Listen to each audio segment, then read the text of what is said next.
Since I was born, but now I am getting youth.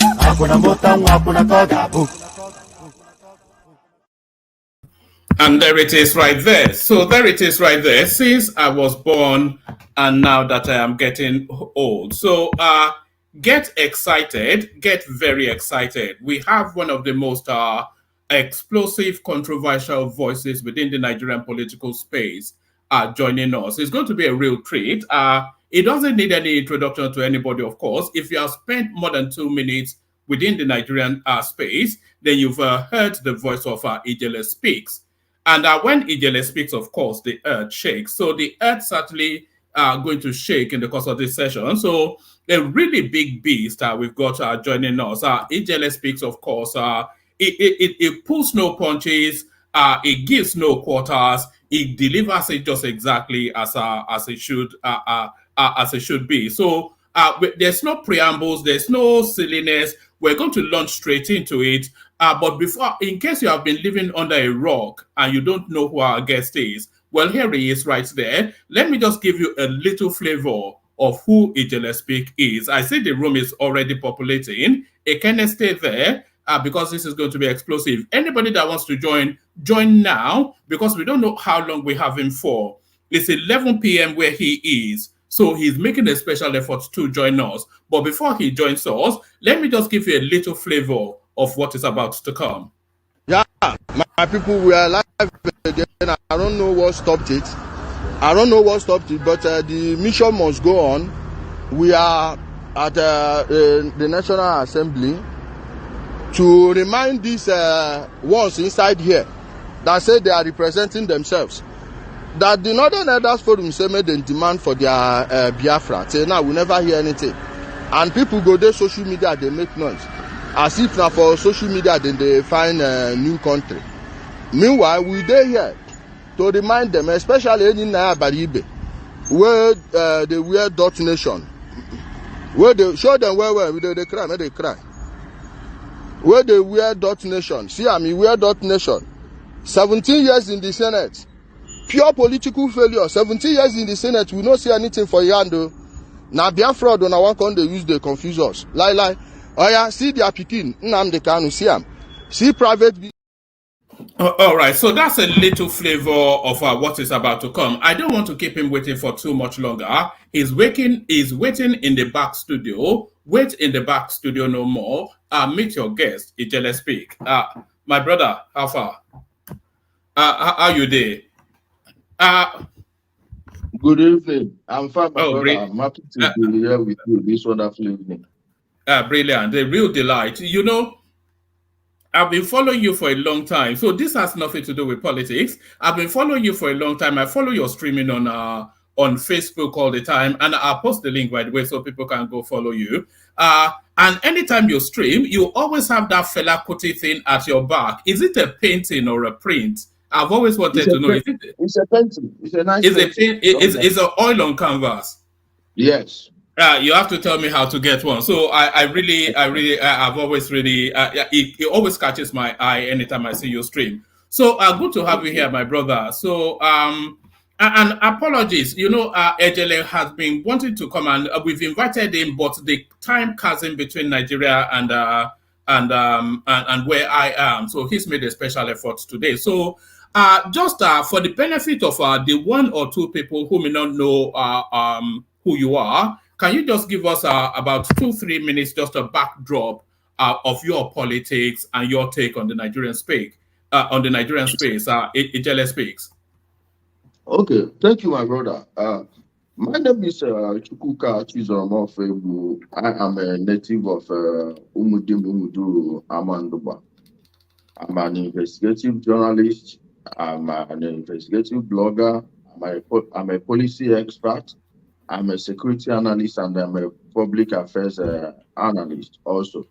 I don't like calling myself an activist because that word has been bastardized in Nigeria.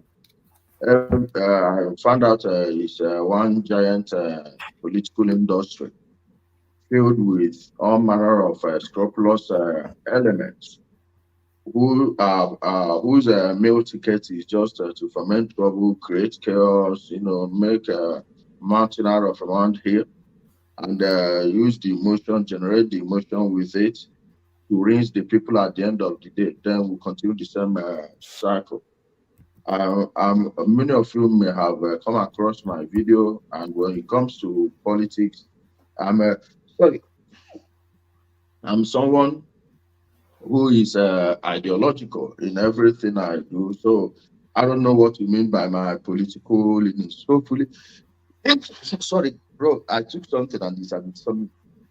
Hopefully, we are going to run through it, and as time goes on, we may understand each other better. Thank you, my brother.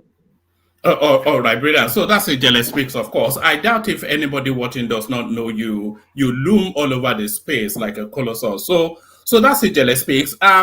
You know, they said 24 hours is a long time in politics. When you were originally meant to come on, I was going to start you off with Yemsen Wike versus Fubara, just to build up the conversation. But in between the time that you were meant to come on and you arriving now, of course, a bigger story, the Supreme Court verdict around Nnamdi Kanu. So do you want us to start from there, or do you want to start from a gentler space? Let's kick it off from there.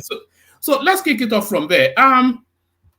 So on this platform, we discuss Nnamdi Kanu, of course, a lot. Who doesn't discuss him within the Nigerian political space? But on this platform, we had the anticipation that Nnamdi Kanu will be released sometime this year, just to ease the tension in the southeast, and then to remove the noise from the central politics, to a more regionalized politics. We thought the federal government would politic Nnamdi Kanu into the southeast to localize the noise there. But alas, it did not play out like that. What did you make of the Supreme Court verdict and then the little window for bail that they opened for him? I reject the premise that he should be released for peace or whatever, because there is nothing that his ESN boys are doing now that they weren't doing when he was outside. And I'm a strong believer in justice, especially when it has to do with human life. Now, why would a country, a sovereign country, apply a political solution to a criminal problem? Many people think they are being good people, nice people, people that want peace, without knowing that their actions may be counterproductive. If you release that guy, saying that is because of peace in the southeast, what stops someone from the north? Maybe the way they arrest all these Boko Haram commanders. What stops their people from demanding their release on political grounds? We found out that we've been deceiving ourselves, especially those of us that think he will be freed this year. That is practically impossible. And I want them to snap out of it and exist within the bounds of reality. You cannot commit the type of atrocities Nnamdi Kanu committed. I'm not talking about the initial one they were doing, just the ones he committed after he was granted bail in the first instance. They are overwhelming. And anybody who wants to be honest with you will tell you that there is no way someone will commit such a heinous crime or multiple heinous crimes against a government and the responsible government will free him. That is the figment of other people's imagination. And when you say you localize it to a region, this doesn't have a political purpose. In the south, in Nigeria, it states on their own, and it's evident in the way the states are run. There is no cohesion amongst the states, so there is no guarantee. For instance, Simon Ekpa has started. Does Simon Ekpa strike you as someone who will hand this power he has now amongst Umubingo to Nnamdi Kanu? He can't. Ijele, hold that space. I want to open that space. That's a space by its own. Because there's a lot going on. But let me hold you steady still to where we are in the conversation. What Nnamdi Kanu stands accused of is a treasonable crime, which is a capital punishment crime. And you are arguing that there's sufficient enough within that allegation for a guilty verdict to be arrived at. So now, if a guilty verdict is arrived at, all the things Nnamdi Kanu is accused of, then the verdict can only return a capital punishment verdict. So if they apply a capital punishment verdict to Nnamdi Kanu, the whole of the Southeast will blow up. So it's balancing, isn't it? Do you want law and order to follow through and everything be damned? Or do you want to exercise presidential fiat and say, I grant this guy a pardon, which will give you political cachet within the Southeast, and it will also douse what the alternative may have been? No. Like I said, if you do the crime, you do the time. There is no reasonable person who doesn't know what this guy did. He wasn't hiding any of them. And if anybody is telling you that the Southeast would erupt, if Nnamdi Kanu is either hanged or given the rope option, anybody telling you that the Southeast will erupt is a liar. And if anything happens, why do we have the military and the police? So because a group of people will make some chaos that, within a space of less than how many square miles. And because of that reason, the whole country, mind you, Nigeria is a country divided across 6 geopolitical zones. And you're telling me that one person from one region, the worst that could happen would be the destroying what's left of the Southeast. It doesn't affect Nigeria. Once it doesn't affect mining, it doesn't affect agriculture, because the Southeast, agriculturally, the Southeast is impotent. We don't even have enough food to feed ourselves. Unless you want states to feed themselves, maybe Enugu and Ebonyi will try, but the rest would starve. You don't control the agriculture of the country. You don't control the oil. You don't control the gas. You don't control the mining. And above all, you don't control the export, because Nigeria is mostly an export country of raw materials and importance of finished products. So since you are not affected by it, just like when they arrested him and they were shouting, free him to stop sit at home. Well, if you people don't want to clear the criminals hiding in your place, forget the media noise. It's just a group of people handling this thing, and we know them. If they cannot handle the criminals in their place, it's their business. It's not the business of the federal government to tweak the hands of justice. So if they decide, because whatever is happening everywhere is from the collective agreement of the people living over there. If every Igbo village, town, decides to eradicate every ESN camp on their soil, is very, very possible. And this Biafra issue, let's remember where it started. It started with Ojuku. Nigeria did not wrong him, neither did they wrong the region.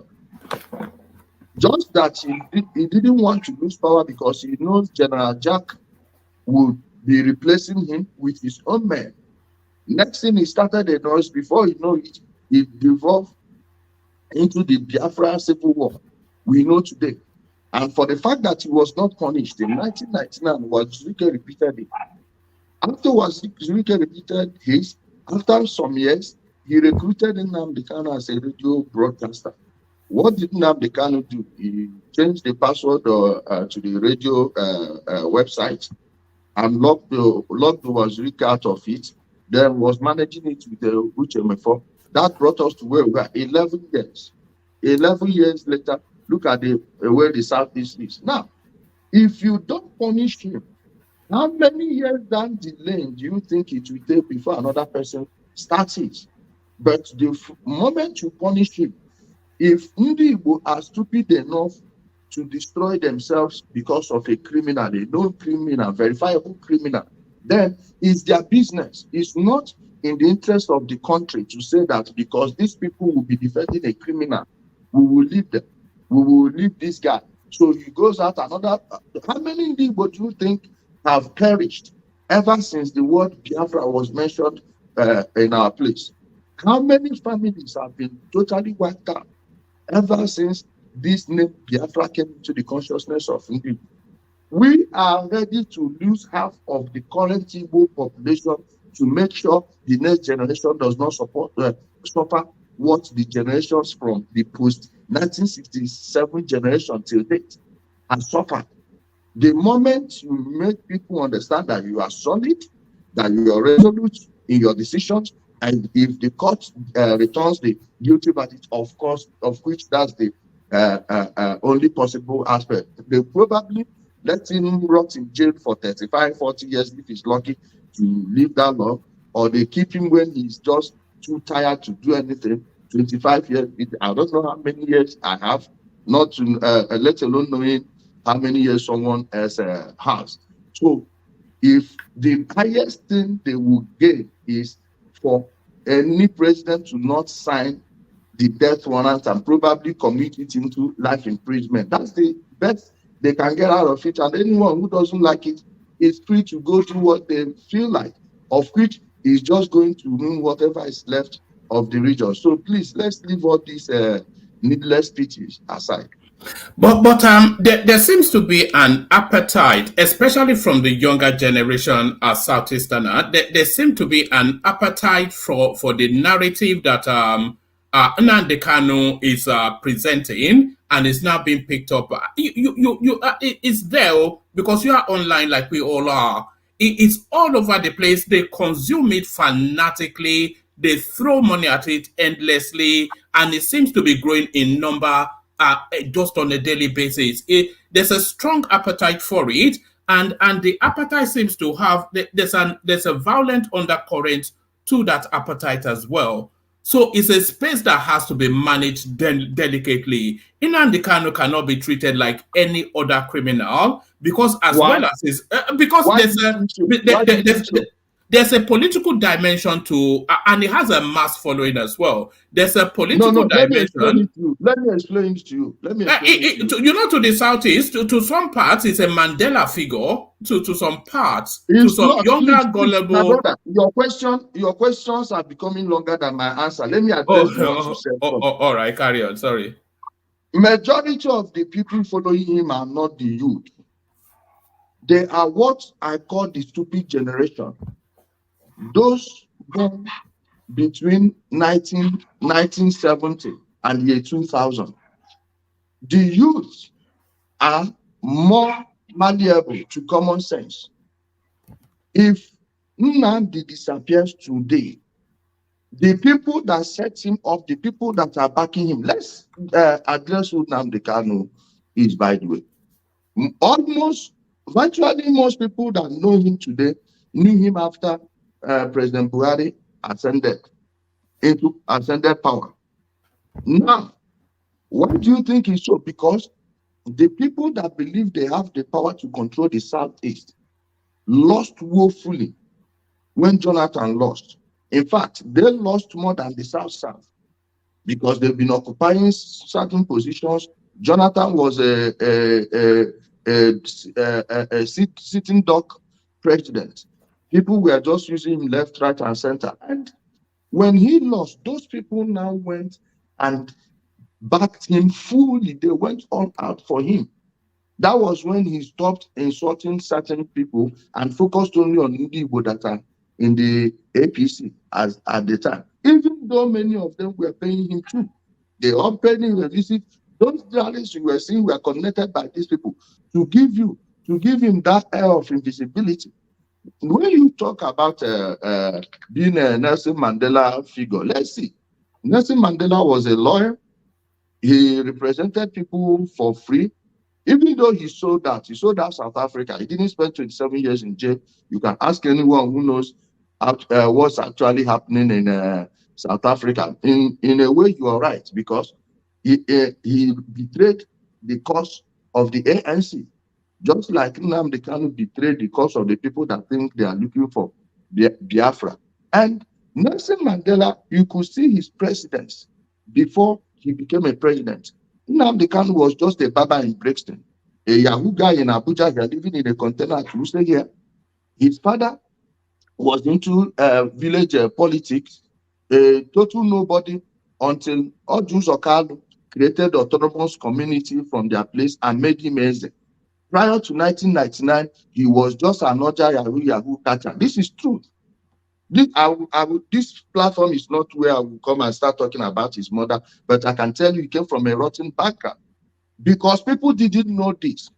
And the people sponsoring him were using every medium to sell him. They used their newspapers, they used their radio station. Go listen to a single radio station in the Southeast and understand what's going on here and why he has such mass followership.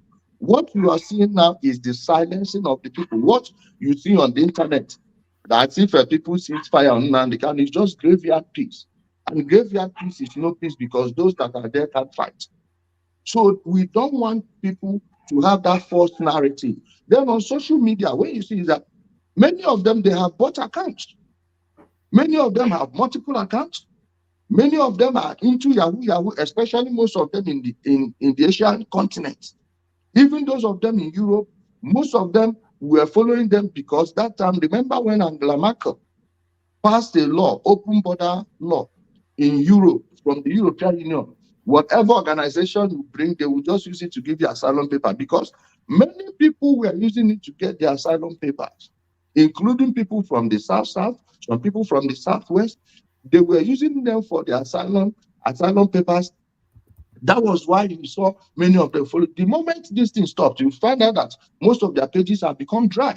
And in the Southeast, why you are not seeing a pushback from the people is because they are afraid of the ESN criminals. Now, we are left with two options. Either perpetual bondage, or you go all out and destroy evil from the taproot. Like I said, it's better that 50% of Ndi will perish in their ignorance if you actually believe that notion that most people support him. It's good that they learn the hard way. That way, nobody will come again to deceive the people with this Biafra, something that does not exist, a name that never existed in our place until Ojukwu mentioned it, and it was subjected to him from an Ijaw man. Opigo was one that suggested it for him. And why should we, after every generation, be losing lives? How many people did we lose during the war to hunger alone? I'm not talking to bullets and missiles. Missiles and bullets combined killed less people than hunger then. So if we lost millions then and are still suffering now, what makes you think the right thinking indeed were not willing to lose 2 million to fix that place forever? Generations will come and see what happened to the person that tried this. And they will never, ever, not just him, his full family, their hands in this. This is a family business, a private business registered in the UK. You are there at the UK company's house. You can browse the website, IPOB Worldwide Limited. I believe you are a man of books. So it will be easy for you to decode what's going on.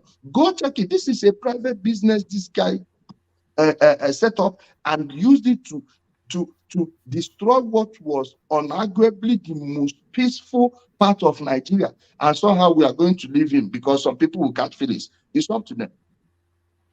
All right, brilliant. I'm going to ask you a couple more questions, and then if you have the time, I'll bring on people who want to interact with you as well. So let me ask you this: do you think that the Nigerian state has dealt the Southeast a fair hand? And if you don't, why do you think that is? Because a lot of people, especially after the Biafran War, a lot of people felt, and still do feel, a lot of people feel that the Nigerian state treats the Southeast as second-tier sort of citizens, and that is the underbelly of the sort of unrest that we're seeing in that space. So do you somewhat have some sympathy with that narrative? And if you do, what's the pathway through it? I honestly don't, and I will explain it. There is no statutory position Igbo have been denied in Nigeria today. You have over 500 tribes in Nigeria, and no one should make their region to be a special region. Let me start from where that problem emanated from. One, many people are unaware that what happened in 1967 was a spillover from what happened in 1966. Whether they want to believe it or not, the 1966 coup was an Igbo coup 100%. All you need to do is look at the victims. If SLA Akintola was murdered in Ibadan, why didn't Michael Okpara go too? If they could murder the what's his name again? Brigadier Memelari, on whose marriage celebration night that evil act took place. Murdered so many top officers, decapitated the military and the civilian leadership of the North, which up to them was our biggest political ally. The Southwest would not have smelt power in Nigeria had that thing not happened. And people didn't know, when people talk about what happened to Agi Hiroshi, they forget to mention that argue you don't see if you actually investigated it, was behind the atrocity of January 1966. They want to start from July. No, the July, if you notice the name they gave it, the nomenclature was what? The rematch. If there is a rematch, that means there was an initial match. The rematch was to respond to the first match. And people will want to remember their own, and they will not remember what they did to others. Now, they said after the war, every Igbo man that has money in the bank, they seized it and gave them 20 pounds. That was a blatant lie. There is no single Igbo man in the north, in the west, and in the Midwest region that lost their money in the bank. Most people who lost their money were people whose funds were in the Eastern Central Bank then, because we had regional central banks. Now, who took all the money? It's Ojukwu. And they even went as far as breaking the Central Bank of Benin, stealing 5 million pounds. We are talking about billions, over 140 billion in today's currency, naira. In today's currency, stole the gold. Of course, then people had gold bullions in the banks then. Stole the gold, stole everything, disappeared with it, and were lying. Oh, they gave Aton Zeribe money to buy weapon. He ran away from it. Many people believe this. When Aton Zeribe himself wasn't even in Nigeria, he was in Ghana. So if you must send the money from Nigeria to Ghana, you must give us the name of the person you sent to meet him, or you give us the wire transfer. Let's see it. And no one has done it. Then the 20 pounds they are talking, nobody in my own village and my maternal home received shish. Not as if the federal government did not disburse the money. They sent the money, but a group of people ate it till date. Many people, those of them that are still alive, those that ate that money are still the people controlling the Southeast, or their prodigies. Then let's go to Chief Obafemi Awolowo.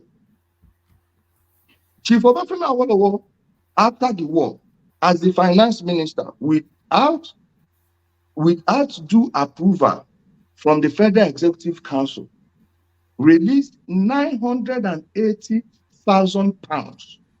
If you check it, it's about 25 billion today. 980,000 pounds. In whose bank was it paid to?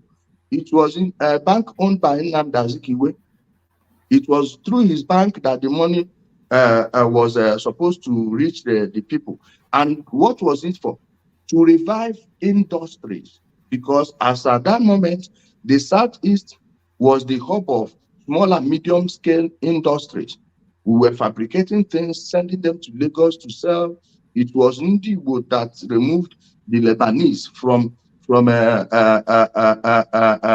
Lagos, Idumota. From Idumota, because if they import, we manufacture here. It's cheaper to manufacture at home that time because we didn't have this epileptic power supply like we do in many places in Nigeria today. That was how people were supposed to rebuild their lives after Ojukwu's disastrous adventure. Now, that money for those industries, you can never name me a single factory, a tissue factory, toothpick factory, let alone big industrial companies. You cannot name me a single one that rose from that money from the federal government. Why? Nnamdi Azikiwe and co embezzled it.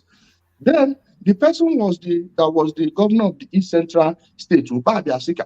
Uba Abiasika couldn't hold Nnamdi Azikiwe responsible. Why? The 3R rehabilitation money that was sent to the region, he ate it with his friends.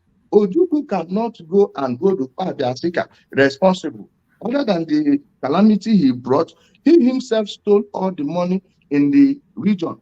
Mind you, when I say the Eastern region, I mean the entire 5 Southeastern states, Akwa Ibom, Cross River, Rivers, and Bayelsa. You are talking about 9 states in Nigeria currently. A bank that was uniting them. Then he stole the one of, you can say, is the entire South. Why? They broke into the central bank in Benin and started the whole money and gold too. Important documents. They saw these things, and people would come and be repeating what they know nothing about, that they gave everybody 20 pounds. Tell them to show you a single person. You can't find that receipt anywhere. If you cannot give money to people in the region. Meanwhile, the federal government has copies of receipts of money disbursed, but those names are ghost names. They don't exist. They don't exist. By now, people should be showing you the receipts, the payment slips of their grandfathers or great-grandfathers, depending on how old they were at the time. And That is quite an allegation you are making, by the way. No, it's not an allegation. No, my brother, listen, please. I don't make allegations. I wrote this in a book. All right. I wrote this in a book. And if I publish falsehood, I'm leaving myself at the mercy of my enemies. Most people shouting 20 pounds for everybody. I tell you, ask them to show you any slip from anybody in their full village, and you won't see one. You won't find one. If there were people that I'm happy, Ume is okay, was talking one day and said, oh, his family got their own 20 pounds. I was like, well, you people are close to power. Then what happened to the rest of the people? And people will be projecting the reality of the political class on them own selves, even when nobody in there, they cannot show you a single person that collected shishi. On the Central Bank of Benin, you can actually search for this online, printed on newspapers, everything. Where's the money? None. Did they use for the people? And the people who started that evil war did not let that war get to his place. He did not let that war get to Nebu. 2 months before he ran away, he was hiding at Lee. That valley today, he has said, I'm using that valley. Hopefully, all of them will be buried under the earth or rock there very soon. You see, this man left Lilu, see Newi, but he left his Newi to go recruit people. 2 months before he ran away, went to Akokwa and was lying to the people that they've stopped the entire flow of oil in Nigeria. November 1969, I can send you a link to the video, you can play it here. Was lying to the people that they've destroyed Nigeria Air Force, they destroyed the oil flow of Nigeria, and they were clapping for him. His reaction alone in that video will show you he knew what it was, because he was shocked that they were clapping. Now, ask yourself, in hindsight, was there ever a time the Biafra soldiers stopped the flow of oil in Nigeria? The answer is no. So why was he lying to people 2 months before he ran away? And most people don't want to look at this history from this angle. They are wallowing in their ignorance. That's why I said, you let them be destroyed by their ignorance. If they don't want to learn, it's their business. You can't say because many people are brainwashed, are ignorant, then you will tweak the hand of justice to keep extending this nonsense. No, if they don't want to learn, it's up to them. Most people from Osiritukwa, Otumoru, Lilu, Uli, Asia, you can never put it to a vote whether they want this ESN in their place or not, and they'll tell you they want them. But they are too afraid to speak. So let's not live in figments of other people's imagination. So is it your contention then that the Southeast has no, because the underpin of what is going on is a language of marginalization. So is it your argument that the Southeast has no reason to feel marginalized? There is marginalization in the South, is just like everywhere in Nigeria. But the people marginalizing the Southeasterners are the Southeasterners. Let me give you an example. They will tell you since 1999 there is no federal presence, this and that. But you go to the Southeast, apart from Ebonyi State, every mega project you see here belongs to the federal government. From 1999 to 2007, President Olusegun Obasanjo put so many Igbo people in key important issues. What did they do with it? Nothing. Under President Muhammadu Buhari, we experienced the biggest economic, the biggest infrastructural progress in the Southeast. One, the region of the River Niger. They've been promising us since how many years? Till now, we've not seen it. The second Onitsha-Asaba Niger Bridge was promised to us by Shagari. It was Buhari who built it from scratch. Jonathan was doing grand opening ceremony after grand opening ceremony, and all the money were going to our own people. What did they do with it? Nothing. In fact, President Obasanjo used the dredging of the River Niger money and the second Niger bridge as a leverage to control our own senators under his administration. You saw how he was removing Senate presidents for fun. But most people are unaware that he was able to blackmail them with EFCC, threatening them with imprisonment because of all the constituency project funds they are stealing. You showed where I was referring to Engineer Baribe, a man I don't respect for anything. 4 years as a deputy governor, 7 years as a senator. Where are his constituency projects? You can't show me one. We have a running debate on that issue now. And a friend of mine promised 10 million in 2021 for anybody that will show any constituency project by any Naya Baribe that is worth all of them worth 100 million. All projects. As at that time, it was 15 years. He was 15 years in the Senate. 15 years in the Senate, and the person they are telling you is the defender of Ndigo does not have a 15 million naira project to his name. The governors that have been ruling from the Southeast since 1999 are all Igbos. The senators, House of Reps members, they are all Igbos. How many of them can show you their constituency projects? Go there, no schools. Check this. When you saw when they displayed the rice pyramid last year. Yeah. That thing was as a result of the Anchor Borrower program. My own people were the people at the forefront of shamelessly lying that thing is not real. It's scaffolding. They went and took a photo of rice on scaffolding in I think it was Osun or Oyo. They took it and were spreading it. Meanwhile, they could have just come to Abuja. Many of them in Abuja, why didn't they go and see it? Even when those rice were being unloaded, they saw it in real time. There was no scaffolding. Rather than asking their own people, this Anchor Borrower money they gave to farmers. Do you know the nature of that deal? If you have a property, if you have a property worth 1.5 billion, they will give you 3 billion for agriculture in order to increase agricultural output. In the entire Southeast, you cannot show me a single farm that funded.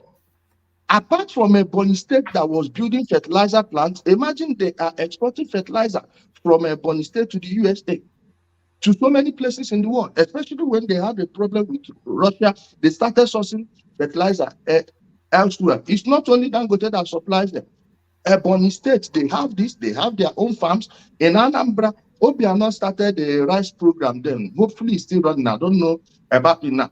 Imagine if all the people that collected the Anchor Borrower program from Anambra State had invested just 25% of it. Do you think we'll have food shortage in the Southeast?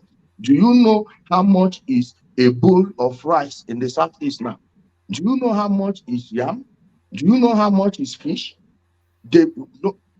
Let them show you a single waterway they've maintained in the Southeast from 1999 to date. It doesn't exist. Most communities don't have streams anymore. So if not for Baga, for Bama, some part of Enugu, some part of Anambra, Delta, rivers, Akwa Ibom, Cross River, if not these people won't eat fish.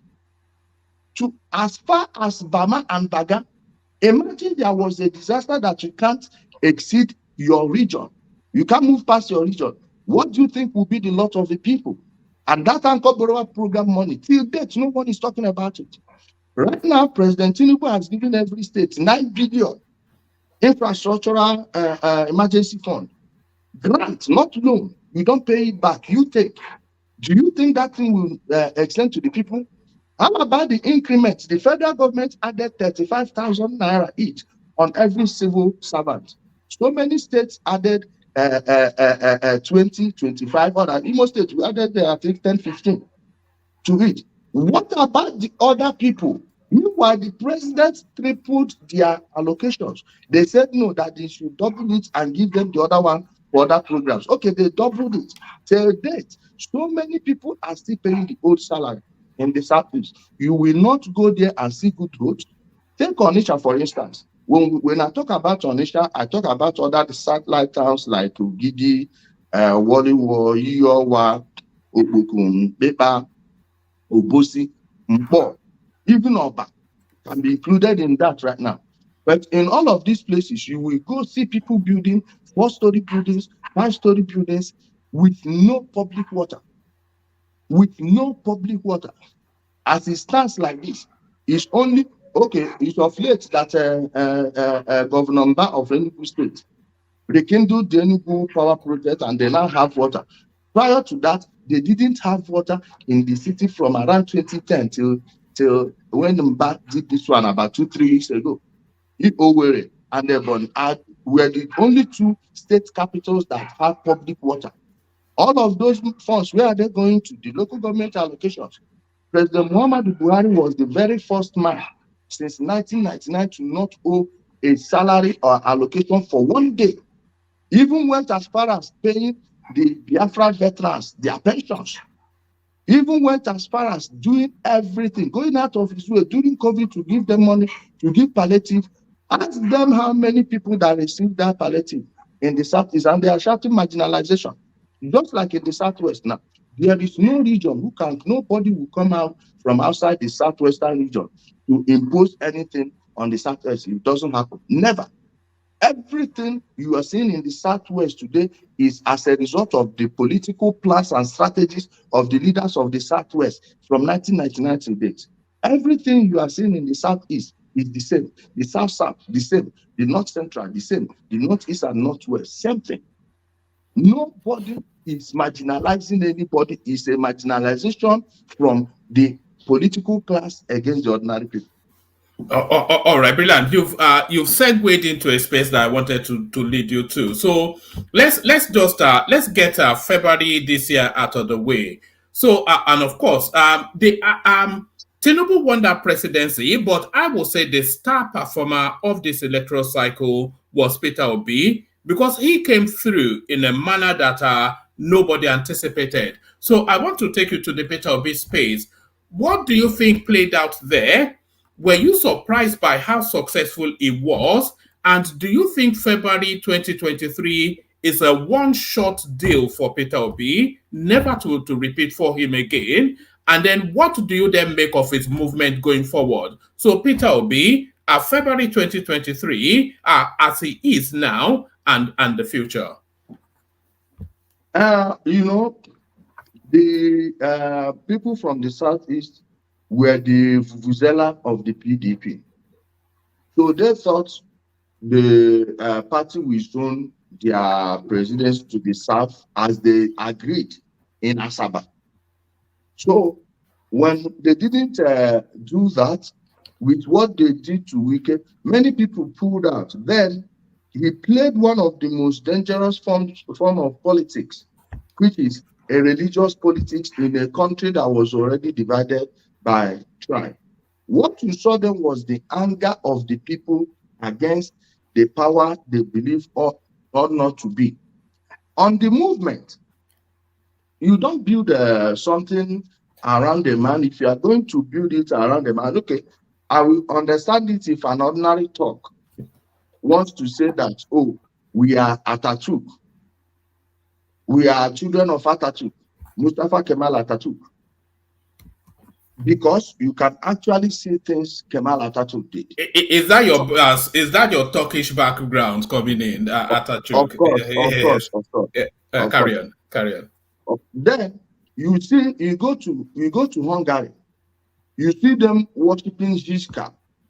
Then you remember what Zizka did centuries ago for them. It's built around him. Someone like Xi Jinping, look at the Chinese economy, look at the political clout they've gathered through economic trade with people. If you hear Chinese talking about Chairman Mao, you know that President Xi is copying after Chairman Mao, built around people that actually have legacy. Then when they are shouting obedient, you ask them what is built around. Is it infrastructure?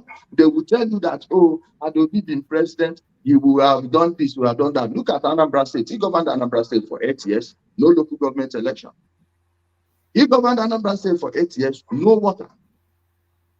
all their housing projects, they will just map out a piece of land, maybe just grade the road. Not all of them were cut. Then individuals would buy and build. Unlike what's obtainable in Kano, what's obtainable in Kaduna, a local government chairman just did his own. It's not Koshofe, but he Ketu and something. I forgot what they call the LCDA. LCDA build housing for the people. But the person they are building it around, you can't even compare him with Chimaro Kennaman of Enugu State. This is just the truth. But because of these emotional feelings and emotional blackmail, that everything is centered around, most of the things you saw there was the anger of NSAS. It was anger that was born from NSAS. And you know, from 2020 to the end of to the starting of what's happening in Ukraine now, it was COVID. This one, they were forcing people, and that anger, shutting down business, leading people into deeper misery, depression, could make someone make a rash decision. And most of the people that were following them are no longer with them, especially people from Edo State and some parts of Delta. So whether he will pull that thing again, I doubt. I seriously doubt it. And to date, I still believe that he didn't get those 6 million votes because the Southeast was already empty during the election. So how come those votes popped up when people did not even go back to the East to vote? In Amuwodofe alone, they changed 27,000 voting units from Anambra alone to Amuwodofe. Yet somehow Anambra got more votes than Imo State, which is larger in mass and bigger in population. So how do you square that? So my brother, so many things went through there. Nobody got a full deal in that election. Okay, because I can show you some results from the Southeast. How many people do you think Tinubu won that election?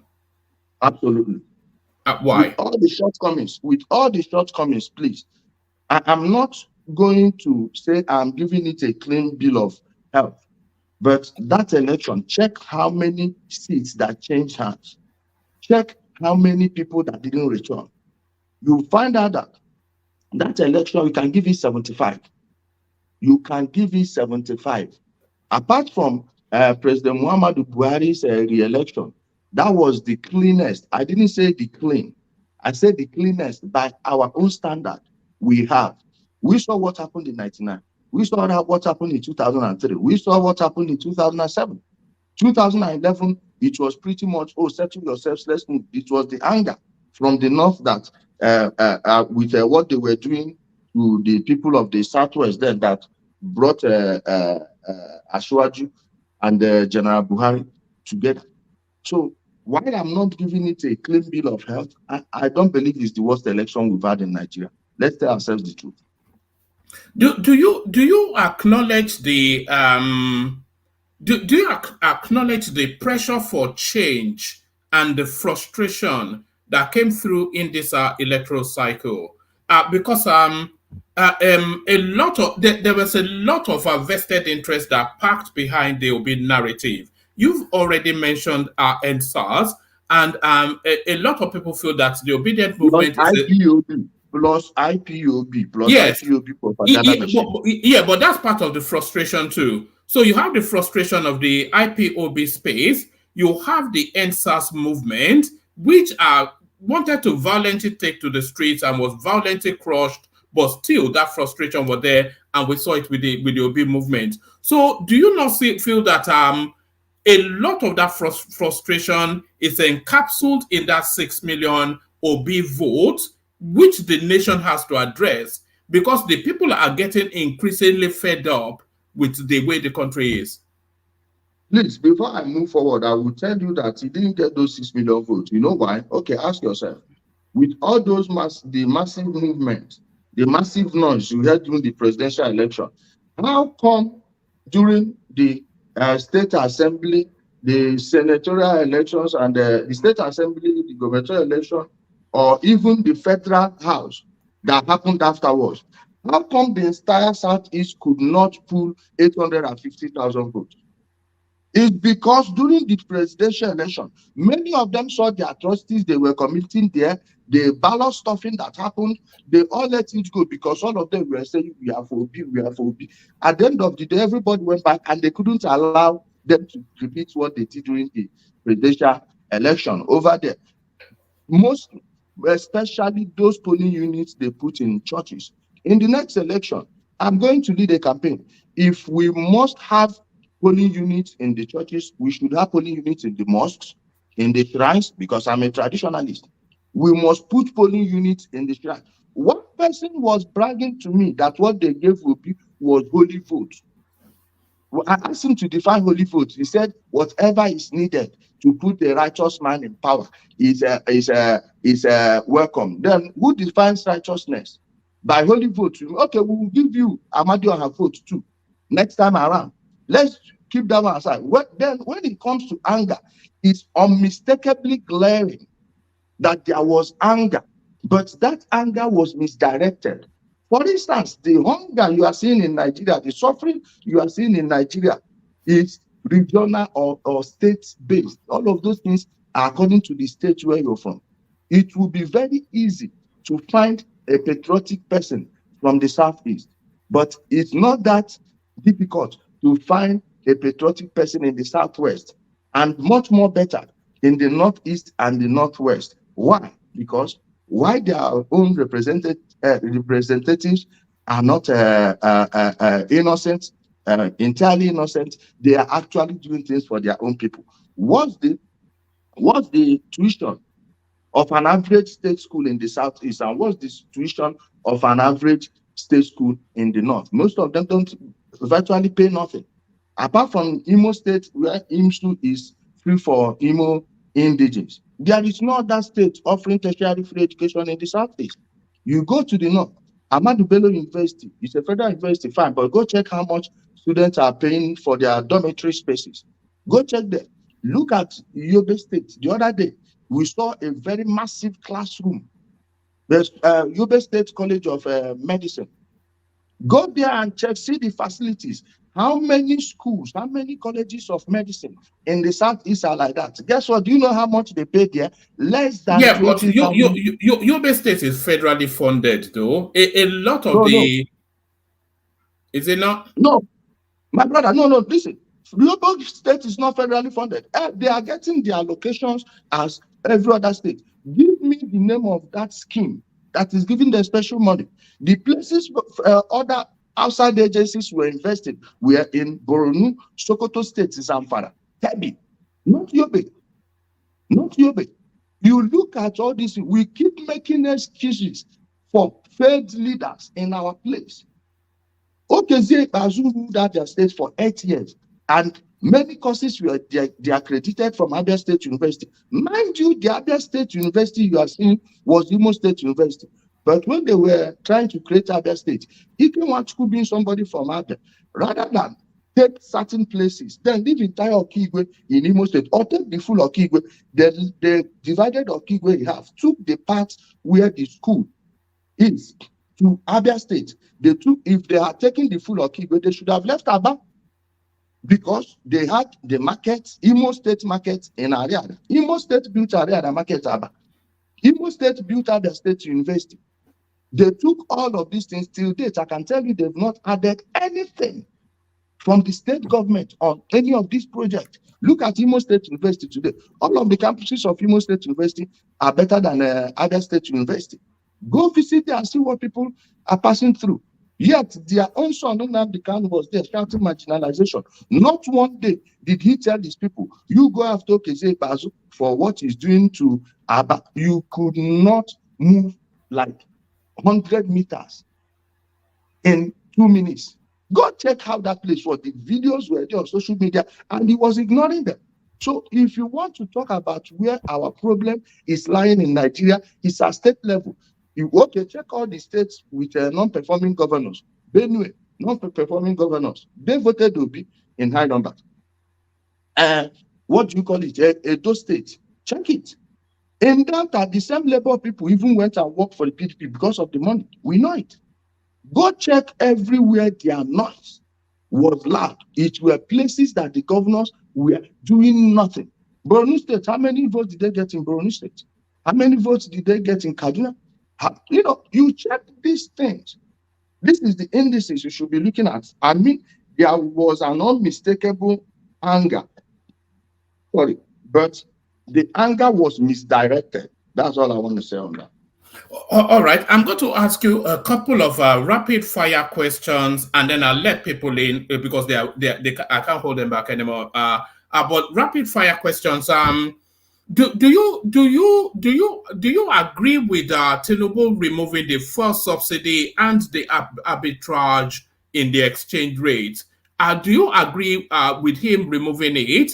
And if you do you agree with the manner that it was done? Because it seems to be like a brutish yanking off of the bandage rather than a gentle unpeeling. So your take on that fuel subsidy and then the arbitrage in the Naira space, do you agree with the policy and the way it was handled? So rapid fire that, and then I'll ask you one more question. 100%. The effect of the fuel scarcity was cushioned by doubling the monthly allocation of every state and giving them extra money. Had they let him triple it, that extra money they say give it to us is because they know it will be easy for the fund to get lost within the bureaucratic stream. Then, by right, every state governor should have been paying every worker times 3. Had they paid every worker times 3, workers will have money to spend, and that is how you let currency circulate around the country. But when they removed it, everybody cried. Then they cushioned the effect. No one heard noise. Most of them that make noise about a fuel subsidy removal, from the Nigerian Labour Congress to anyone that pretends to be an activist, why were they all silent and are still silent on many governors still paying the old salary? Why are they not making noise? Because this thing resolved itself. Like I told you before, people don't know their problem in Nigeria is at the state level. Every problem is local.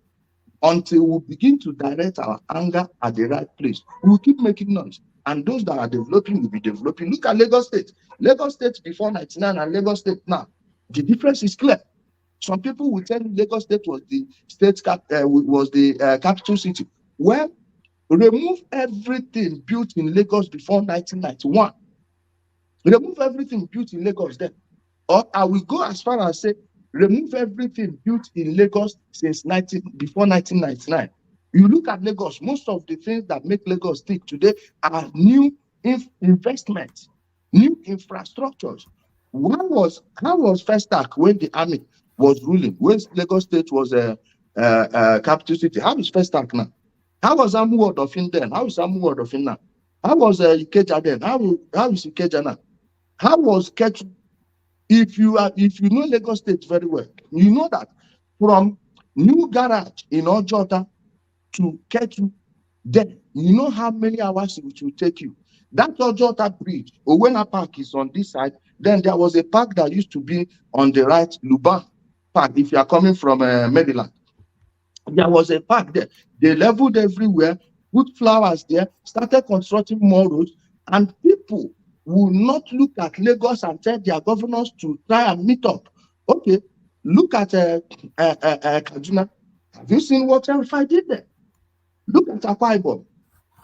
All their governors, many of them were criminals, of course, at least, but yet you saw what they are doing. So, my brother, the thing is, those that don't want to tell themselves the truth will be stuck in this quagmire for long until they embrace reality.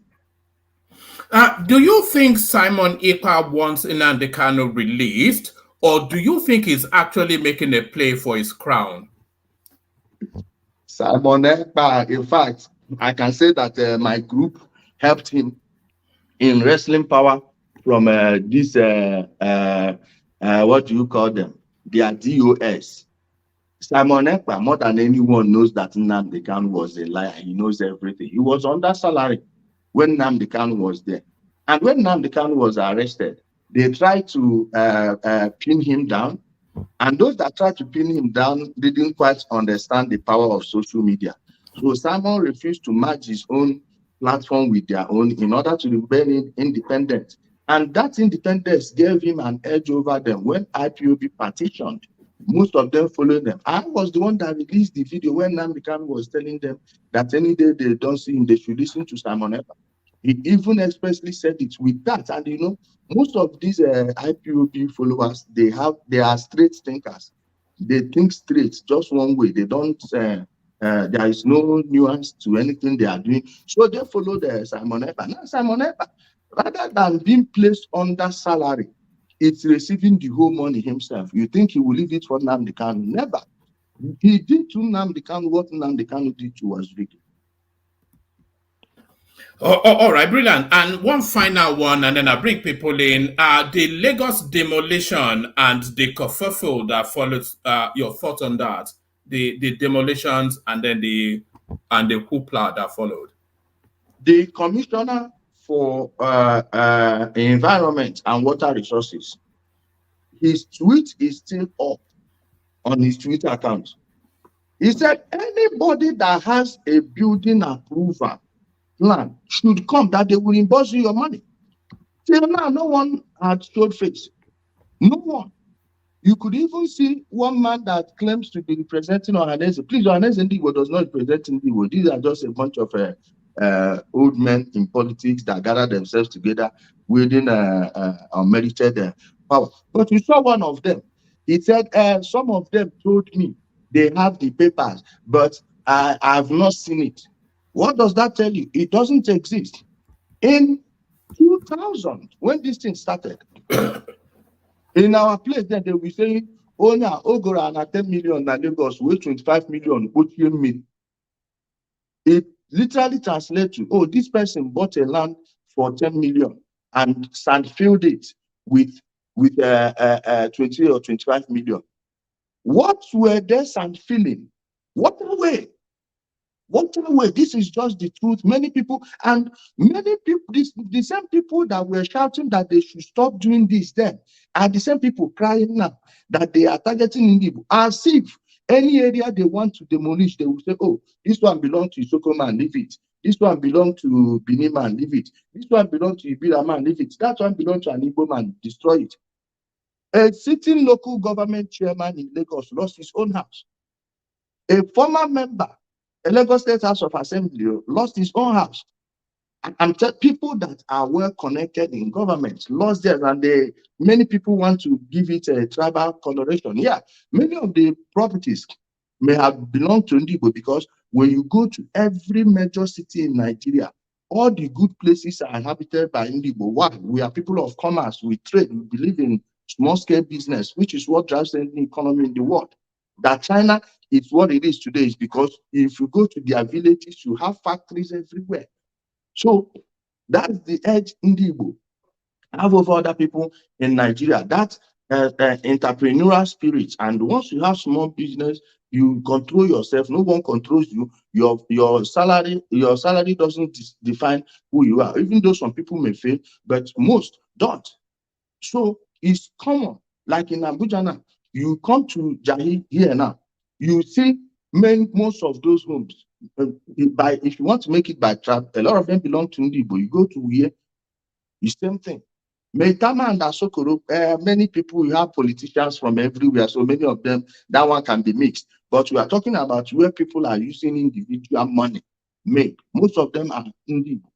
So that's why the cry was too much. This is something that happened when El Rufai was destroying illegal structures in Abuja. Many people, there is nobody it didn't affect. But the hatred most people have for El Rufai stems from what happened there. They were lying, oh, he was destroying Igbo properties. The same game they are playing right now.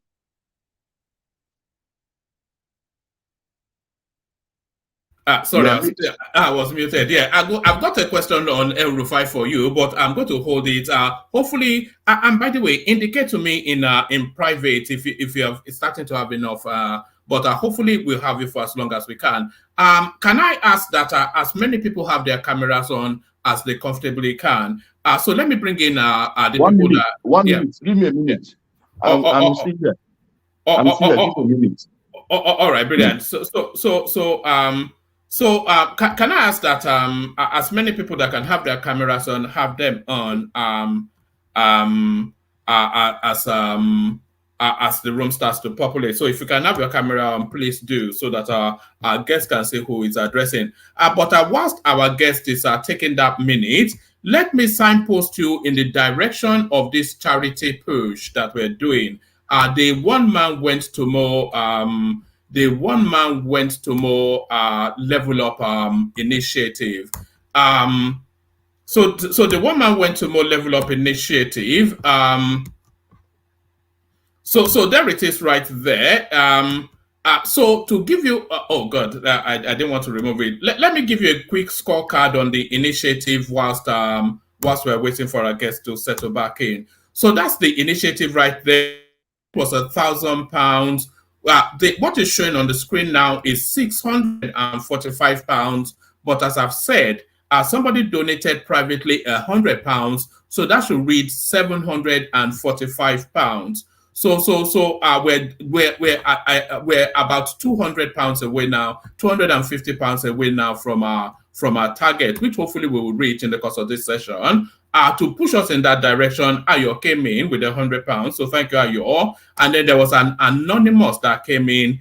So there's no name attached to that anonymous with £50. So thank you to that person. There's this anonymous as well, but this anonymous is Ijele Koko with £100. So thank you, Ijele Koko. And then this now from Thomas, £50 right there. So thank you, Thomas. Prince Daddy came in with £50. Thank you, Prince Daddy. And then £100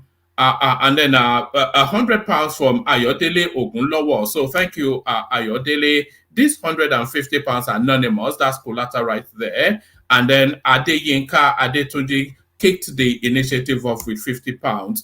I think that was £45. So thank you to that person. Ijele, we're somewhat in the cusp of we're trying to raise money to send to Nigeria to help people that are less that are going through difficult times. But it's not a charity giveaway though. It's we call it a level up initiative. So whoever is running some sort of small business, anything like that, so we've got people to identify them. So we canvass for the money and then we parachute that money into their business so that whatever improvements there is not just go and eat, but take this, put in your business to grow it. So I'll come back to you in a moment, but let me play an example of the sort of people we're looking to help. Okay,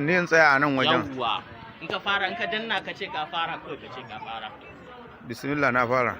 Hello everyone, my name is Hassan Abdullahi. So I'm just approaching our mama's shop here. You can just zoom around. This is a very this is Wenge Lion Bori Kusada Bariki. So we have an old woman that we are trying to help today. We have an old woman that we are trying to help today. Mama has been somebody, who has been resilient. She has gone through several things from displacement, to abject poverty, and then she still had the wherewithal to sell things like this, and she sells some food too. So Mama is somebody we are trying to meet. However, my Kanuri is not that good, so we'll be switching between me and my friend here who will help interpret what we are going to discuss with Mama. Please, Mama ina wuni? Ina gajiya? Ba ni kameran kai yanzu. Bari in dauki Mama. Mama ya kokari? Ya kasuwa? Ta isannu Mama da kokari. To na zo ne daga mutanen one man platform, kuma kowane ƙarshen shekara ana yin taimako ma mutanen da suke kokarin taimakon kansu. Na ga shagonki yadda babu abubuwa da yawa a ciki, kuma muna son ya zamto a samu dalilin da za a taimaka miki. Yanzu dai kuma na ji kokarin da kika yi da mutanen da ke karkashinki da duk abubuwan da dai ya shafe ki. To dai ina miki albishi na cewa insha Allahu za mu kai kukanki gurin su, kuma abinda Allah ya rabonki ne insha Allahu za mu dawo mu zo mu baki insha Allahu. To yanzu me zaki ce game da mutanen nan?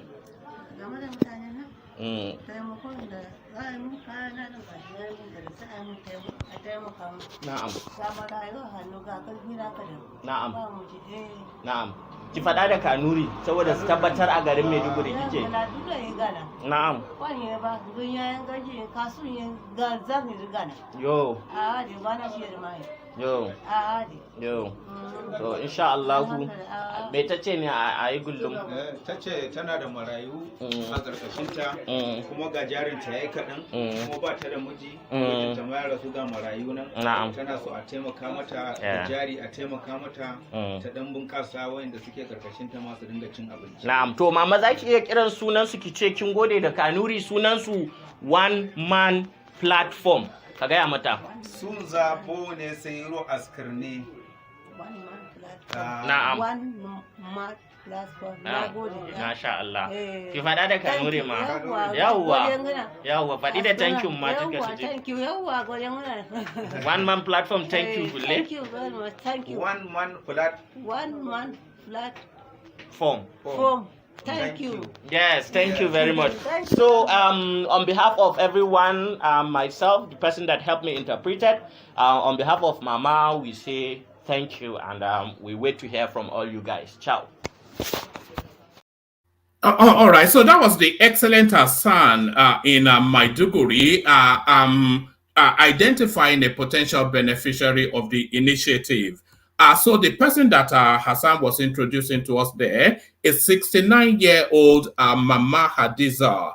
She's a grandmother to 7 children who she's looking after now because her son and his wife were lost to the insurgency going on there. So that's what's going on with that. So I'll drop the link in the comment section. Anybody that wants to take us to that £1,000 quickly, we do that. So we kick it off with Ekene. Ekene, unmute. Introduce yourself to Ijele and introduce yourself. Tell him where you're joining from. And I don't know, my brother. I don't need any much introduction. Let them just go straight to the question. All right, Ekene, straight to it. Ekene, you're first.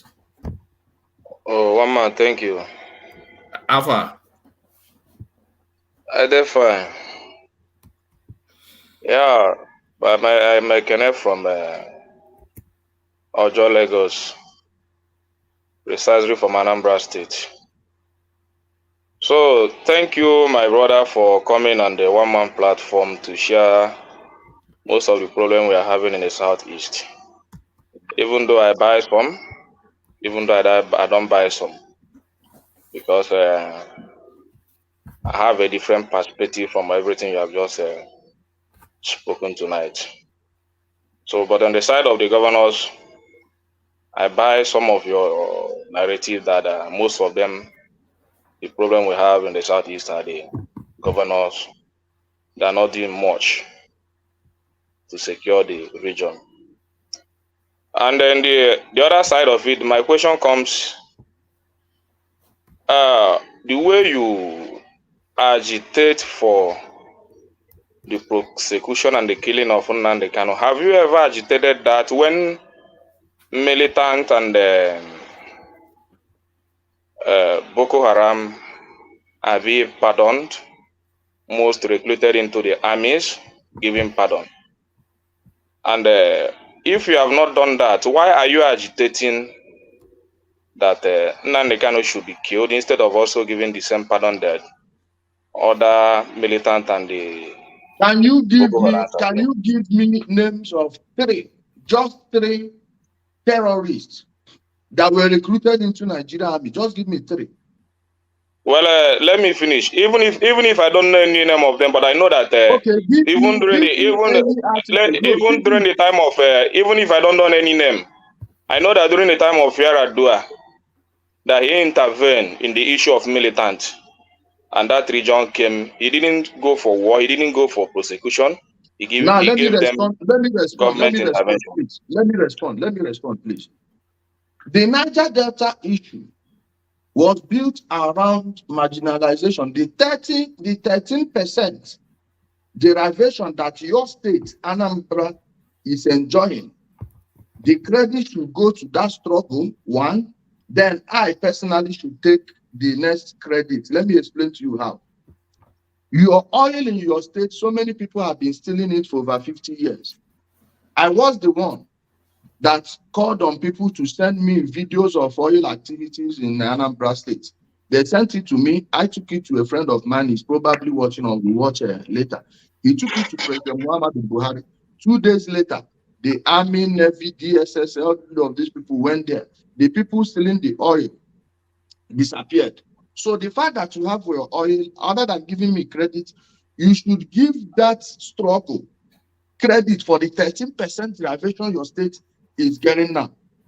Then, during Yaradua, we are talking about, that program brought peace, brought more wealth, but that wealth brought destruction because those that he went to that, Orubebe, 250 people plus, their amnesty program money, he ate it and was telling them not to go to Abuja for verification. Sent other names, was collecting the money. So those guys just fought for nothing, even though their states are enjoying it.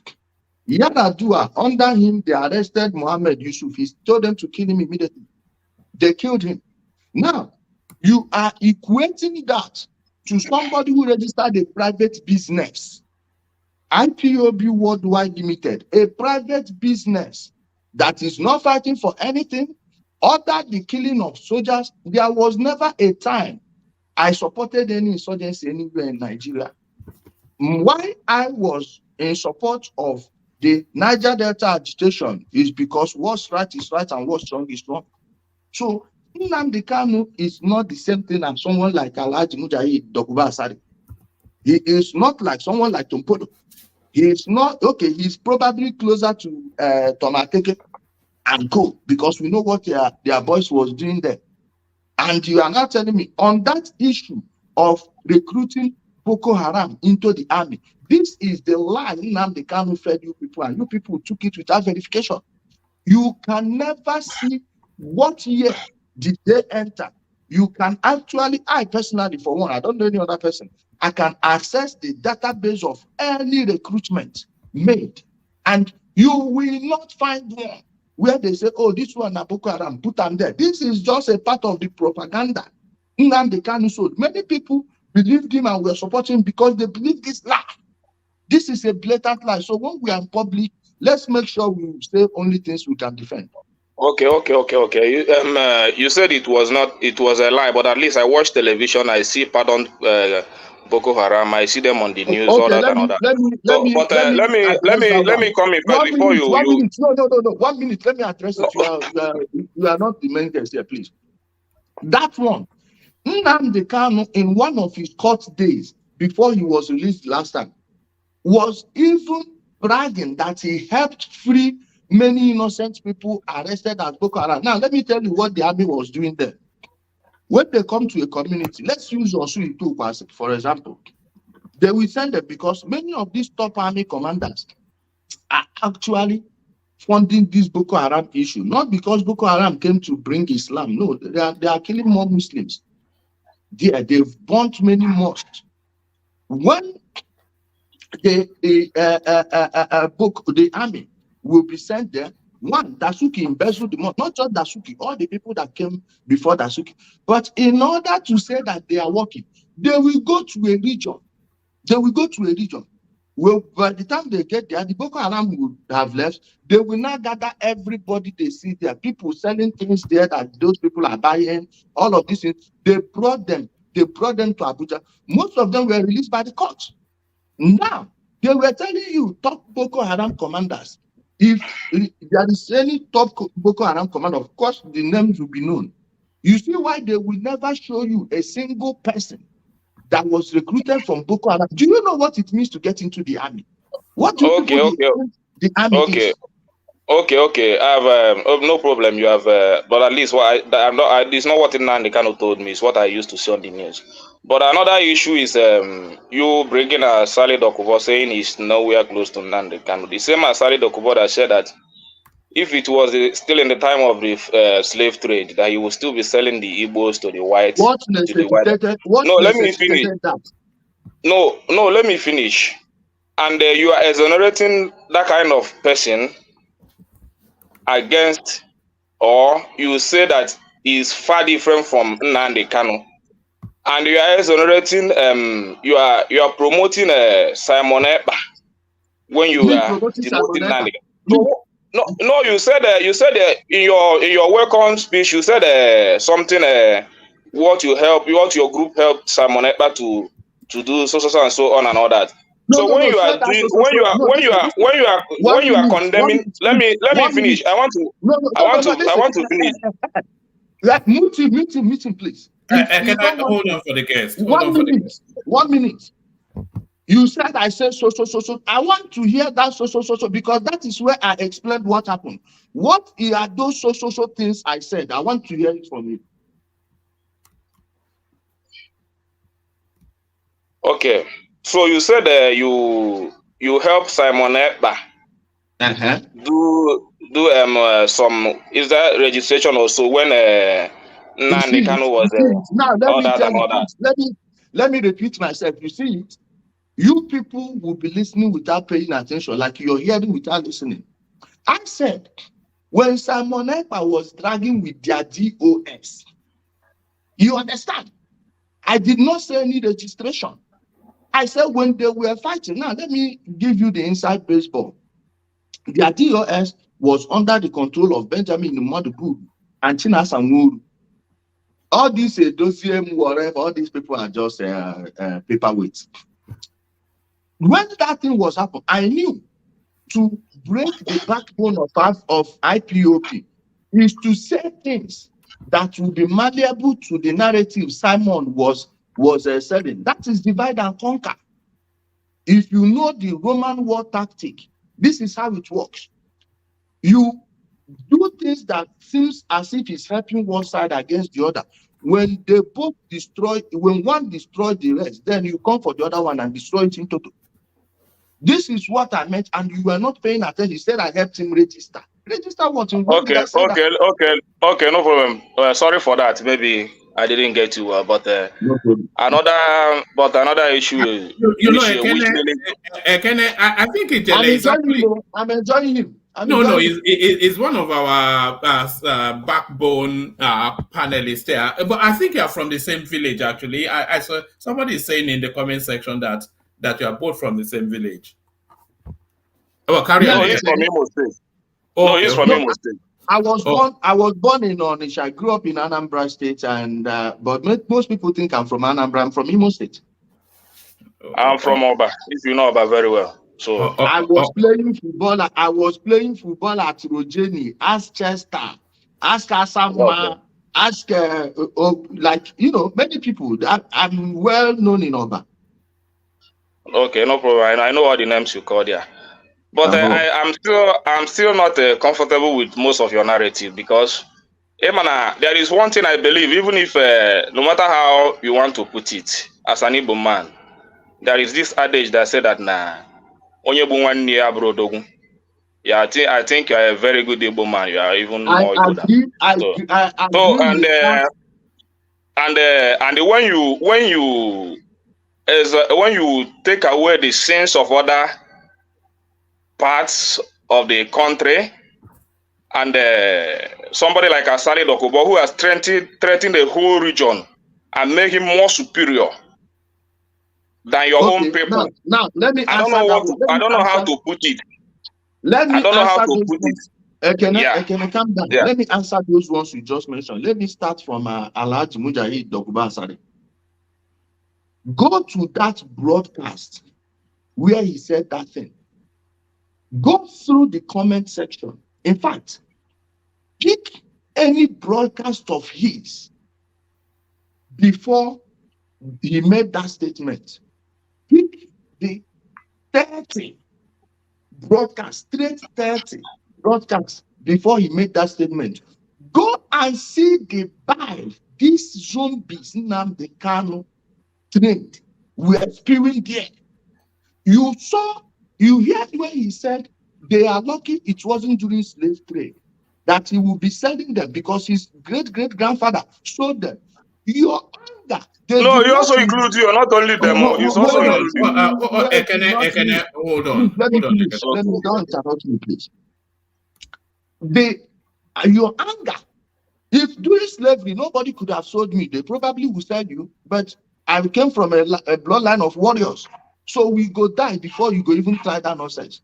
But there was no history, no record anywhere. There is no record to date of Calabari people invading Adi. It was your own people, these people that made themselves kings. Igwe, go and check when their kingdom and kingship started. It was at the same time slavery was going on. They were catching their people and selling them to Calabari people. Calabari people will not buy them and sell them to the white people. Why are you blaming the middleman and not the people that committed the crime? Did he lie? Were our people not sold to Bonnie? If you will remember, when we were growing up, they will tell you, oh, this stubborn child, you are lucky it wasn't during slavery. I will sell you to live around areas. They say, I get them by me. Who were the people selling those people to those people? That thing Hassan Dokpo said was a historical fact. You don't need to like it to accept the truth. Your own Enzo Boko, go and check how they started. Now, who was the very first person to be king in their place? And who are the people that put them there? Louis Ojukwu, what was his family business? The Dan Obi of Onitsha, did he not run slavery? The immediate past foreign minister, Onyama, his father, his great-great-grandfather was the Onyama Neke, the biggest slave trader in the entire Enugu state of today. Was taking people from Benue State and all those. Why is it that you people fail to be angry at those people that were selling your ancestors to Asari Dokpo and not the people?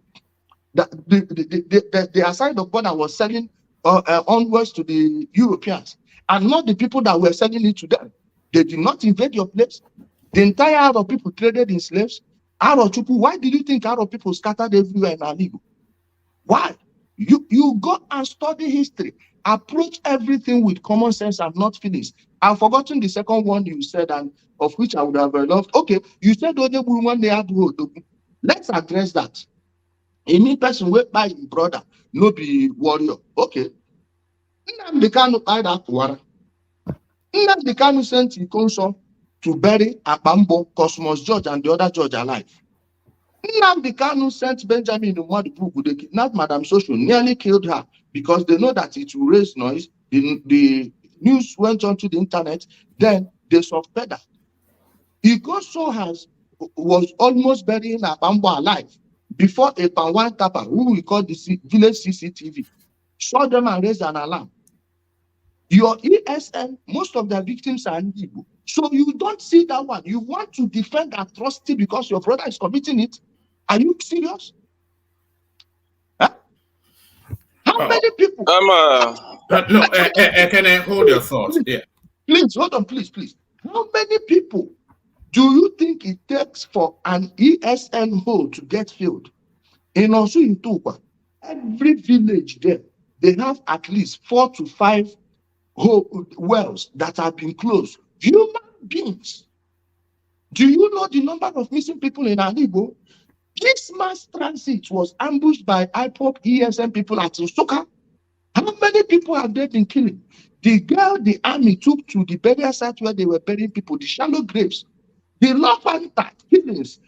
Go and check that Al Jazeera video. Every photo of killing shown there came from Okigwe, but they said it was not Anta. I have those videos. I have them here. I share them in my Telegram channel. I share them in my WhatsApp groups. I can show you now. All those people they were killing. So me being against the person that instituted that killing means I'm against my brother. Who need to be ready for a change. Can I hold your thought?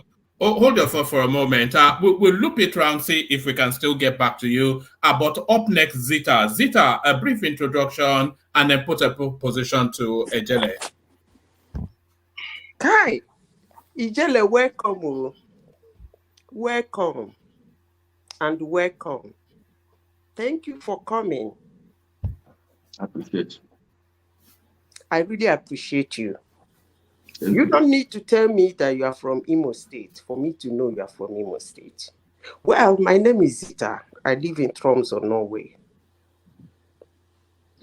I really appreciate you. I don't really know what to say because almost everything you said here, I have said it on this platform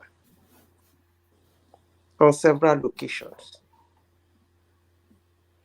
The headless mob, they don't like me anyway. They call me all manner of names, but that's not important. But what I want to say is, I would like you to draw a line, even though they will never understand. I want you to explain to our listeners, more especially the young ones that didn't know what went on in Nigeria, the difference between IPOD, secession, violent one, asking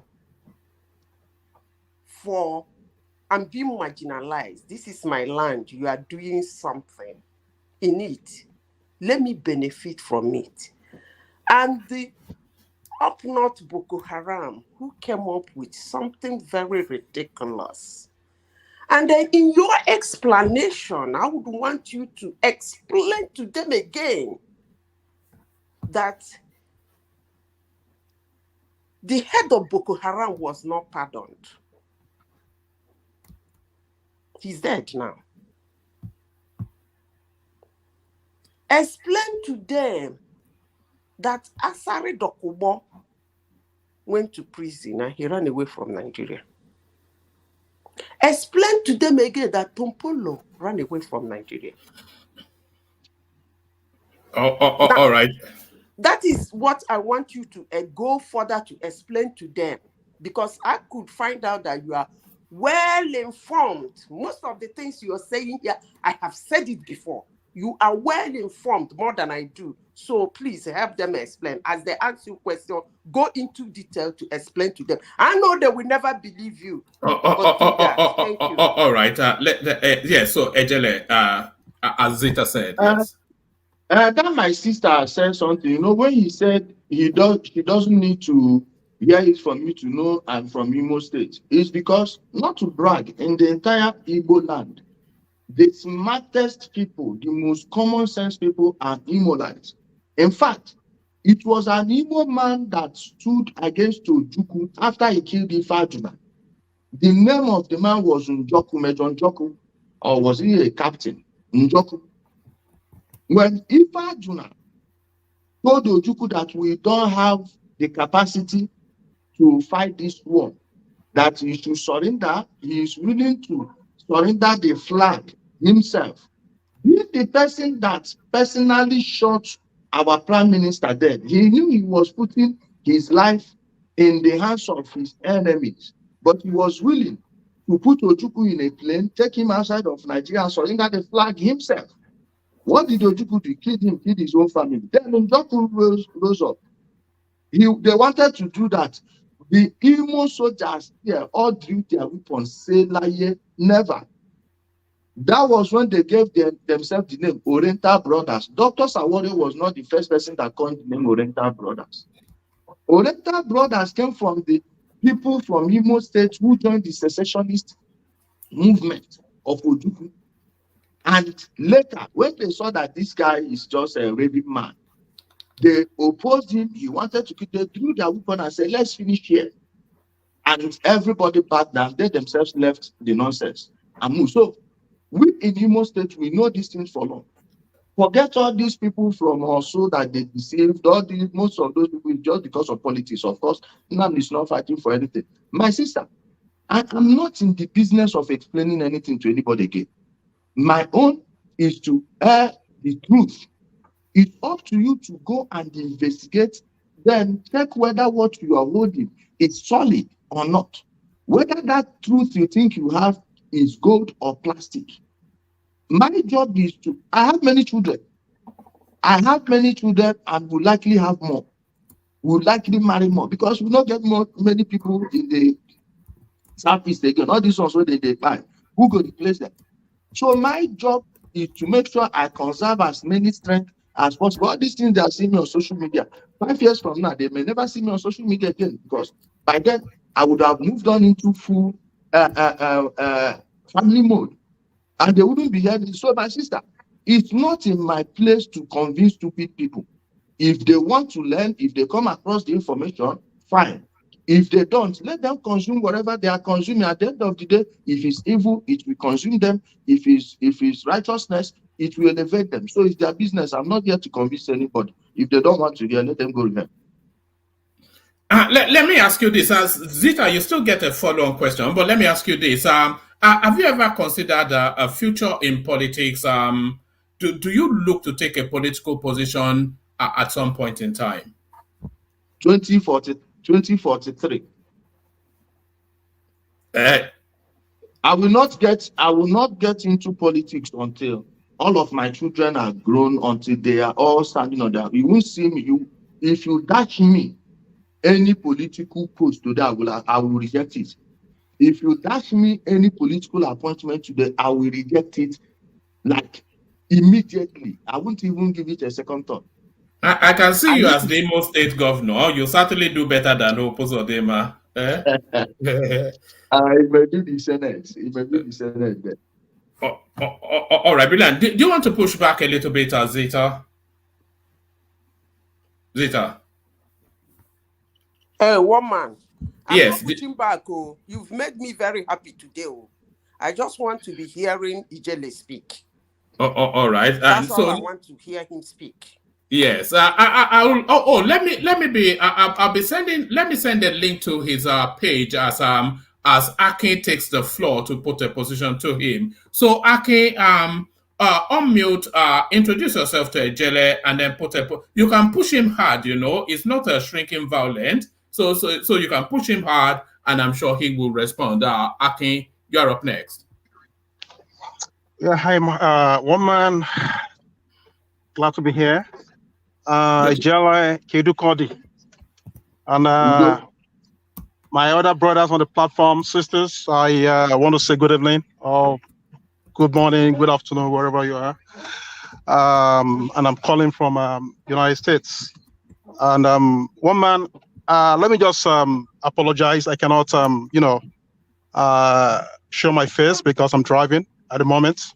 So you will excuse me for now. Next time I'll be able to do that.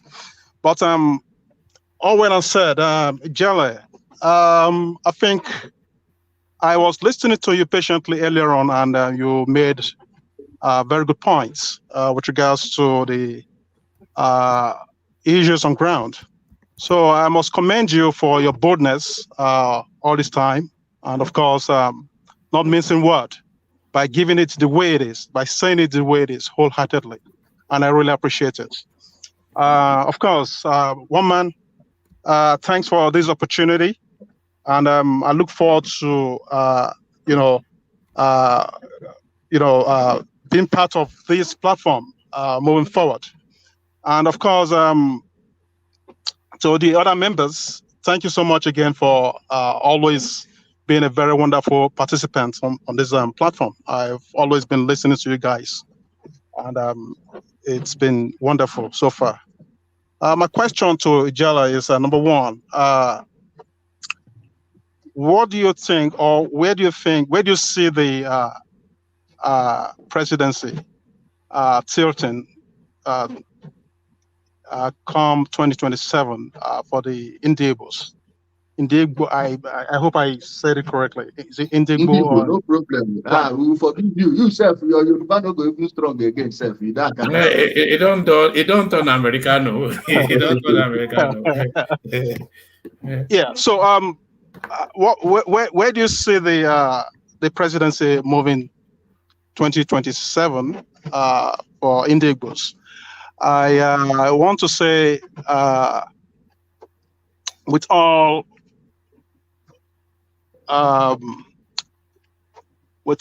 sense of responsibility that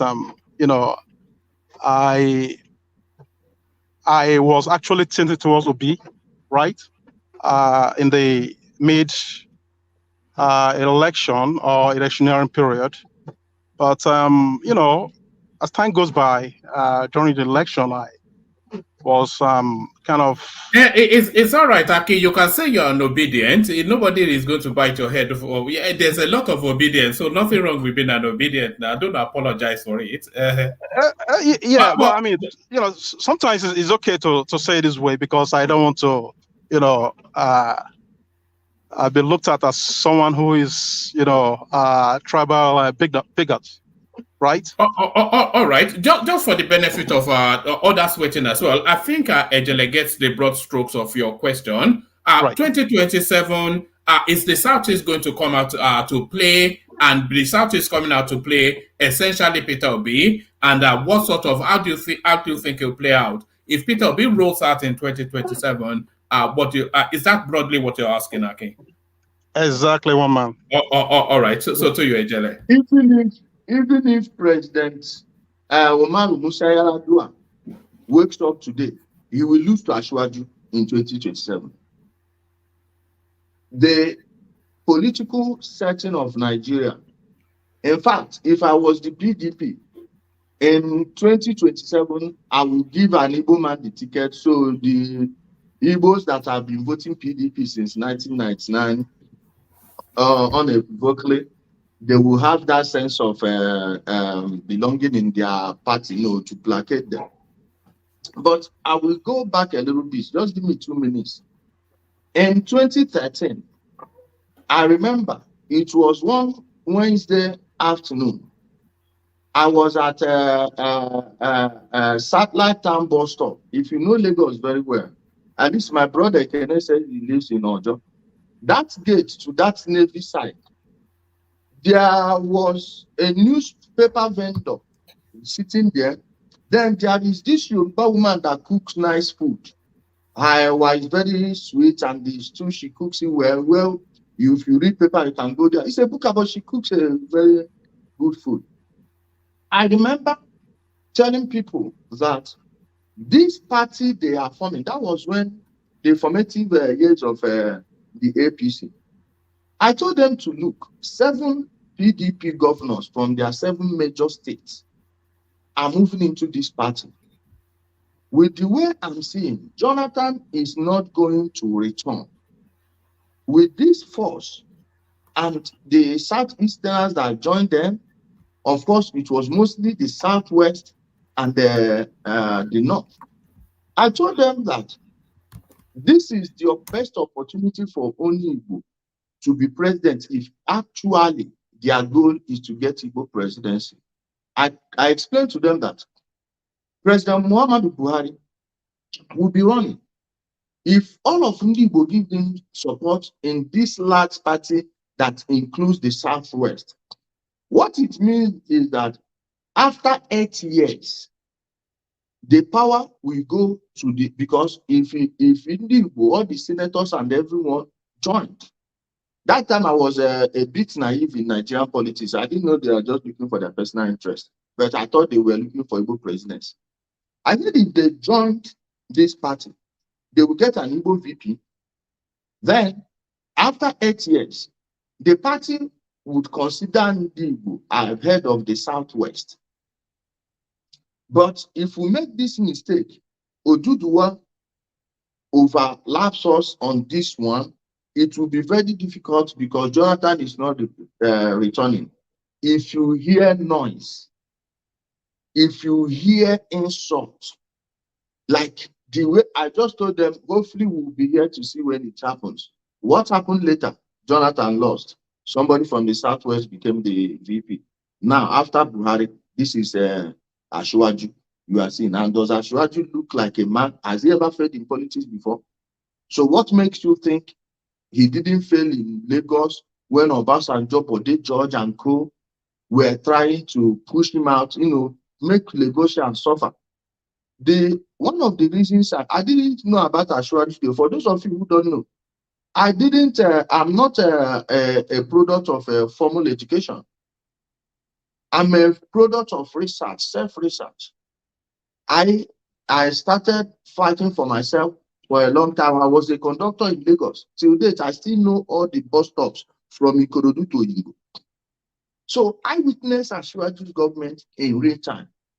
And being someone who came from a civil servant background, my father was in NEPA then.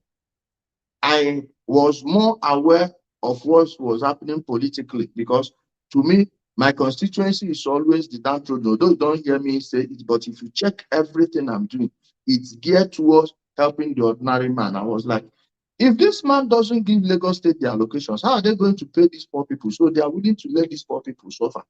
But then the ingenious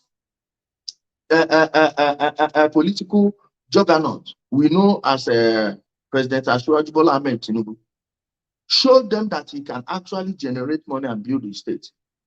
Under Obasanjo, no states developed more than Lagos, even when they were not giving them the money. So this man has always fought from a minority position and always conquered. Somehow, you think in 2027, someone is not going to happen. Now the case should be 2031. Then in that 2031, APC will give send their ticket back to the north. So it's going, and as it stands, there is no opposition party in Nigeria. There is no opposition. I want a solid opposition. At least it will make some of these appointees, because when you see that an administration is not moving fine, it's usually from the ministries, departments, and parastatals. So it will force the leadership of the party and the presidency to be more proactive on how they carry themselves, and they will put more surveillance on all of these people. But as it stands, since this APC is going back to the north. Now, imagine if where APC provides gives someone like Zulu the ticket. Who in Nigeria today would you compare Zulu with? It doesn't exist. The entire Southeast, the only person that comes close is Dave Umar, but he's in the same party. But the power will have to go back to the north. The South has gotten their own. So the political miscalculation of Ndigbo from 90, I wrote my book, I titled it Reverse 60 Dates. I don't want to sell it. I will sell it when I think the time is right. But I have them stop everywhere in Europe, in this place. The political miscalculation of the Southeast has made it impossible for anybody from the Southeast in the next 15 years to be president. So if they want it again, they need to start educating our own people on, like, political education is needed. Imagine the energy, the wealth wasted on a fraudulent business like IPOB, a private business, IPOB Worldwide Limited. Imagine if they had used that energy, the resources, everything, what have you, to build their place, strategize, and position themselves in a way where they will be indispensable. With their miscalculation, the last 3 political electioneering seasons, on a bounce, 3 on a bounce, we are won without any input, virtually no input, little to no input from the Southeast. So the truth is this: by the logic they are using, Asiwaju is not going to lose in 2027. The person that will take again will be from the north, and if they run Zulu, I doubt any reasonable human being will waste his money campaigning. So let's just face the fact: it's a very long haul. Thank you. All right, brilliant, excellent. Let me ask you a question, and then after that we go on to the progressives. 2027, do you not think that a northerner, a strong northerner, and I don't mean Atiku Abubakar or people of that ilk, do you not think a strong northerner can push Tinubu hard in 2027? Like Zulum, for instance, just as an academic exercise. I know they're the same party, yeah. No. I know, but somebody like that, I know it's of the APC, just as an academic exercise. If you had like a Zulum in PDP, is there not a chance that it could defeat Tinubu? In the entire north, the non-functional states in the north are all PDP states. And Zulum can never get into PDP now. He's a principled man. This is a man of honor. This is a man that unblemished. No human being is perfect, but I am going to work for Zulum for free. I will volunteer whenever he wants to run because I have seen the man work. I have looked through his soul and I see nothing but purity. PDP is not a party where they will push someone like Zulum because he's not going to give you any money now. Go ask Zulum why you don't hear his name anywhere on social media or the news, that he doesn't have time to come and be bribing you. He knows how to do his job. Remember. Oh, I think our grace may have frozen. Hopefully, yes, I think our guests may have frozen somewhat, yeah, hopefully we'll reconnect in a moment. And then, whilst we wait for the guests to reconnect, I want us to be getting to the questions quicker. I don't know how long we'll have him for, but I want to make sure that everybody gets, now that the room is fully populated, I want to make sure that everybody gets to ask him at least one question. And then if he still, if he still feels in the spirit to carry on, then if he still feels in the spirit to carry on, then we'll loop it around again. So hopefully he'll rejoin us momentarily. He is joining us from Nigeria. I think somewhere in Abuja. So nobody come in, so that we leave that window for him to come in. So hopefully he will. Yeah. Oh man, I'm not satisfied though. I still have a lot to go. Yes, I know you want to. I know you want to. I know you want to face him, but you know, so it's just I want everybody to ask a question, and then after everybody has asked a question, then we loop it. Then we just open it up and have it like a free for all. I'm sure he's trying to reconnect as we speak, because I get the sense that it's somewhat enjoying the conversation. So we wait for him to reconnect. He has the link. So a lot of things said actually. I was quite surprised because some of his thoughts, they align with thoughts of people like Zita, people like Emeka, you know, some of the voices that we've heard consistently on this platform. So let me go come to you, Akim. Akim, what are you making of our guest so far and what he has had to say, Akim? Hi, good evening, one man. Good evening to everybody on the platform. You are enjoying life in Spain. Look at this guy, the life of the billionaire. What can we do, one man? What can we do? My not be wood now. Yeah. So basically, I was listening to Oga Ijele, and I think it's an interesting one. You know the position he has taken. These are a lot of them are kind of documented facts, right? So it's not something that that you want to argue with. I understand that Ijele is not. He has come out to say he's not entirely happy with his positions on a lot of these issues.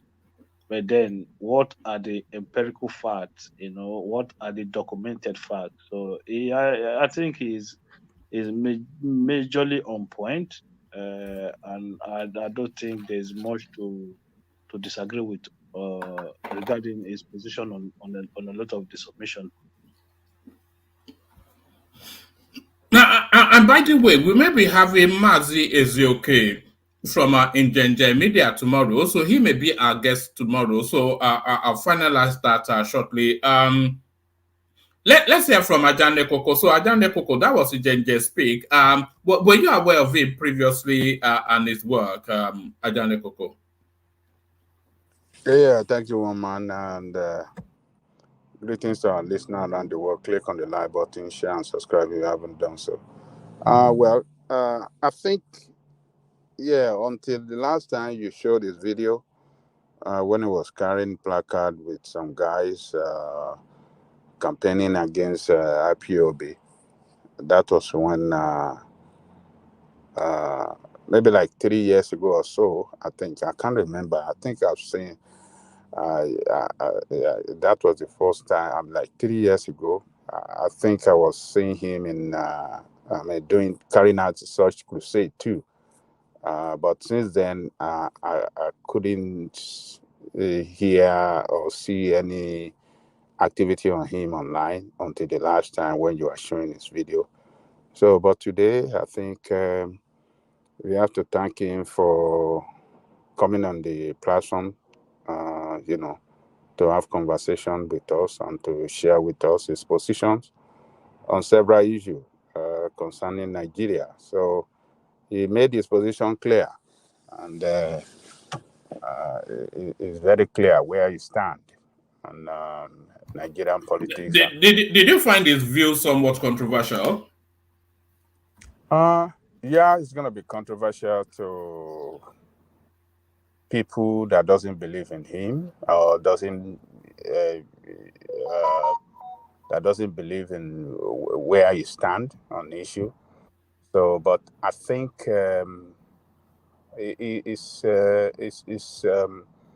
most of the thing he's saying is not saying it just. He's saying it is backing it with fact, historical fact, and the fact that are available, and it's not showing any sentiment. It's not. It's straight to the point, and it just want to say the truth, and not minding what his fellow Igbo people we think about him.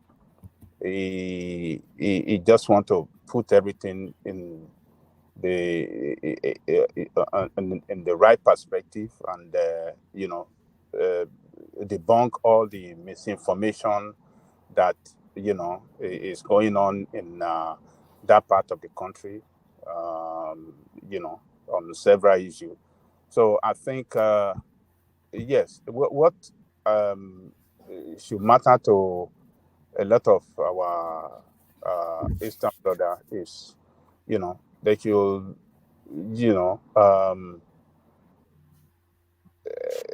they should they should not look at him as an enemy. They should see him. They should look at what is coming out from his mouth, investigate it, and get to the fact, get some facts on what he said, and use that to shape their own position on issue that he discussed about. So they should free their mind, not look at him as enemy, not look at him as enemy of Igbo people or people that are colluding with Yorubas or colluding with Hausa to destroy Igbo. They should look at him as somebody. Hold on, Ekene. I want to hear from Chimeze after Ijele Koko, just to document his voice. So carry on, Ijele Koko. Yeah, they should free their mind, listen to what he said, investigate, get their own fact. If they have anything against him, they can come back to the show and make reference to it that, oh, this guy that came the other day, this is what he said, but this is the fact, against what he said. That is what they should do now. And but for me, I think what I would like to see him do is go to Igbo land, the mainland itself, if possible, and carry out his campaign to, how do I say, to sensitize the people and to enlighten them, on several issues.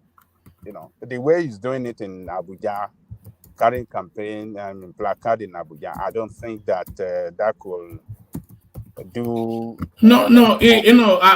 think he has a presence throughout the country. I don't think that was just an instance, but he has a presence throughout the country.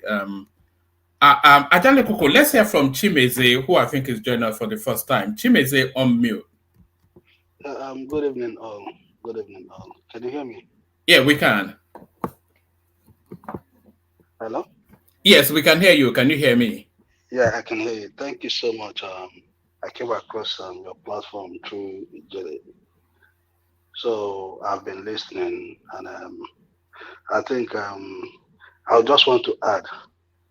You see, the area I want to add is the brother that asked what are the chances of someone from the Southeast becoming the president come in 2027.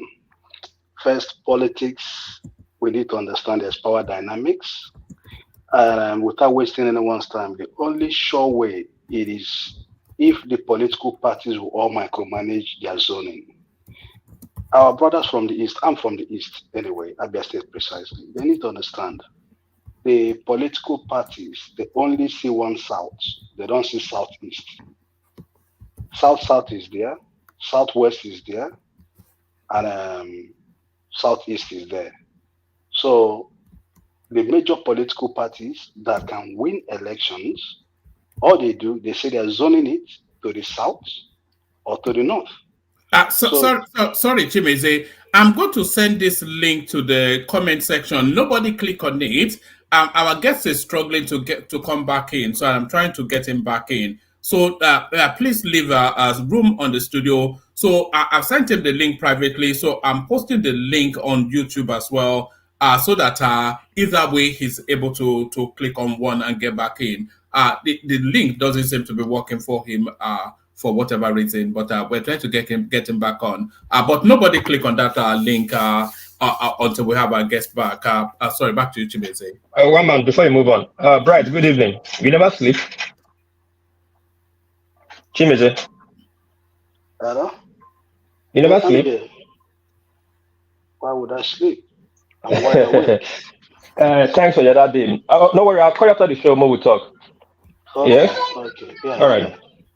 Yeah. So, we need to understand when the political parties want to zone, they just zone it to the south. And when they zone it to the south, it is there for the political or the politicians to contend with. And, the south, when it comes to the south, there's a brand of politics we play. So, politics in any part of the world is negotiated. Be it America, be it anywhere, people negotiate power. But this is something. Sorry, Chimeze, apologies. Nobody click on the link in the comment section until we have our guest back. We only have one seat left. So if you click on it, then the guest will not be able to come in. So nobody click on that link until we get our guest back. Sorry, carry on, Chimeze. So power is negotiated, but this is something. Most politicians do not want to convey to the people of the Southeast. And as a whole, our brand of politics is not the best. Sorry to say this, if I'm to go by the last election Nigeria just had, the presidential per se, we could see the negative energy coming from the Southeast. And we cannot allow a certain group of people to, over the years, to be pushing out the message that the APC is a certain tribal party, a party that belongs to certain people. No, and at the end of the day, if you ask me as a Nigerian, what we should be focused more on is to get a system in place that works for all, to get our institutions working so that whoever becomes the president, whichever tribe, will become less relevant. Even most people that are working with their shoulder high, their region produced the president. At the end of the year, at the end of the tenure, we all suffer the same fate. More or less, most Nigerians are never interested in the policies that this government are bringing to the table, or what is happening. How can we, come together as a people? When I mean as a people, as Nigerians, to demand for better governance. That is just my little contribution. And thank you for having me on your show. All right, brilliant. Make sure you subscribe and follow. We are having. I don't know if you know, in Gen Media, we may be having him tomorrow. So make sure you subscribe and follow. We'll be having guest after guest after guest. So make sure they are logged on and primed. Ogweni, you're up next. You and I could not have spoken with the same level of freedom that Ijele speaks. Because of course, we don't have the privilege. Well, what did you make of how he spoke and what he had to say? Thank you, Woma. Thank you, everyone, all the panelists. If you've not liked this page, please do quickly, and then try to subscribe. It's a global platform. Subscribe on time so that you are part of the trail, because in few months, few years time, this platform is going to go global, and you really be surprised. So Woma, yes, this is the first time I'm seeing this man. I don't know him, and so when I saw your program, showcasing the man, I said, okay, I'll just, I won't join. I'll just try to listen to the person, because I don't really know him. And but immediately started particularly rolling out facts and figures, putting dates to it, putting times to it, putting events to it. I said, okay, it's like this man actually understand what he's talking about. And I don't see for any which is the usual phrase I always use here, except you are an emergency political analyst. That's people who just of recent or recently just took interest in Nigerian politics. Whatever this man has come here to say, it should not sound very new to you. It will sound new to people who probably were yet to be born then, or were born but didn't pay close attention to their political space. But if you are the kind that pays attention to political space, and you want to be very sincere to yourself, you will understand what this man is saying, and you will agree with what the man is saying. To my brothers in the southeast, yes, I've canvassed some arguments on this platform before, that when it comes to the issue of marginalization, which an average Southeasterners would always talk about, everybody in Nigeria, I don't think there's any part in Nigeria that is not being marginalized. And I keep saying it, I keep insisting on it. So if an average Southeasterner comes and say, oh, we'll be marginalized over the years, they are right, they are correct. The only area I find very funny, and I always counter them on this point, is that you are not the only part in Nigeria that is being marginalized. You are not. You are not. It's only that you are not in. Is either you are not in others' shoes, or you choose to look the other way, or you choose not to bother about other people. If you really bother about other people as much as you bother about yourself, even if you don't even give all attention to other people the way you give to yourself, even if it's the little observation you observe about other parts of Nigeria, you will know there are other parts, there are some parts of Nigeria that are more marginalized than your part. I was listening to, was it Arise TV, one of these channels recently, and then they brought the man, and he was talking of, he came to talk about Nnamdi Eseife that died, and then from there they jumped in the Kanu Mata and all that. And he was talking about how Southeasterners in Nigeria have been marginalized over years. And I remember the person anchoring the program was trying to draw the man's attention to the fact that there are not just 3 tribes in Nigeria. There are several tribes. At least they said we have 70 something major tribes in Nigeria. And the man was trying to say that your understanding of marginalization is limited to 3 tribes. So it's like you have 3 thieves now sharing things, and you say, oh, you don't share it equally among the 3 thieves. But what happened to other people who should ordinarily have shares too, that they are not even having anything at all? What happened to them? So the barometer that you're using to gauge is what will give you whatever result you want to get. And now, when the man talked about, Tinubu will win to 2027, well, my answer is always that nobody knows tomorrow. Nobody knows what is going to happen tomorrow. But if you want to use today to judge tomorrow, for me, I will tell you that Tinubu himself will be the person to determine whether he's going to win in 2027. His performance is going to be a major parameter for Tinubu in 2027. Why? Because I was in Nigeria. Was it 2 weeks ago? Yeah, I was in Nigeria. I was in Abuja. I was in Abuja. I traveled to Enugu and I was in Ekiti. And I can see what I can feel what people are feeling. The only difference I have is that from an average person or any person that talked about Tinubu was that Tinubu has only come to clean your mess. You mess the entire system up before Tinubu came. So stop blaming Tinubu for cleaning your mess for you. You better sit tight and let him clean your mess well. And that's why I told many of my friends that were complaining. At the point in time in our country, we're using how many billions to stop the gap for our exchange rate. The man has come and said, look, open this thing clearly and let us see what exactly is the strength of your naira. And now you are complaining that the man has destroyed your naira. He has only come to clean your mess. You have to sit tight and understand this.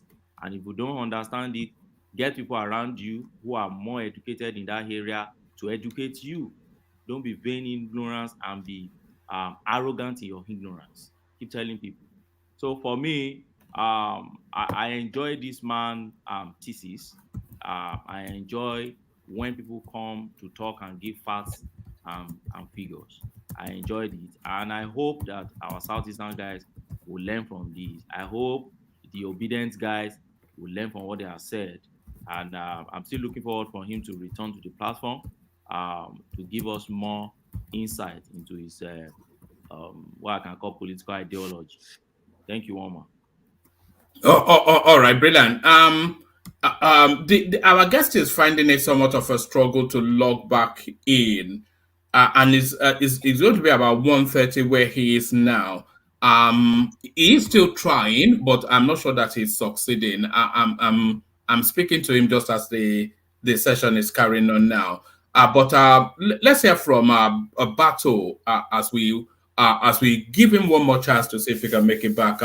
Bato, so there it is. You heard Ijele. What says you? So Ijele spoke. Now you speak. Bato. Yeah, one man. How about it? Yeah, good. Thanks. I think I would like to direct my question to Ijele. Number one, Ijele is a IPOB member. So I want to ask him. IPOB? Are you sure about that? Yes. So I want to know is one of Nnamdi Kanu's biggest critics. What do you mean IPOB? No. Ijele was there from the beginning of that, whatever they call it. So Ijele was there. I want to ask him, why did he leave? And my second question to Ijele is, why did Ijele deported from Turkey? I would like to put this question to Ijele. Why was he deported from Turkey? Yes, because the reason why Ijele was deported from Turkey was connected with IPOB stuff or whatever. So I want to put this question to Ijele to answer it. And again, Ijele said that those guys, these Boko Haram guys, none of them was recruited in Nigeria Army. And he said it with fact that is true. No, but show me the name. Where is it? I want to ask, how can you trust the Nigeria government? How are you sure? How Ijele sure that these guys, none of them, even a single one, was recruited in Nigeria Army?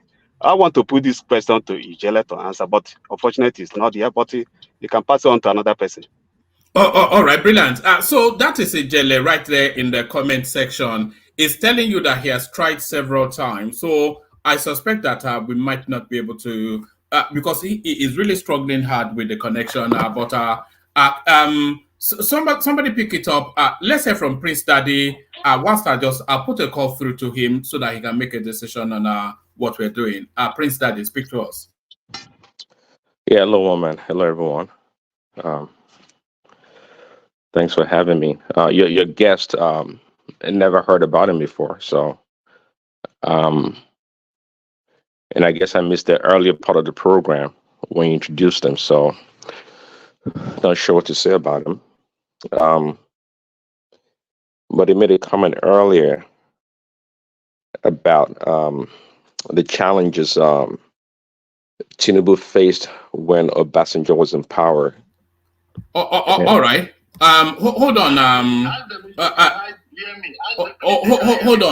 Hold on. Prince Daddy. So Ijele is not able to join us, but he's listening in the background, and he wants to respond to who was that? Was that Battle? He wants to respond to the comment Battle just made. So he's on the phone now. So tell me if you can hear. Tell me if you can hear him. Can you hear him? Can they hear me? Confirm if they can hear me. Can you hear him? Yes, I can hear him. Yes. Oh, okay, carry on. They can hear you. Okay, let me answer that bastard. You know one thing about them, they will never come before. Look at what he's calling me. Look at what he's calling me. This guy is a criminal. He's a criminal. Bringing their useless attitudes. Number one, I was never an IPOB member. Anybody that says it should give you any proof. 2 times I attended their meeting in Istanbul. The first was 30th of May 2017. They invited me. Any IPOB member in Tokyo State. When they invited me, then I spoke. I was the one that told them that they need to have a social media presence because I thought they were doing anything. They begged me to handle their social media account. I told them no because I knew anything Biafra is not my thing because my uncle died in that one. And I knew Juku was a bastard and a useless idiot that just destroyed the school. That was why I've been distancing myself from anything there. The second day I ever went to their meeting was, let me tell you where my problem with Nnamdi Kanu started.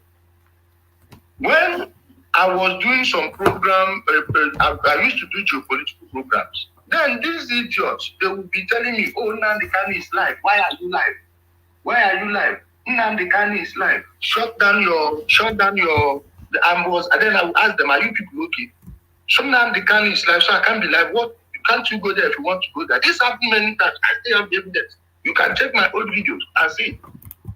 Then one day, one of them was saying, you people in Igbo, you don't work with one heart. You know, that is the emotional blackmail they used to put people. Oh, then I told the person that Nnamdi Kanu cannot challenge me intellectually on any topic. Set up that debate. Then they will go. I said, I will beat him like a drum. He killed himself in March 2020 when he called for open debate that any Igbo traditionalist or Igbo doctor, then a priest or any religious leader that wants to debate him on any topic should indicate. One, he provided a Skype ID, knowing that most people can't use Skype. Why can't he use Lumia or use direct call? He knows what he was playing. Then I remember I was making a program on the war in Afghanistan and how it was going to wind down that day. They came there, copied Nnamdi Kanu's post, and were pasting it on my platform. I was reading this. I said, what's this? They said Nnamdi Kanu is calling for it. One of them came on live on my this. He said he remembered the day I said I will beat Nnamdi Kanu. Now he's calling for a challenge. Am I pretending I don't see? I said because I don't watch his platform. I don't listen to him. I believe he's a clown. Then I didn't know he was running a scam. All the things he was saying doesn't make sense. You bring out that. Look at left here. All this rubbish they were blabbing. And he will be showing videos. You know, during lockdown, people were traveling from many places illegally, but he hasn't started them anyway. Then I told them, you people can take my Skype ID. Then my Skype ID was a dashboard, a car dashboard. I went and put my photo. I said, send you people go and submit my own resume. Tell him I want to debate him and see if I don't beat him like a drum. After that, my program, I went to that his post. I saw over 200 entries on my behalf. They said, why don't you do it? I said, no, because if I do it, 2 people will lie that I do it. I want you to do it on my behalf. I see if you won't run away. By then, they didn't know that Nnamdi Kanu, through one IPOB leader they called Tony in Australia. After my program, he will be asking me support, and he told me openly that it was Nnamdi Kanu he was giving it to. Nnamdi Kanu didn't know I knew he was on loudspeaker with the guy on the other phone, and I'll be on the other phone. Whenever I finish a program, he will take those things and use it in the evening. So these ones, they probably haven't heard such information before. They believe that he's smart, and I knew I was telling them that I would beat him like a drum. He set the date for it. After that day, I entered that thing. 2 days later, that dude called me. He's from Imo State. He's from Oru. He begged me and said, please, Ijele, withdraw from that. I said, withdraw for who? This Mugu. I said, never. We must see. He was begging me, and I knew why he was begging me. I said, no, the only reason I will sit down, I will stand there is if Nnamdi Kanu said he has cancelled that debate. Because if I withdraw from that debate, they will say I ran away. The day of this debate, Nnamdi Kanu disappeared. 15 whole days, he disappeared from the internet. In fact, after the 15th day, the only reason he came out was that I went to a Turkish Naval Museum. I was showing them warships, cannons, modern guns, artillery pieces. Then I told them, if Nnamdi Kanu comes here, now, that was the time he used the photo he took in front of a tank to steal from them all those Mughals. They were contributing that he was buying weapons to come and destroy Nigeria. I told them this is what he's doing, like I'm talking now. And you see where I'm standing, in front of an artillery piece. I was showing them both the ancient and the modern. It was that shame because that video went viral. I was mocking him and was telling people, meet your coordinator, contribute your own money. Then they started questioning him. He came out later after 15 days and told them that he went on a national assignment. I laughed. I said, which country did you go to? Show us, because any country that you have an appointment with the president, you will be given an invitation. So share the invitation with us. Then they started attack. I finished them. Every day I showed the guy Pepe now. They begged me, even want to pay me. I came live and told them, any of you that tries to call me again to bribe me, I will record your call and play it to the public. 22nd of June 2020, my birthday. The criminal Nnamdi Kanu, I didn't know he has planned this with people. And one person from my own village, from my own town, Amanduba. That one, I don't want to say anything, but nobody will see him in life again. Of course, they know it's no more. They know. But then they planned it with him. Called one girl from it that lives in Italy, Ashawo, that they were using the IPO paper to file asylum documents for. The girl came on air and lied that I trafficked her and the sister to Italy via Libya. That thing got to me. I did not, and I knew they planned it. They targeted on my birthday. That day I went to club. They enjoyed myself. They came on 23rd of June and told him, Nnamdi Kanu, today you talk of it. Then I started firing him. Now, they knew I had a gun in Turkey. They went and set their father up. The police came. They saw my pistol because I don't stay unarmed, especially when I'm fighting with a group of people. But there was documents on that day. I came back to Nigeria because that time during COVID, the court date they gave was 3 months later. And they were going to keep me at the holding center. I told them no. Even these women were buying tickets for me. That they should send me home. Mumuna may use my hand, come back home. I have my passport. In fact, my passport is still reading that I'm in Turkey. So they missed everywhere. They thought they would see drugs in my place. They thought they would see guns. I came back I have my own passport here. So all those Mughals that are yapping rubbish know nothing. These are stupid, a bunch of idiots that Nnamdi Kanu was deceiving. Then I told them, I did not come to Nigeria to do anything. If I want to travel abroad, I go abroad anytime I like. I just came back from Europe. So abroad was not even my. I told them, I will be here to make sure this guy pays for every atrocity. I promised them, and I will carry it to a T. His own brother, I nearly killed him at the Federal High Court. He ran behind the DSS because I don't do anything in secret. I want to fuck you up and fuck you up big time. They are politicians that are sponsored them. They can do jack. They begged me to join them. This their fertilizer bomb they are using, I taught them how to make it. While I was teaching people geopolitics and how with small money, people were destroying armies. I didn't know they were copying it. Ask them, does any of them knew what an IED was prior to 2020? Ask them. So, my brother, don't mind those idiots. You know, they can never talk when you are there. It's when you leave, you see them yapping. Old man, the gun must buy most. Where is Kennedy? You know, I'm not saying I know the talk my own from I go talk and I go see you, and nothing will happen. So, my brother, that's it. So, Bato, does that satisfy you? Ijele was not deported from Turkey. He left off his own, and he was not an IPOB person. So hopefully that clarifies that for you, Bato. No, it did not. My question there is, he said that they got something from his house. Did he first deport in Turkey before he left Turkey? That's my question. Again, let you answer it, please. No, he already answered that. No, he jumped back from Turkey. That guy is a liar. Just believe me, he's a liar. That guy jumped back. He did not go to court. He have to leave Turkey. So don't listen to this Ijele of it. That guy is a criminal. Let me expose what he did already, sir. Let me expose what he has done. You see how he has moved the goalpost. Now I am happy this thing. Well, but we cannot hear Ijele clearly. Can you bring the microphone closer? Sorry, your phone closer. Sorry, carry on. Please let me finish. I am happy this program is being recorded and is safe. Everybody, I urge you to go back to this video when he first made his submission. And this lie is lying now, trying to. Do you think everybody is an idiot like you people? What you said to the hearing of everyone and you're denying it. Are you okay? Are you okay?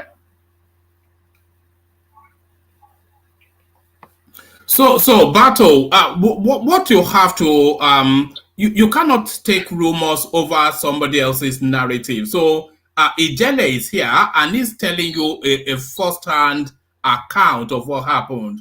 So I'm not quite sure what you tell yourselves in wherever it is that you have your conversations. But the man, you cannot tell a man's story better than the man, and he's telling you exactly what happened. So hopefully that clarifies that, Bato. And whenever it is that you go to your spaces, you can give them the true account because you heard it from the horse's mouth. Bato. Okay, I think you satisfied that, Ijele. Are you happy to take one more? There's a particular guy here that was hoping. I can take as many questions as possible so long they are hearing me. All right.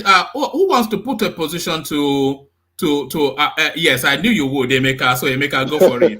I knew you would. I'm so sorry. First, let me apologize. I was busy. I didn't, I just remembered and I came in quickly. And from the moment I came in and the few things I had blew my mind. You understand?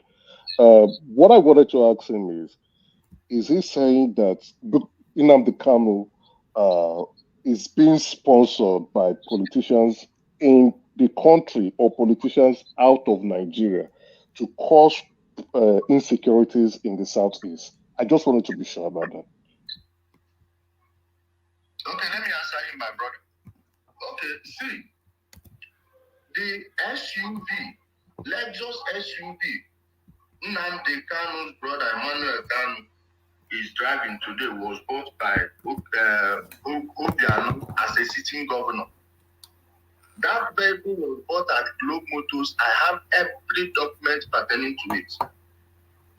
Obiano, not knowing that it was being recorded, somebody I respect very well, is a top politician in the Southeast, told him that I said something like this and asked him if he knew the implication. He said he bought it with his own private money and it's not state money. So he didn't deny buying the SUV. But the Bubemon saw the same priest who said anybody who fails to vote, any woman who didn't vote for P2B will be bundled and sent to the Fulanis in the north. Ask him this one. You can easily reach him through his page. Tell him I said this. He told people, including Ezawo, my brother, he may think that Ezawo was the one that recorded him. It wasn't Ezawo. I know the person that recorded him.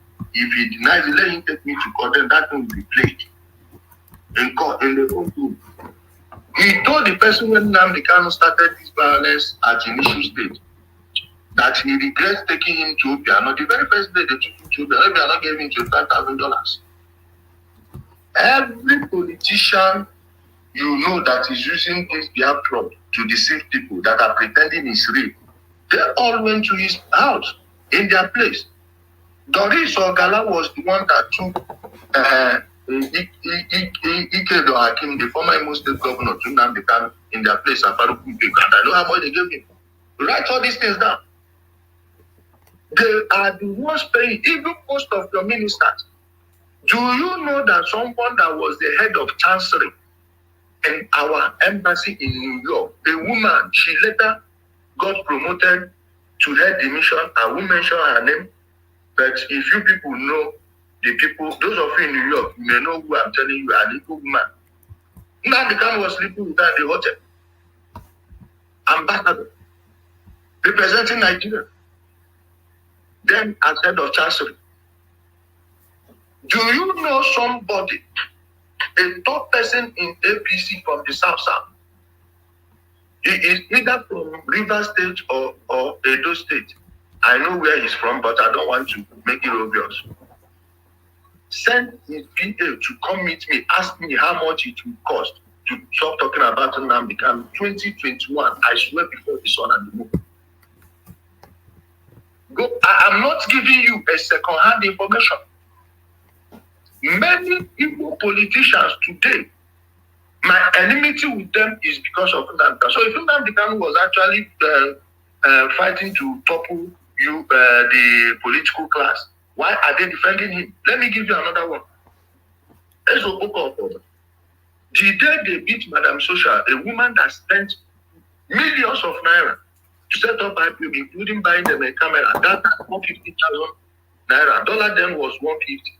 So we are talking about 3.something million today. 3,700,000 at least. Or 3,300,000 at least right now. Gave them over $100 to fuel their generator. Bought them a generator, heavy one, diesel generator. Just because that woman and her group, their first crime was not levying their members. They would tell her to levy people here in Nigeria. She said no. These women, sometimes when they come for meeting, I give them 1,000 naira. Imagine what 1,000 naira was then. Give them 1,000 naira each for them to be able to go back and go home. Maybe they'll buy water and drink. Her own money. Whenever they are going for rally, she will pay for buses. The very first day they sent people to come and protest in Abuja, that woman paid for 2 luxurious buses to and fro. Gave those people money too. But because she didn't agree to what they were saying, they wanted to remove her. Many people in her unit revolted, said if they remove this woman, they will stop attending their meetings. Then they left her. When it was time for politicians to merge IPOB fully into their politics ahead of the 2019 election, they told her that she must fall in line. She said no, that they are not working with Benjamin and their group.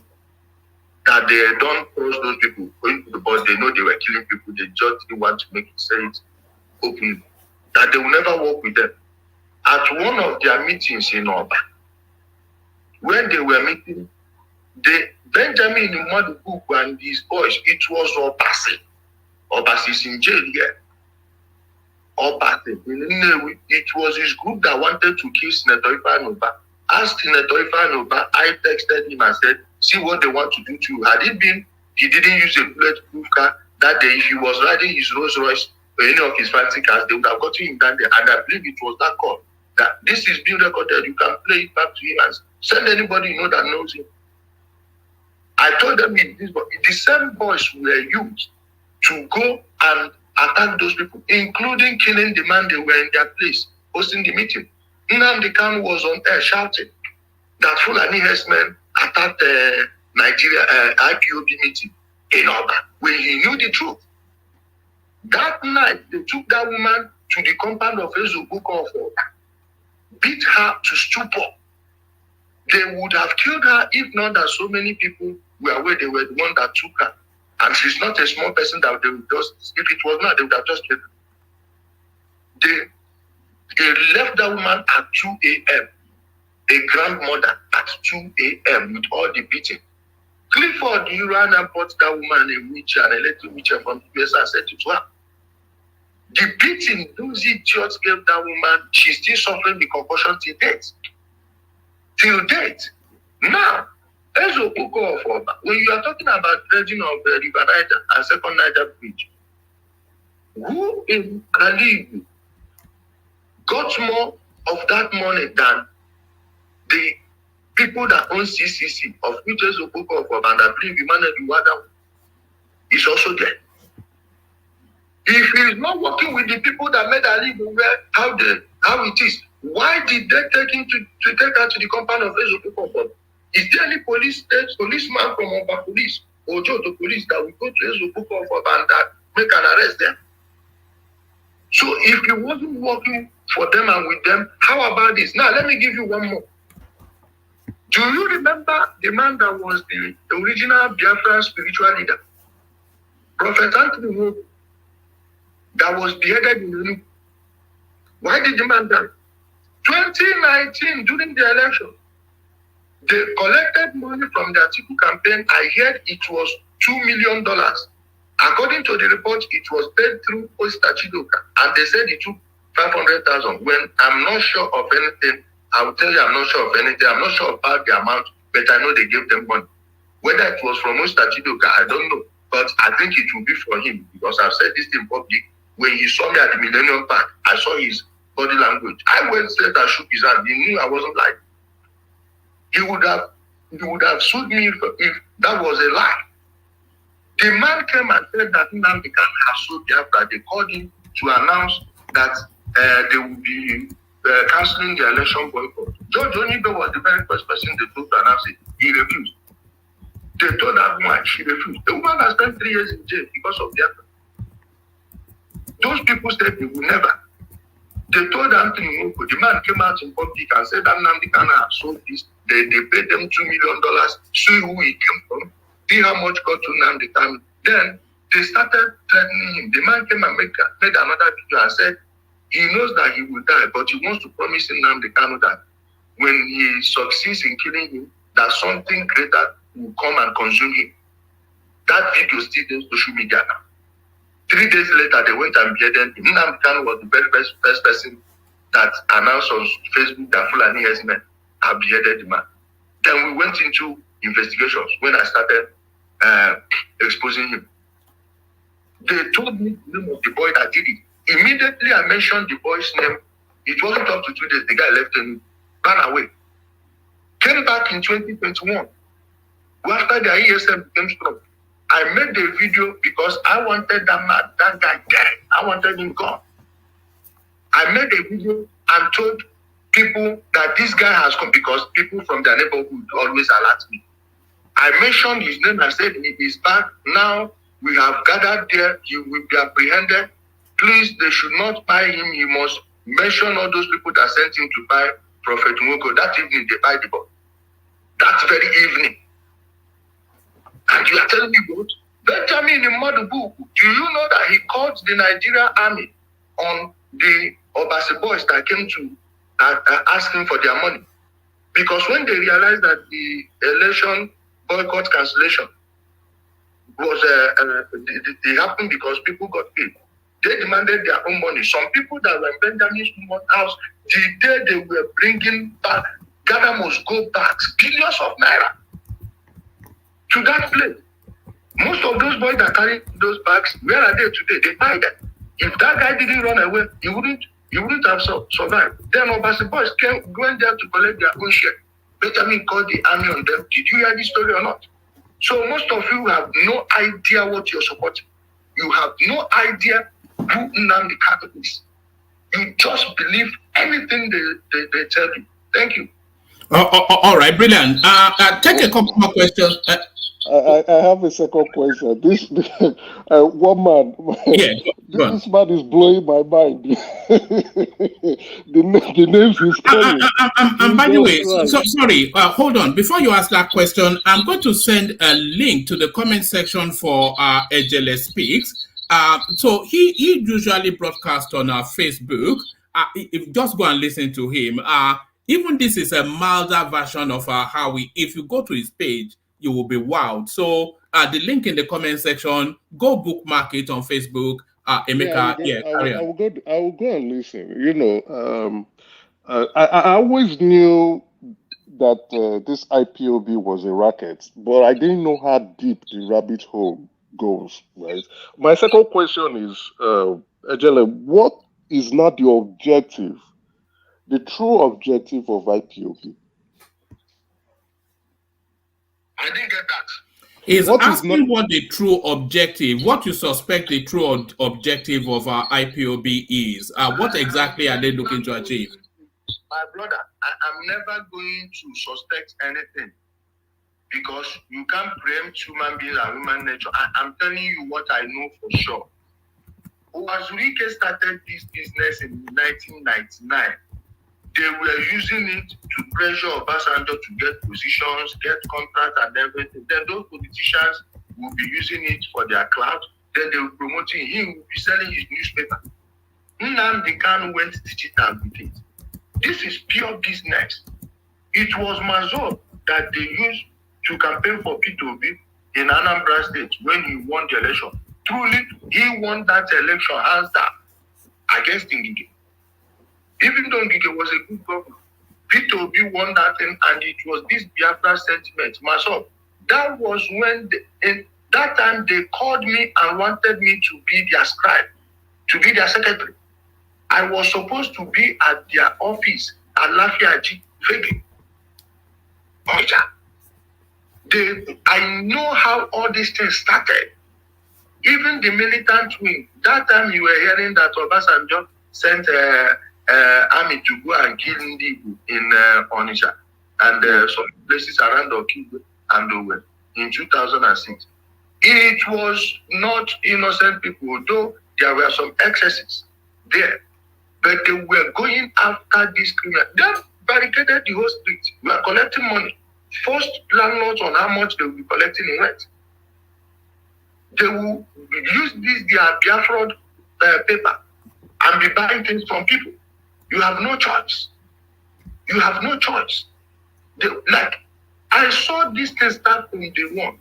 It is the politicians will be promoting it in order to gather people under that one umbrella. Once they have complete hold on their leader, they know they have complete hold on those people. Then it went into churches, into town. This is how we started. There is nothing to it other than a scam, A to Z. Thank you. Wow. All right. I know you have more questions, and I know you want. I know, but I want to. Let me digest this one.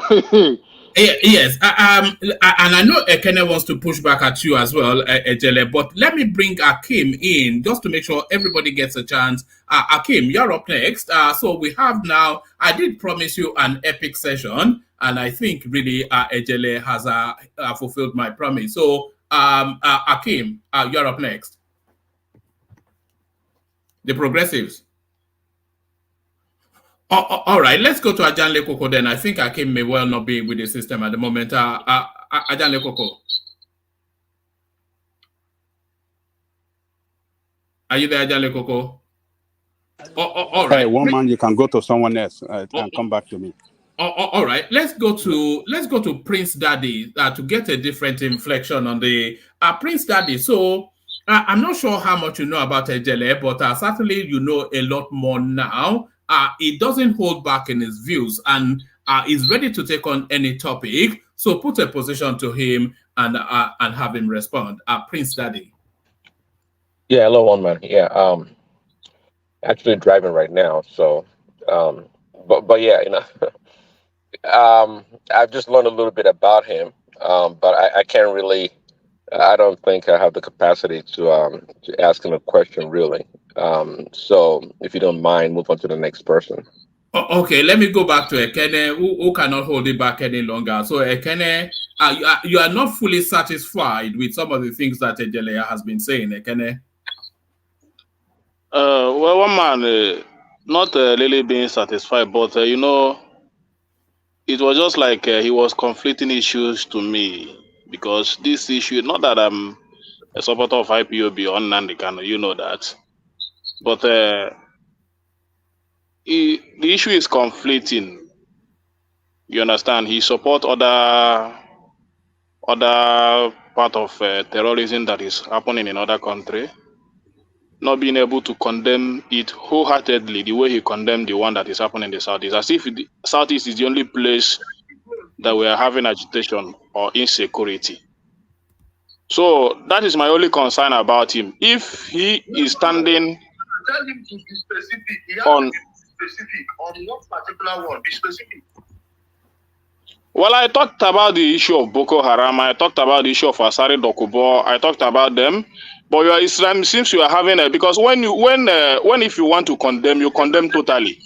But having a double standard on those issues shows that there is something.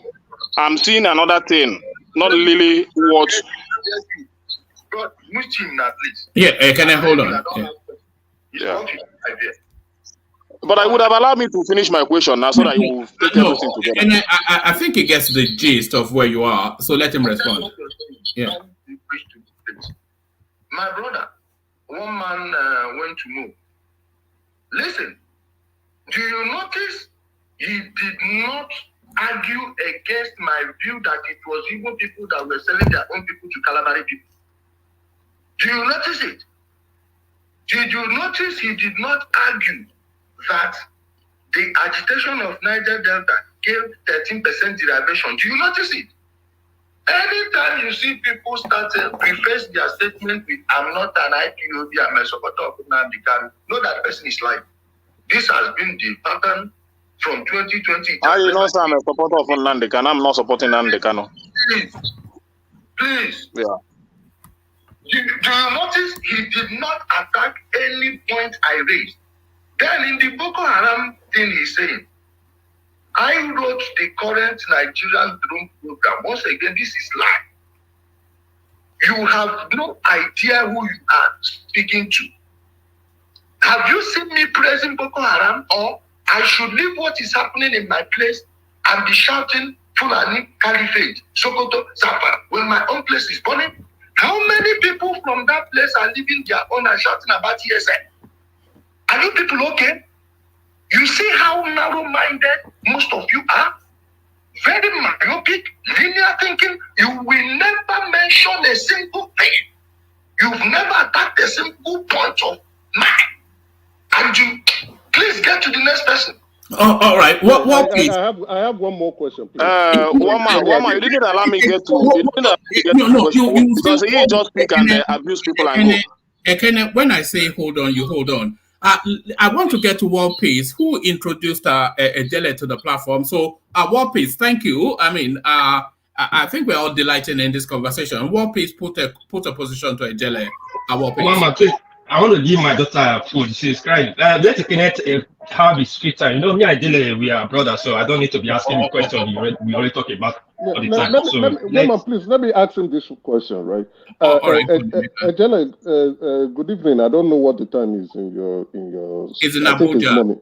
Yeah, okay, it's morning in Abuja, roughly. What do you think about P2B? What do you think about his idea and philosophy? And why has he not criticized IPOB, Nnamdi Kanu, Simon Ekpa, and the rest? Okay. Thank you, my brother. Peter Obi is one corner man that most people don't know. Now, tone down your emotions if you are getting agitated and try to argue against any of my points I'm going to raise. This man, as the governor of Anambra State, he was one that instituted the Catholic administration in Anambra State. Up until when he became governor, no one knew anything about the church the governor attends. by today's standard, I don't think people don't have become governor because he attended the grace of God in Onisha and Anglican in Uli. But it was through P2B. You will pass an exam. They will select only from Catholics down to teachers. This is a well-known thing. Don't take my word for it. When before Soludo was the flag bearer of Africa, you saw an Anglican priest complaining that they are marginalizing Anglicans and other people in the state. That thing started from him. And that man made one mafia move that I will never forget. This one happened before me. Ask anyone who upgrading on it. There was this popular hotel they call Upper Class. The place Upper Class used to be, right now, is a part of the parking space of P2B supermarket. That place, they took that man to court twice. The man won them in the court twice when they were forcing him to sell that land. The man, later one day, a guest just left his hotel before he knew what was what. Policemen swooped in. No petition that they had an information, anonymous tip to search the hotel. They went there, that room that person just left. They saw a human head there. That was how they demolished Upper Class hotel. And right now, that place is a part of is a supermarket. Do people know that that place used to be the Onisha service station of APS? But they have no, when you see all these things arranged, nobody will debunk it. I've been saying it online every time. They're telling me that these people are not hearing it. So I just gave you the nature of the man that people don't know. When you say it, they say you are attacking your brother. Attacking your brother in what way? I defend them now with all my life because there are legacies to defend. There. Go and check all the schools. They say they gave computer. Which schools studying the computer in the service? Which school? That they put in the offices? Which school? Where did it happen? Where did it happen? Should I name you schools where he came to campaign in the entire Obuku 1, Obuku 2, Obuku 3, Obuku boys, Obuku girls? Otumoye, Unity, that's comprehensive. Did they build anything in Eastern Academy? Urban boys? Sending money to DMGS and CKC to repaint their schools and refurbish certain things because most of the erudites in Anambra State are product of that school. Sending data is not like Anambra State University. How much was the school fees when P2B took power? 34,500. Under 3 months, it rose to 90,000, 85,000 for art students. Then law and sciences, 120. After that year, it rose to 200. When Igbo was given free education, how much were Enugu students paying in ESUT then? Even the ESUT is better than Anambra State University 1 million times. These things happen before were very high. Some people either they don't remember or they pretend they don't know just because he's from the place. Why don't you people support people like Dave Umai? Chimaru Tinamani has a better record than Peter 1 million times. Let's measure. Law faculty ban. Which one did Peter do? Funnel. Parkley. He went and repented Amak Hospital. They changed it to Anambra State, but they say he built it. The hospital that had been there before his mother got married. Check all of these things, and people, when you tell them the truth, they'll start catching feelings. Do I care about your feelings? This is what many people don't know. Please, what's the second part of your question? Sorry, I forgot it. One man. You're not being fair. You're not allowed me to speak. Let's not make it rowdy. You're not being fair. I don't like it. I will come back. One man, allow me to ask question now, please.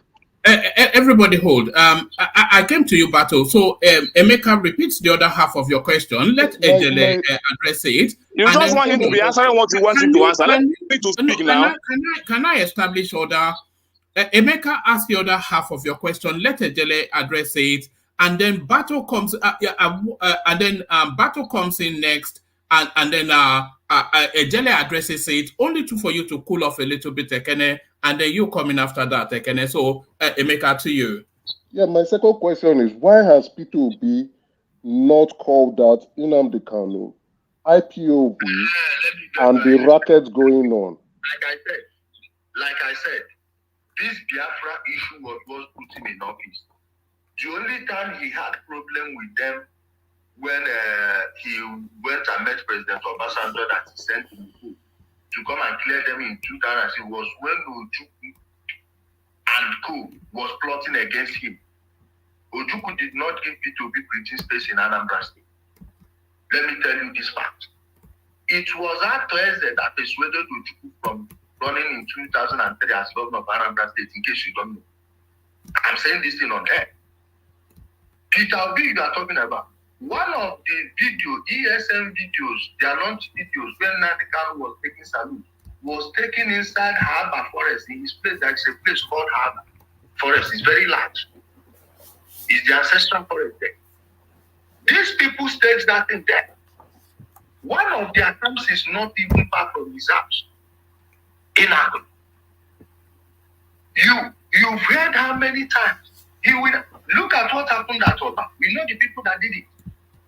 Dora Akunyili, the husband, Chika Akunyili, was murdered by Gatuso and his gang. The same known gunmen. In fact, it was on video.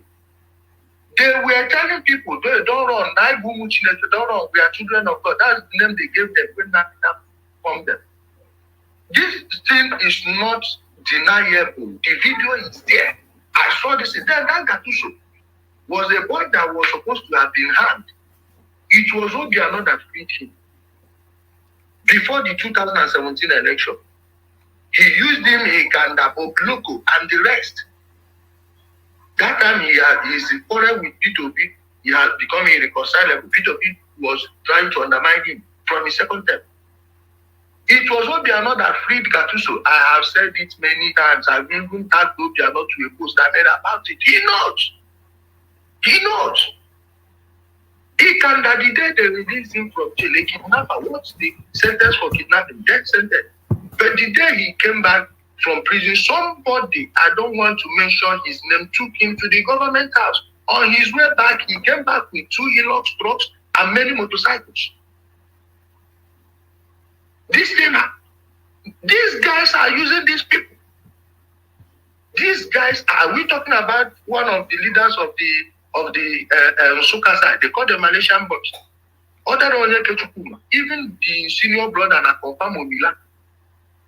There is more than a circumstantial evidence that he led the attack at that Ozobro massacre that Nnamdi Kanu was on air shouting that he's Fulani. This guy was arrested in Anambra State. I have a video of him in handcuff inside Okozu's house. Do you know they transferred him to Enugu to go and answer one flimsy case, one bellable offense? You see the style they used to manipulate the law. Someone has a civil case in Enugu. Whether that case exists, I don't know. But he has murdered many people, including one girl he called. They were chatting on Facebook. Sorry, Ijele, use words like pie just because of YouTube. Carry on. Okay. Sorry. Yeah. I thought they are different from Facebook. Yeah.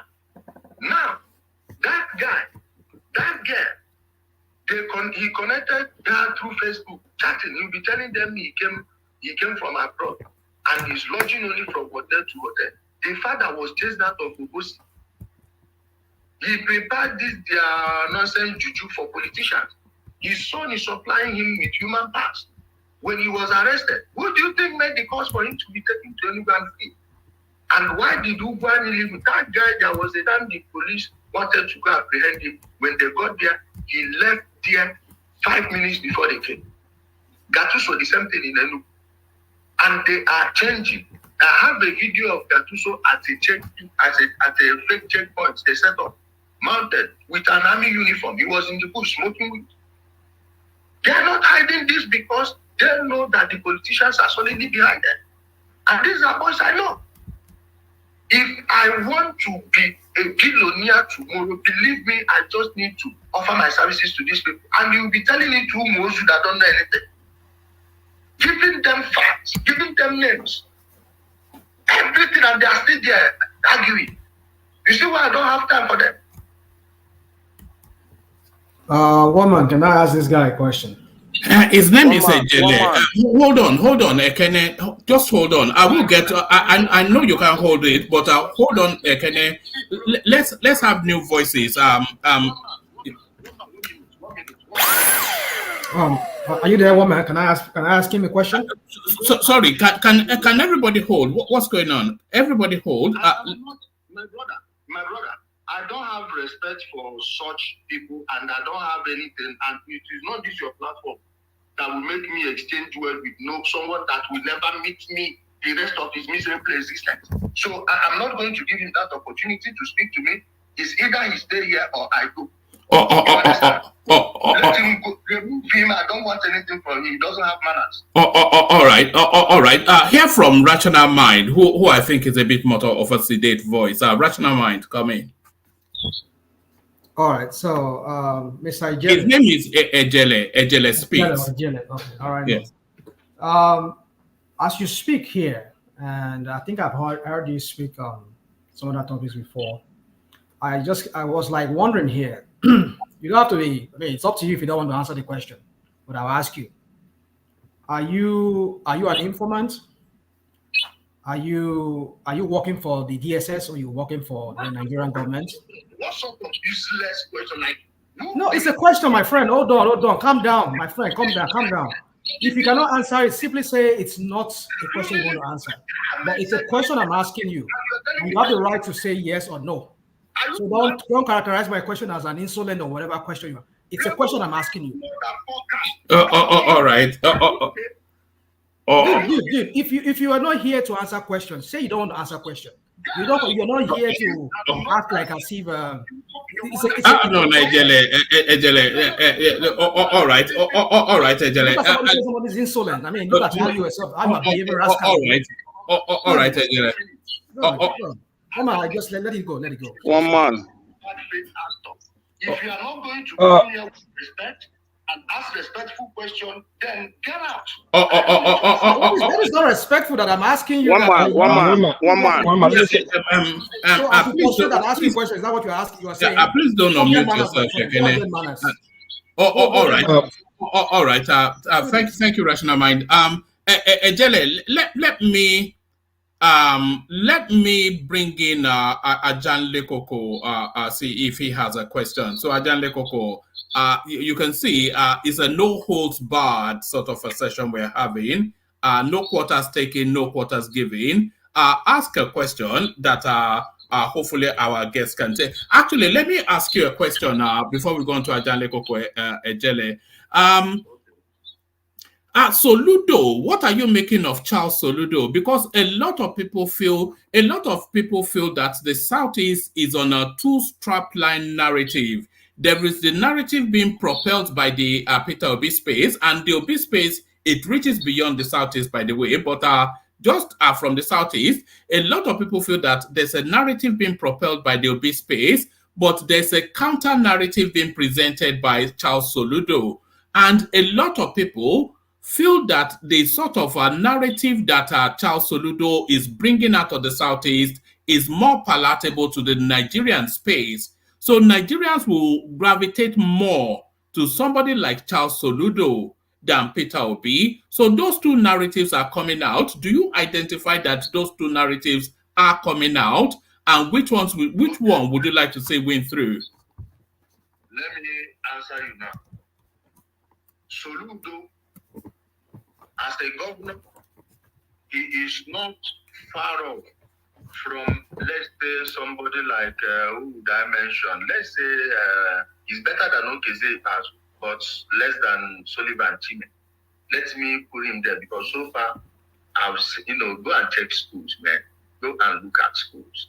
When I talk about how they didn't invest in education, if you check my page, you will see school, my primary school I attended, my own school I attended.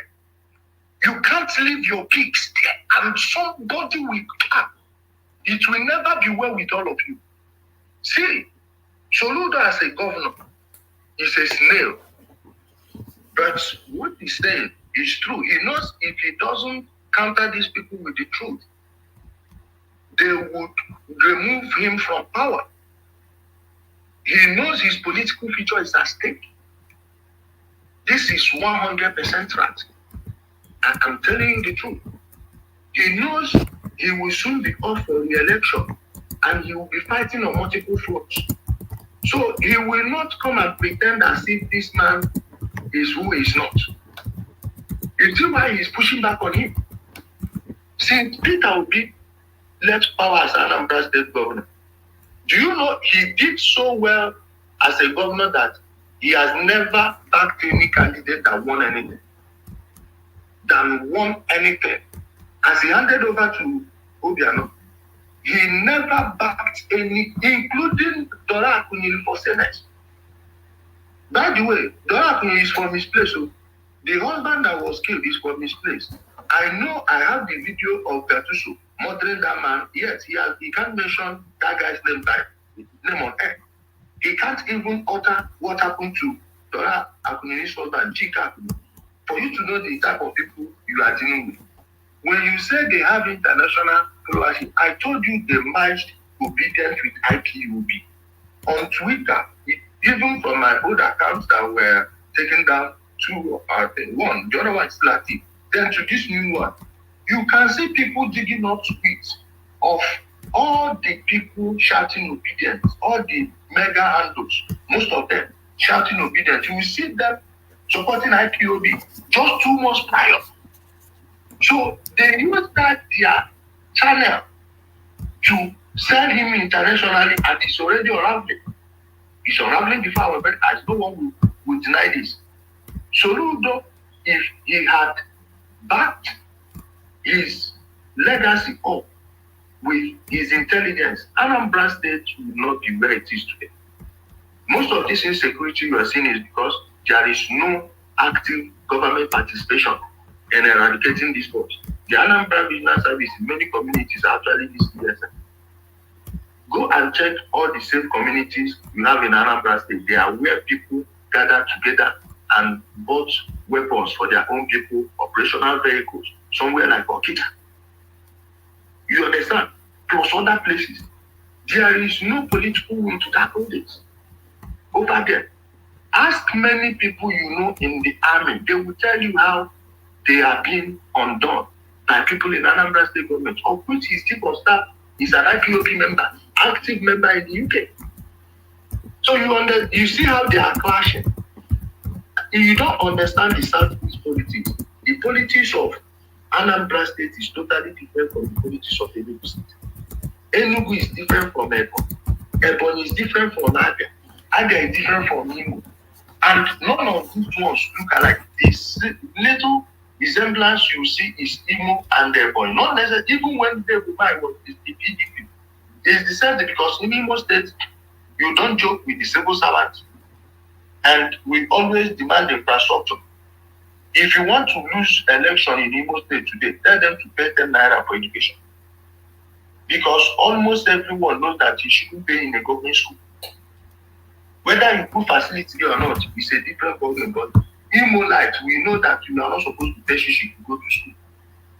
Because what they call Imo people in Onitsha those days in the newspaper people. We read news. We source things.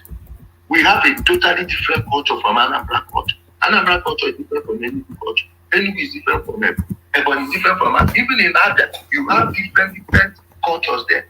Just like in Imo State. Also people and Anambra people from Nnewi South will adore these places. They behave alike.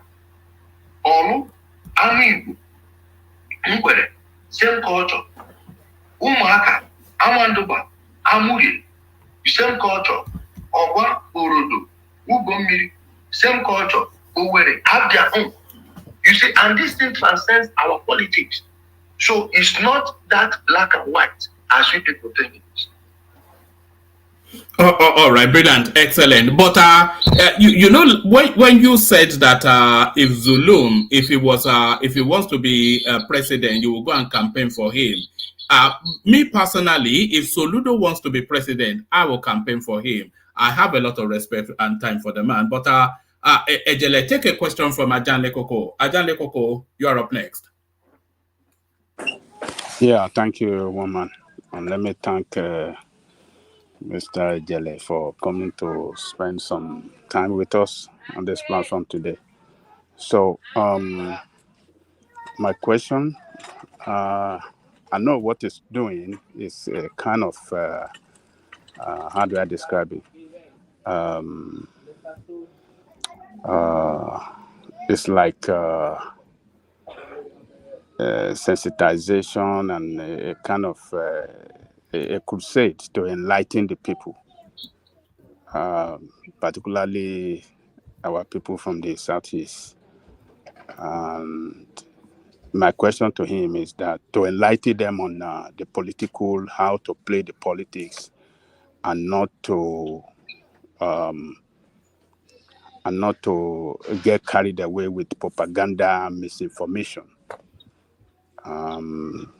So my question to him, what has he done in the Southeast particularly, and not the video I watched in Abuja? I watched one of his visual when he carried placard against IPOB and telling Nigerian people that it's an organization meant to make money for themselves and not to fight for the interests of the Igbo. So how is he doing in Igbo land to enlighten the people so as to bring the change that he is fighting for? All right. All right. To it, Ajale Koko, I think he understands the broad strokes of it. So, just what presence do you have in the Southeast in terms of Let me answer. I feel offended by the second part of your speech. I don't think it's a question. Like, what have I done as a governor, as a senator, as a what? Have you seen me telling people like Nnamdi was doing to give me money, I'm going to save them? Are you okay? Like, as what? As who? Am I their senator or minister? But let me tell you what I've done. Cool down. You don't need to be throwing abusive language against people now. What is the? There is no. It's a question. That actually want to fight ESN that I've not helped. From my own community, I didn't even know that they set up a camp in my place. Nobody from my family told me. It was the day Nnamdi Kanu was in 2021 before he was arrested. I said that the people shouting on social media that one of them, any day he goes to his village, that they have their own camp there. I said, I called somebody from Amuri and asked me, say yes, so that they have it in our place. Less than 48 hours, all of them, the ones that were arrested, were all killed.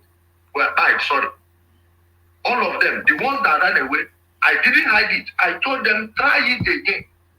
And I'm still saying it, if they burn your mama well, come try that. The one that was doing it in my maternal home, Sky, where is he today?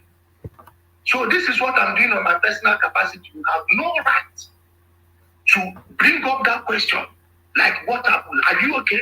Then on your first one, you said how to save the Southeast. There is no hope for this generation. The current one will die off. These younger ones, I have like my trust in them. Forget the youthful exuberance they are displaying. This is a backlash from what has been happening from the post-war Ali. That's why I see many of them are confused. Many of them that were supporting Nnamdi Kanu didn't know it was a scam, and they didn't even know the right story about the Biafra. You see where it's coming from? Telling you, oh, do this, do that. I am a realistic human being. I'm stoic to the core, but you see this one, You can't solve it. This generation will have to die up. They will have to learn the hard way, and there is no other way. You see, many of them have disappeared from their communities. Are they running for Fulani men? But there were people insulting me when I was telling them that Fulani men were not the worst buying people in Ali. You see where they are now. So what do you think I will do there? Am I a miracle worker? Yali is not what you people think. It's state by state. Forget this thing they are saying. We are different people. The only thing that unites us is the language. In character, you can imagine how the states, they don't have their government house. The place they did now, rates they did now. Oh my, look at Umai. Olu is far better than Umai in infrastructure and otherwise. They don't even have public water there. Look at how dusty, how local everywhere. Without Umai Tower, go look at what they got tower. They can't even build a strong edifice. And you want to use them to compare, but that's advancing, moving forward. Or Imo, where everybody get get. Then Anambra politics, they play the deadliest politics in the Southeast. Political assassination is nothing for them. Character assassination is nothing for them. They don't care. They are ruining the lives of their own people. Anambra, there is no type of professional you want that you will not get in every town in Anambra. There is no place you go into work, you don't see them. But ask yourself, why is it that good people never get to position there? Just like in Abia. It's because of the culture they have there. They will oppress the person and the rest will not care. They will cover it up. Then you go to any, their own is totally different. They are the only people that still maintain their rotational governorship till date. This song we are playing, Enendeba, Enendeba, Enendeba, Enendeba. Enugu State had the politics of Enendeba, Enendeba. You give these people, you give these other people, give these people. Then go back to the first person. Can you name any other state in the Southeast? My own Imo State. Since 1999, the only time somebody outside of Oluzon was the governor was Ike Akim, and he served only 4 years. It was 8 Oluzon, 4 Okigwe zone, 8 Oluzon again, another 8 Oluzon. Owerri zone was just 4 months on. There are another 8 years. And somebody will be telling me, oh, it's a rotation, this and that. When I know how we are playing our own politics back. We are not even rotating our own governorship. I'm from Oluzon, but that doesn't stop me from telling the truth. Then you go to Anambra, there are people that they believe should be governor. Nobody from India, nobody from Omuja. You see it? So there is no one political ideology in Uganda. All these things you're seeing on social media just pretense. Thank you. All right. That's one man. Yeah. Let me say something before you go. Hold on, Adele Koko. Okay. Yes. Hold on. Hold on. Ijele, there's a question coming in from the comment section. It says, please ask Ijele how the Indigbos could bring their politics to the center in order to win the trust of Nigerians. So that is coming from Akinyemi Awodi Akinyemi. Let me just yes, Akinyemi. So the question essentially is that the Southeast politics seems somewhat too regionalized, and a lot of Nigerians see it somewhat as ethnic. So how do they then transmute from that ethnic sort of outlook to have a more Nigerian outlook in order then that they can then gain the Aso Rock seat?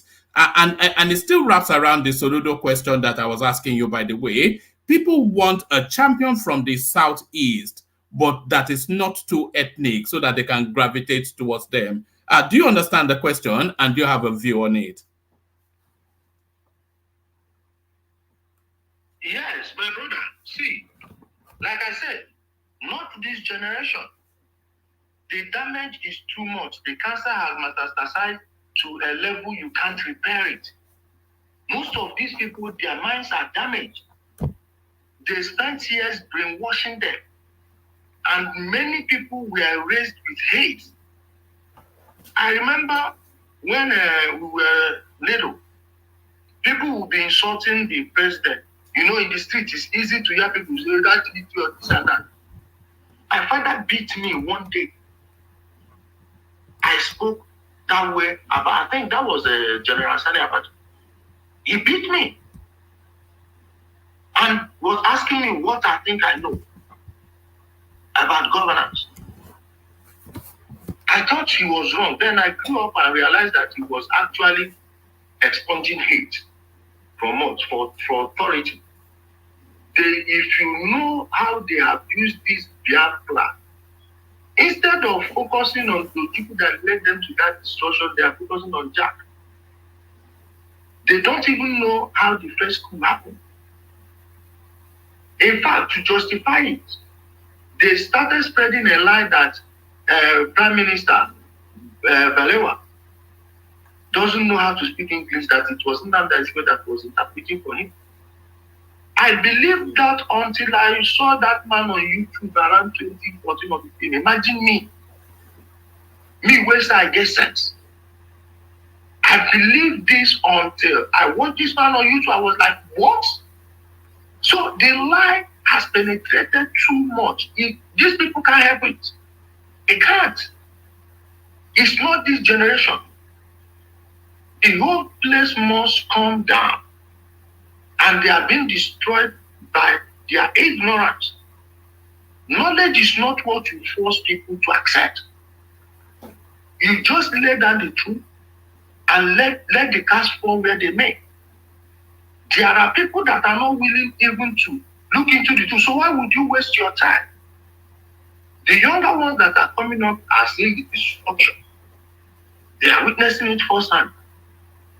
They can lie to the elderly people that this fool and but these ones know what's going on. Many of those boys doing these things are their mates. They see them with all those stolen cars. They know how they trade in human parts. This is not something that should know. You think they that don't like this thing want to live with it? These old ones, they are getting the idea very late in their life. That's why go check mortality rate in this app. Check mortality rate. In the space of a decade, went from the most happy to the saddest. And do you think if the people on the ground didn't support it, something like that will take a hold? Now, are they willing?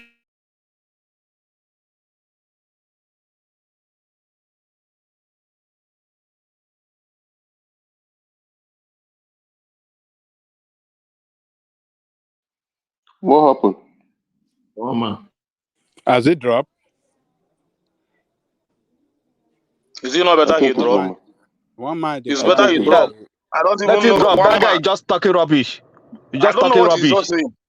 I don't know what he's saying. He just talk from blah blah blah. Talk this one. Talk religion. Talk I this don't one even know together. what We one ask man him is enjoying. a You direct couldn't even question. allow Answer people to question. question to him. Criminal. Tough question that you Criminal will for answer. that Just matter. allow him to speak directly for what you IPOB want him leader. to talk. Can I speak now? Because I've been It looks hearing all like of you one man. talking. Yeah, Like go they ahead. drop, like the network drop, like network Go drop. ahead. Can Go I say ahead. something Go now? ahead. One piece, Go go ahead. ahead. Yeah. You know, it's very funny for a Kene and this other guy that is shouting that you don't know what the guy is talking about. The guy is talking about the insecurity of your state, and this is the insecurity. A Kene is coming here to shout about like he wants the government to solve the insecurity, and this guy is pointing out the insecurity, putting time, figure, and date. And you're coming back to say you don't know what he's talking about. And See what piece? now, What piece? Let me. hold on, Kenny. Kenny, I know hold what you on. are saying, Kenny, but hold let on. me just come Kenny, to you. hold Let me on, come to you hold on, directly. Ekene, hold hold on, on now. hold Ekene, on, hold hold on. on. Ekene, hold Hold on, on. Ekene. How you doing this? Everybody hold on. We still have the guest here. Everybody hold on. Pardon me, Ijele. My connection dipped for a moment. Carry on. Okay. If peradventure they decide to embrace the truth, Sorry, Wama, why didn't you just join the StreamYard link? who is that person interrupting me? Yeah. Sorry. Carry on. Yeah. Carry on. Until they embrace the truth and stop this lies they are selling. Stop this character assassination. That is the order of the day. Let them educate their people that there is nothing like juju in politics. They will take good people that get into politics, corrupt them. Many of them, they will put them into their court. An average person in the Southeast knows that most politicians sacrifice people, but they actually believe in that faith. Unbeknownst to them, those sacrifices are for entrapment. You will never see any of their temples that's white. It will be either black or red velvet. Why do you think it's so? Those are the places they hide their cameras. Those statues you see at Oracle, check the eyes, check the nose. Many of them, they embed small cameras there. That place where you do that sacrifice, they don't catch you for camera. Now it's their duty to use their money to rig the election for you. Make sure you get there. If you are a civil servant, they will get you into a ministry and they know how much that budget of the ministry. Then, when they've done that, by the time you get into office, they will be controlling you. If you refuse, they will threaten to release the video. And if they take you to court, the policeman that will arrest you is their member. The judge or magistrate that will give you that sentence is their member, and they will confiscate all of the assets. You see why it seems you know some good people, when they start aligning with some people, they get to power, they start misbehaving. They have no choice. This thing is happening in the Southeast, in the South, and many places in the Southwest. If the military takes over power today, which I am not campaigning for, if the military takes over power today, you will see those disappearances will end. All these things about human sacrifice, human powers, organ trafficking. Why do you think it wasn't this rampant during the military days? Why do you think it's so? Many of them that became oil people, these people that are stealing the oil, selling them to American vessels and all this, people don't know this. At the Atlantic Ocean. How do you think many of them got there? They were brought in. They must have something on you. So when you see people spending this type of energy in their politics, do you think there is hope for that generation? When you have most generations that believe actually that did you, let me tell you, you see these Southeast politicians, if sacrificing 1 million human heads will make them presidents, they will sacrifice 1 million Igbo heads. I'm telling you. They don't care. They don't give a hoot about you. Thank you. All right, brilliant. So, Ijele, I want to thank you, but I am not going to let you go. Let me say this before you go, one man. Hold on, Ajanle Koko. Ijele, I want to thank you, but I'm not going to let you go until you promise to come and visit us again. You got that, bro. I will always come whenever I have time. Just fix. All right, brilliant. Before I do let you go, give us a final parting words, and then I know it's quite late where you are, so give us a final parting words, and then we can let you go. This is Ijele Speaks. I did promise you an explosive session, and I think we delivered. Ijele. Okay, bro. Thanks so much for having me, and I thank your audience, the ones that are respectful. I thank all my friends that are joining us at this time. I appreciate your presence, your time, and everything. I hope you enjoy the session. So, my brother, the thing is this: only the truth shall say. Well, that thing was not, that phrase was not uttered first from the Bible. That phrase, "Thou shalt know the truth, and the truth shall set you free," is written on the walls of the pyramids of Egypt, older than the Bible by thousands of years. And what does that mean? It means truth has always been universal. It has always represented light. It has always been the same generation to generation. Any generation that embraces light, you will see how they will be advancing technologically and otherwise. But if you embrace darkness, knowingly or unknowingly, for sure you are going to pay for it. You are going to pay for it. And until people start telling themselves the truth, and always approach every issue as if you know nothing. When you hear an information for the first time, don't try to argue it with your point of view or what you think you know, because what you think you know may actually be opinion. First, go and try to reason it from that person's point of view. You know, there is this part of Hegelian dialectics that people don't understand. I have my own definition of Hegelian dialectics. You see, when we say thesis, antithesis, when they clash, you get the synthesis. This is how people should be thinking. Your view, that person's view, then you check where you think your view is weak. Then compare it with the evidence before you. Outside of emotions. The moment you do this, you see you begin to change. You will not be suffering unnecessary anxiety. Ignorance is the fertile ground. Anxiety thrives on. If you actually know things you should know, you find out that you will live a very calm, cool, collected life. You see the way I am now. I don't know what GP medicine tastes like. It was last time I was ill, they gave me pill in the hospital. I told them I'm not gonna take this. They said my GP was 275, but I said yes because I'm ill. I have typhoid. They said it's high. 272 over I think 135. I told them I've clocked 280, 290 before, and it's because of my condition. Take care of this, and I'll be able to. They were shocked how it dropped in the next day. The one they gave me, I took it, and the thing was running good. They were shocked. That's because I have always seen myself as someone who doesn't know anything. I've always tried to reinvestigate, authenticate that thing I think is true. Try to argue from the point of the opposition. Sometimes you find out that you're actually wrong. But some people, because of ignorance, stupidity, there is acquired stupidity, and there is a native stupidity, one way they carry from their womb. When you see so many people, their parents even know nothing.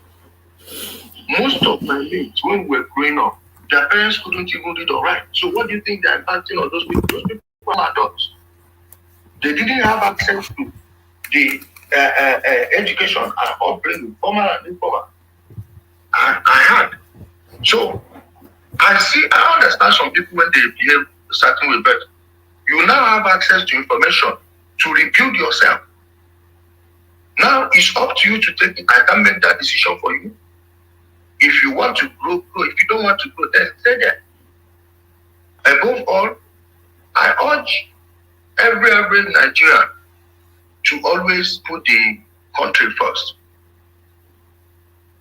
Your place, don't say you love your place, but you hate Nigeria. No, your place is in Nigeria. You have no passport that bears your village name. And if you think you are going to, nobody is big enough, no region. They're not tried it now. You saw how Nigeria left them and was moving forward. So what makes you think they will care about your own place? Learn to love your country and you begin to see everything clearer. Thank you so much, my brother. I appreciate it. I will always answer you. All right. Thank you very much. And thank you very much for doing this, by the way. It's very, very late where Ijele is. So he's actually making an effort to be with us. It must be around 3 a.m. already. And I'm sure he will rather be in bed than be here. But thank you, Ijele. And certainly, I just from the response, I know that the audience will demand that you come and join us again. And publicly, you have said you will come. So we certainly look forward to you joining us again. So that is the majestic Ijele Speaks. Have a good night, my brother, and I'll call you during the day tomorrow. Thank you for doing this. Yeah. All right, thank you. Thank you, Ijele. One man. Yeah, I have advice for him, one man. hold on, Ajale Koko. Check your WhatsApp, Ajale Koko. Check your WhatsApp. Okay. All right. We'll take a couple of clips intermission, and then we'll come back and audit how the session went.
I wish I go back to the old days when I used to be the kid in the 3rd grade, playing in the street with my homies all day. Cause we live so fast, now we can't relate. We come a long way, money can't wait. And no worry about a thing, happy all days. This is how we live, we cannot complain. And nobody leave, keep the old plans. Hey, when I'm better, Mingati. Mingari Zuda Kari Party. Ko ɗomin mawni ɗomin darti yow goto fone ɓorni boke e so parti an winam bedda omin garti min gari zuude kadi parti ko ɗomin mawni ɗomin darti yow goto fone ɓorni boke e so parti ey cuwagam ne weli fof ko souvenir film hanki wona hande hanki jamma mbale sim min ñalla fije nangue jamma lengi mbaɗa tinde on saha courant ala wura men ko ƴaro finde sifti nammo ala cifti ala inde idi nawo wilde iwi. So there was so that was Ijele speaks, and the one thing you have to concede is that he certainly spoke. So Ijele speaks, and he certainly did speak. So let's just do a quick whiz round, audit how that went. We kick it off with Ogbeni. So Ogbeni, it got quite explosive towards the end, didn't it? But it was a bang, bang, bang. It held nothing back. What and all, it just launched at it. So how was that for you, Ogbeni? Well, Mama, you remember I've had my own similar session before when this woman came in.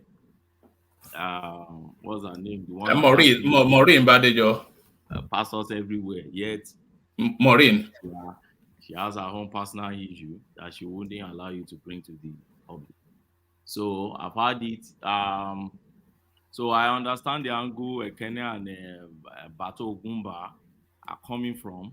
Although I will advise them not to get emotional on issues like this.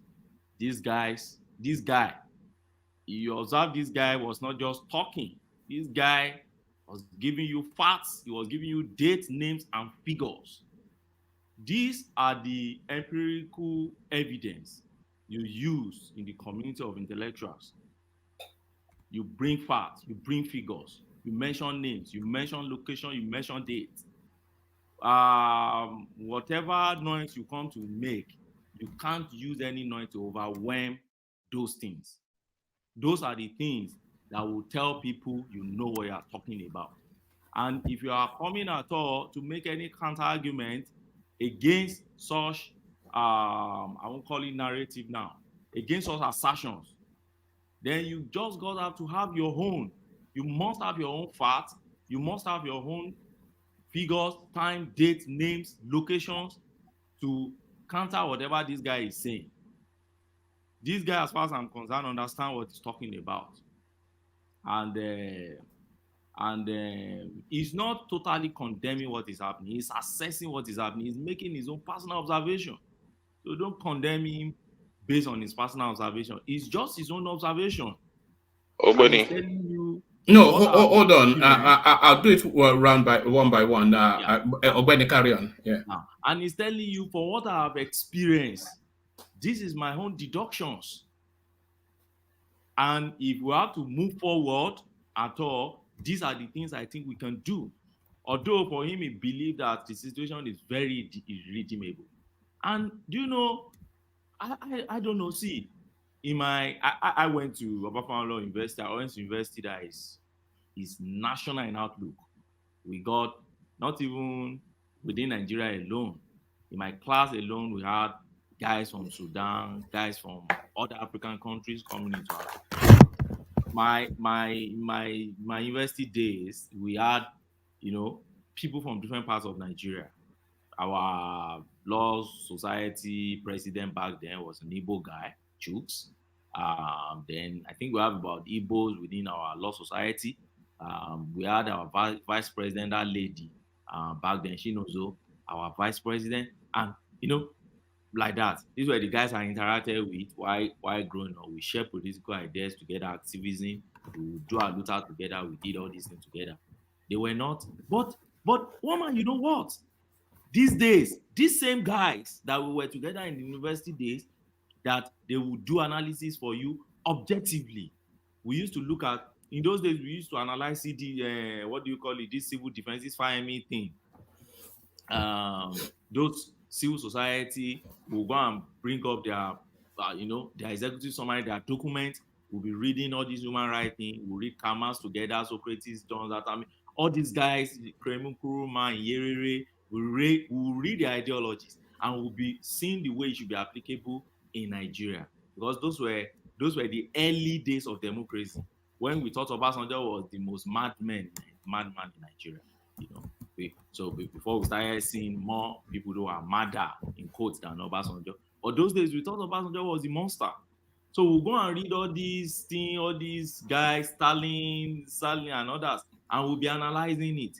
But do you know, those same guys today, the moment you try to talk Nigeria, there is this hatred, and that's what that guy is talking about.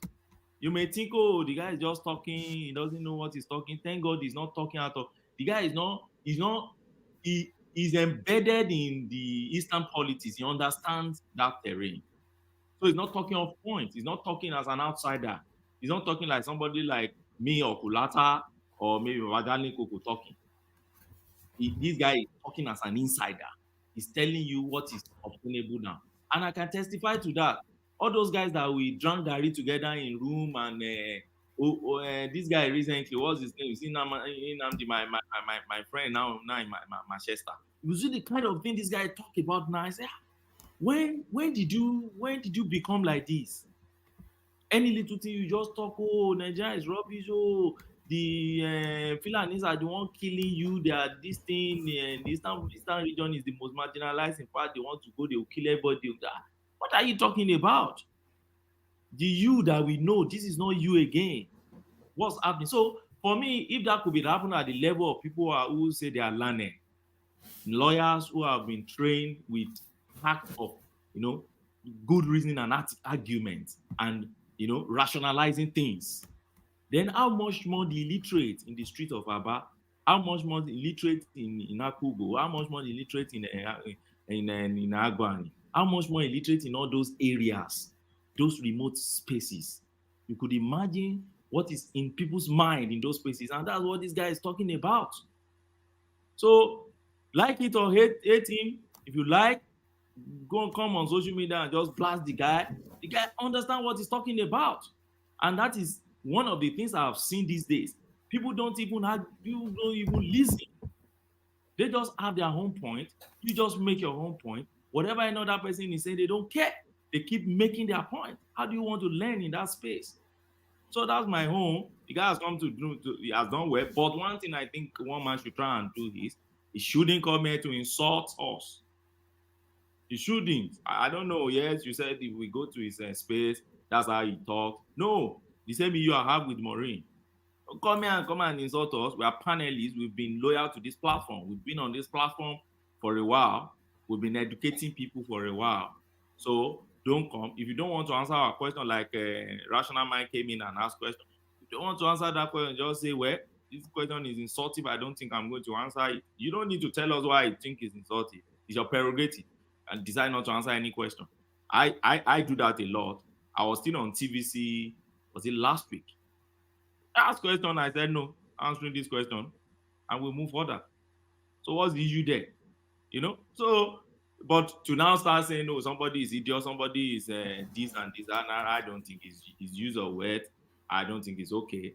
And I also don't think when you correct him to say pie, all those things, they produce something they used to blast area and all those things. I think there are things that probably when you are publishing this clip, you try and either mute all those areas and try to, there's a way they scratch it in YouTube live now before you publish.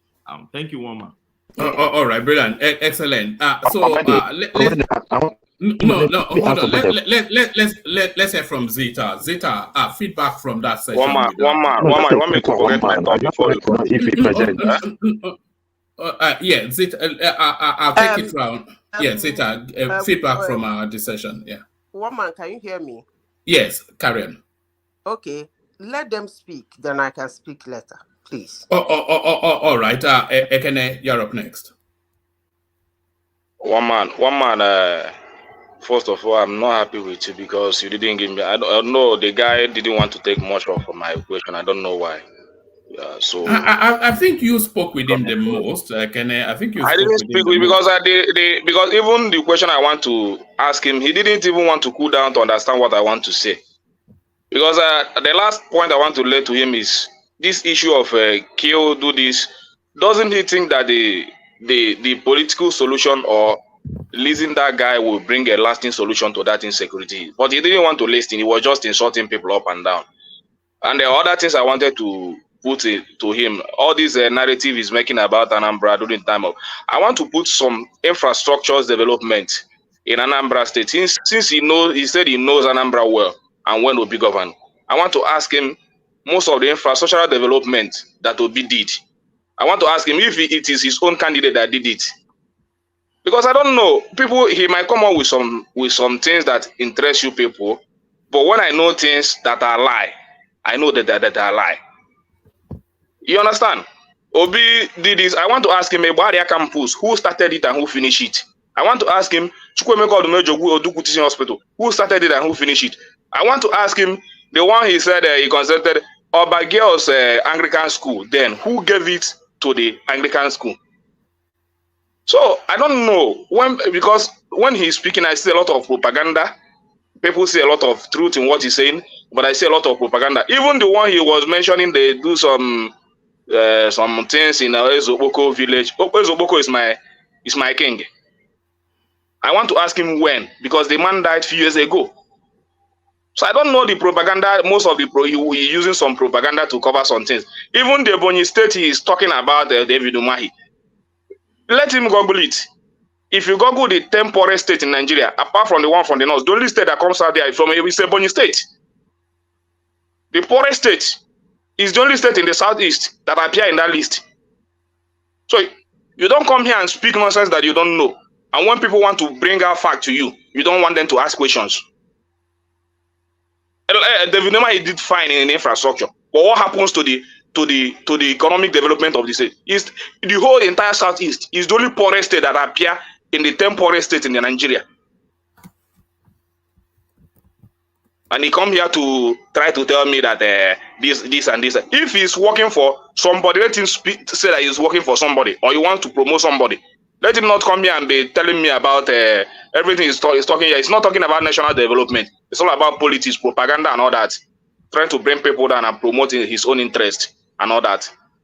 I'm not saying that I support Nnamdi Kanu, but I know of the view that if Nnamdi Kanu, I want to ask him what is his view if Nnamdi Kanu is released. When people is talking about if he's released, the kind of peace it will restore in the southeast. He didn't even want me to arrive there. He was shouting, calling people name. What kind of guess is that? Even when he was laying those claims, nothing happened under P2B in Anambra State. I want to be calling them one by one, since he knows Anambra very well, because he cannot come from Imo State and come and be telling me what happened in Anambra State. I want to be calling those infrastructures one by one, asking him where they did, who started it, and who finished it. And you wouldn't allow me to speak. People will just come and run lies and get away with it, and we'll clap for them. Things he says, some things might be true, but some things are not right. Many things I find from here are propagandas. So I don't like it. People's opinion should be counted. He's not the only one that knows Nigeria. He's not the most intelligent person in Nigeria. He's not the only person that knows all the truth in Nigeria. A lot of people know more than what he knows. He cannot come back from Turkey and be talking nonsense to us. So he's not the most intelligent person to have appeared in this platform. We have had people more than him that even took our question, answered it diligently, without any quarrel. I don't know who he is. I don't know his rank in the society. That is even more than more presidential candidate has come here, took questions, answered it more diligently, and we applauded them and they go. So because he come here to paint some people narrative and people clap for him, he satisfy people's intentions and narrative, and they clap for him. Doesn't make him right. It's not right. In fact, this is the most.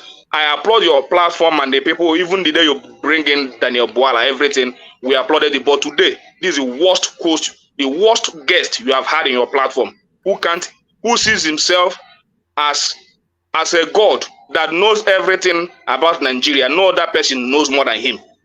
And such people are the most illiterate people I see on earth. If you think that you know everything in Nigeria, you know nothing.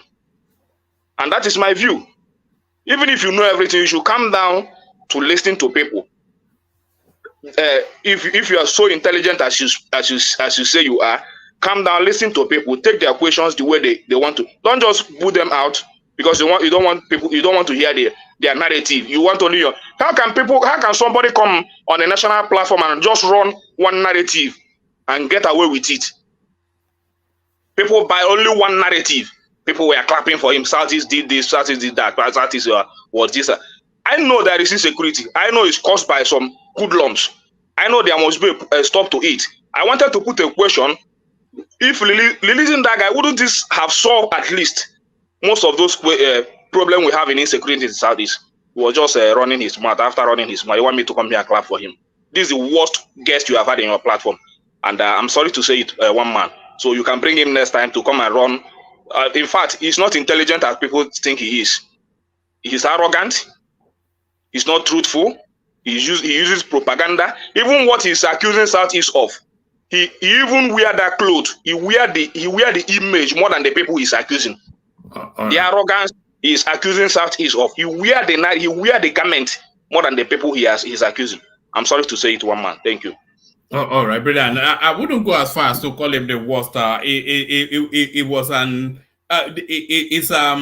it's an all guns blazing personality. So it doesn't ask for any quarters and it doesn't give it either. So it's an all guns blazing sort of a personality. Let's go to Prince Daddy next. I'm not sure if he's still with us. Prince Daddy, that was quite an experience. Like I said, an all guns blazing our personality. Prince Daddy. Prince. Oh, have we lost Prince Daddy? Oh, okay. Let's go then to let's go to Ijele Koko. Ijele Koko, how was that for you? Oh, have we lost Ijele Koko too? All right. Emekus, pick it up. Yeah. My first and foremost, let me apologize that I came in late, and it was very painful. I think I will have to go back to go listen to the session again from the beginning. I completely, lost the frame of timing that this session was going to hold, and I was engaged in some other activities. What I would say is, it was for the better half that I listened. It was very explosive. He was calling names, uh, not just the middle players. He was also calling the high flyers and the politicians involved. He was also calling amounts being paid. Then what I wanted to ask more questions, but I just didn't want to make it a me question or a me session, right? Um, uh, I think at some point in the formation of IPOP, this is my opinion, I might be wrong.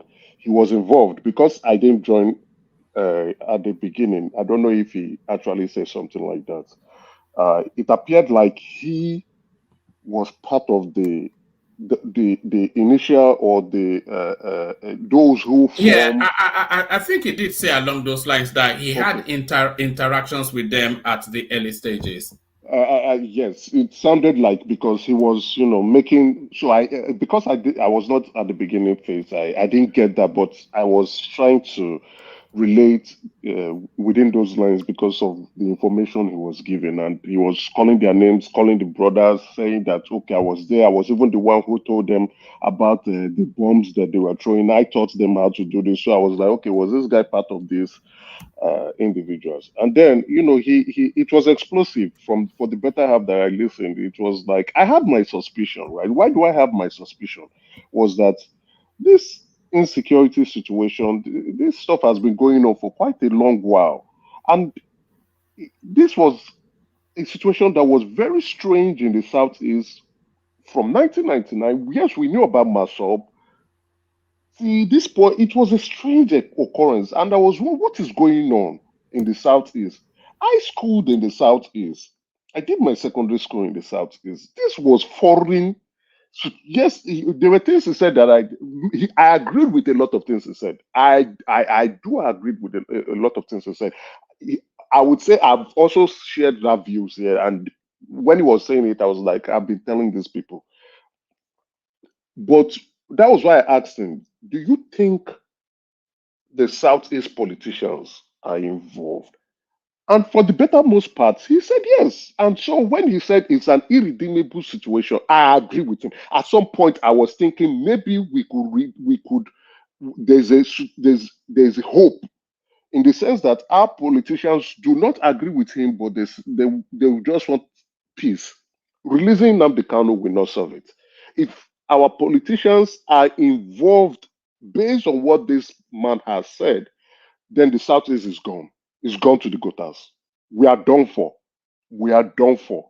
There's nothing redeemable about this situation. We are done for. It's a dead pit. Now, when he also said the generation would die, when he was saying it, to be honest, I think I agree with him. Why do I say so? It's hard to say it from my mouth, right?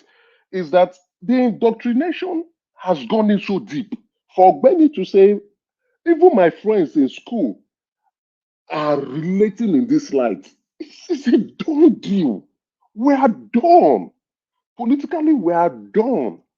So we even go to the comment section and see, or go to other platform and hear people who are in the diaspora in America, in UK, and what they say, and you're like, Jesus Christ, what is going on here? So now that's why I want to go listen to him more, because I'll be honest, apart from the video you played about him, this is the first time I'm listening to this man, despite the fact I have my suspicion, or me thinking, I say something is not right here, something is wrong here, what is going on? I knew IPOB was a racket, but I didn't know that the racket was this deep. I knew killings were going on, but I didn't know that the killings were this bad. That people are doing it, and I keep saying it is our own people that are doing us, not outsiders. We are the ones killing ourselves. We are the ones causing our problems. We are the ones creating the insecurities. Yet we are abusing people outside who are watching us and saying, "You guys are doing yourself." So it was an explosive. I know I don't want to use this to begin to say it. It was an explosive session, eye-opening, jaw dropping, and I can't believe what I just listened to. I can't believe it. Governors, politicians, even the Ohanezes. And the guy is heavily piped in high up, by the way. There's very few of these people that it doesn't have a personal interaction with. Yes.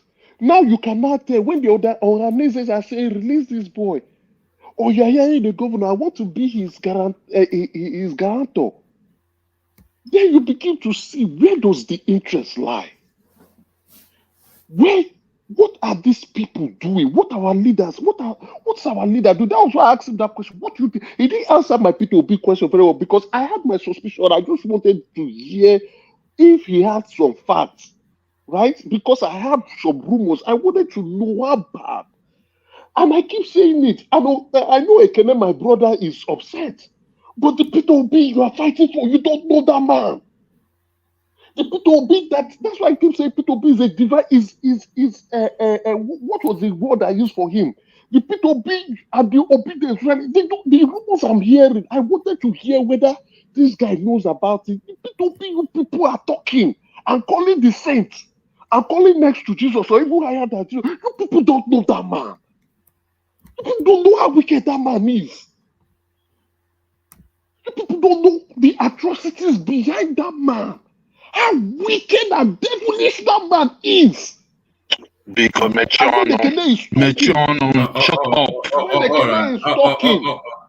Ekene is talking, I can understand, because he's a man that polarizes the situation. You either love him to death or you hate him to death. That is who P2B is. But if you know who P2B is, and you're telling me to mature no because you don't want to hear the truth hurts you. You're just stupid. You're just empty. Just shut up. Hold on. The only thing is that Emeka, your guest cannot speak about him very well because he don't know him.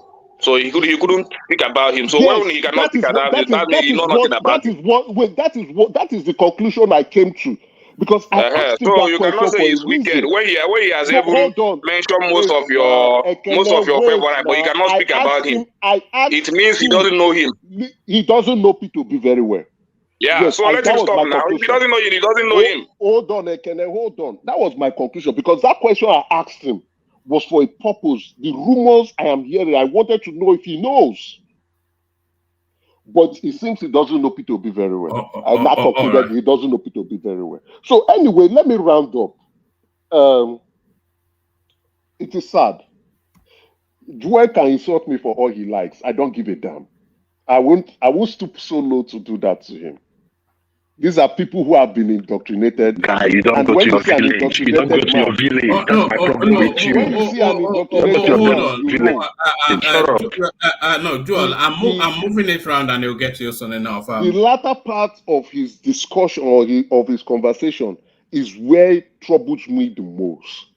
If you have those in leadership position or those who we consider to be exposed, thinking and reasoning like this, and we have them here on this platform, right, will go and open their mouth and say nonsense, then the Southeast is done. We are done, we are doomed, and there's nobody coming to save us. Thank you. All right, brilliant. So hopefully not done and doomed. We love the Southeast, that we want it. We want it to be part of us. So we love the Southeast. We want it to be part of us. Let's hear from Joel. But Joel, please don't do Joel. Do nice, Joel. Our guest. I guess we know where you're going, but I'll go there. Okay, well, good morning, good evening. No, can you move your device? Hold on. Can you move your device? It's very, very quaky. Okay. Let me I think I will just have to just get out of the. Hold on. Let me take my earpiece off. Do you want me to come back to you? All right. Let's hear from. Are you hearing me better now? Yeah, much better. Carry on. Okay. Woman, I am good morning, afternoon, evening, wherever you may be listening from. Woman, I was listening to your guest today, and I was cringing. And the reason why I was cringing is that we have, if you really understand the structure of the Southeast and how the Southeast came to be what it is today, you would understand that the people of Anambra State have done so well. I asked you, I said, let me ask that guy a question. I wanted to ask him one question. If you say Ojukwu is a bastard, what has changed? Like between then and now, the people that were the good guys, what have they done to make our country better? Because if we say Ojukwu is a bastard, then we should have we can compare and analyze. We cannot compare what's going on in 1966 till date. It was better from then than now. So why should anyone come and tell me any nonsense about Ojukwu? Coming here to say Imo State, this one, man, look, one man. See, I don't want to go deep because he says from Imo State. His place is from Olu. He's from Olu. I lived in Mbidi. I also lived in not lived. I did 1 year where Madam Zita comes from, Uguta. Very docile people. Go to their state. How can they be? Look, I'm just telling you, how can someone from the Southeast, that is the hate. I listen to Madam Zita sometimes. She comes here and she will talk about the Southeast. And I'm like, I'll talk about how bad the Southeast is. Because where she's from, she's only within the geopolitical region of Southeast. They do not believe that they're Igbo. Ask her, she's here. I'm not talking in her back. If I from Anambra is drowning in their lake, they'll say, "Hapu Igbo Karambini." So what am I talking about? Why should I listen to people like this lecturing me about Southeast? Anambra, if not for Anambra, nobody will remember Southeast. Let's go by records. Let's go by record. If it's not for Anambra, nobody will remember Southeast. And let us not get it wrong. There are many members of other Southeastern states that make up this Anambra, especially in terms of businesses and all that. There are, especially people from Olu. His place, are we going to talk? Are we going to talk about the session, or are we having a political? Right. Look, I'm just talking about myself. Please, can you just shut up, please? I don't care who you are. And I don't want to get personal on this. So what I'm just saying is this: one man. What that idiot was saying, the guy that came on your show, I don't care if he's a guest or not. If he can come to the show and start insulting people, you can't call guest names now. Why can't you? Why would wonder he be why we insulting don't get. people? You wonder why we don't get. You know, a lot of them are listening and that we're looking to bring on. But if they know you are going to. One man. We've had previous people come on this show. They weren't as arrogant and empty-headed as this guy. No, it's an all guns blazing sort of a person. It's a bit like you actually. No, hold on. You are an all guns blazing personality too. One man. It is not. You see, it is what you say. If I am making a statement, if I'm talking about Nigeria, I talk about Nigeria, about the things you and I know. Not an Agboro, someone that helped. Probably they did not settle him with the IPOB. Now he now comes and took the other side, and he came here to speak nonsense. That is what we want. We want someone who knows that is the issue. Look, I am not going to respond to people that don't go to the villages. I don't care. Criminal you support. You cannot. You cannot. I was in my village. I cannot. One man. I have said it. I have never supported. What's his name? I have never supported Nnamdi Kanu. I have told you this in one man, but I am in support of him being released. People that don't go home will say, let him stay there. People that go home, people that have sense, will say, release that man, so that we will know where our problem is from in the southeast. Because this is foreign in the southeast. It used to be a place where you go and you have fun. So all the tourist area, even where Manazista comes from, those places should be down in terms of finances from tourists.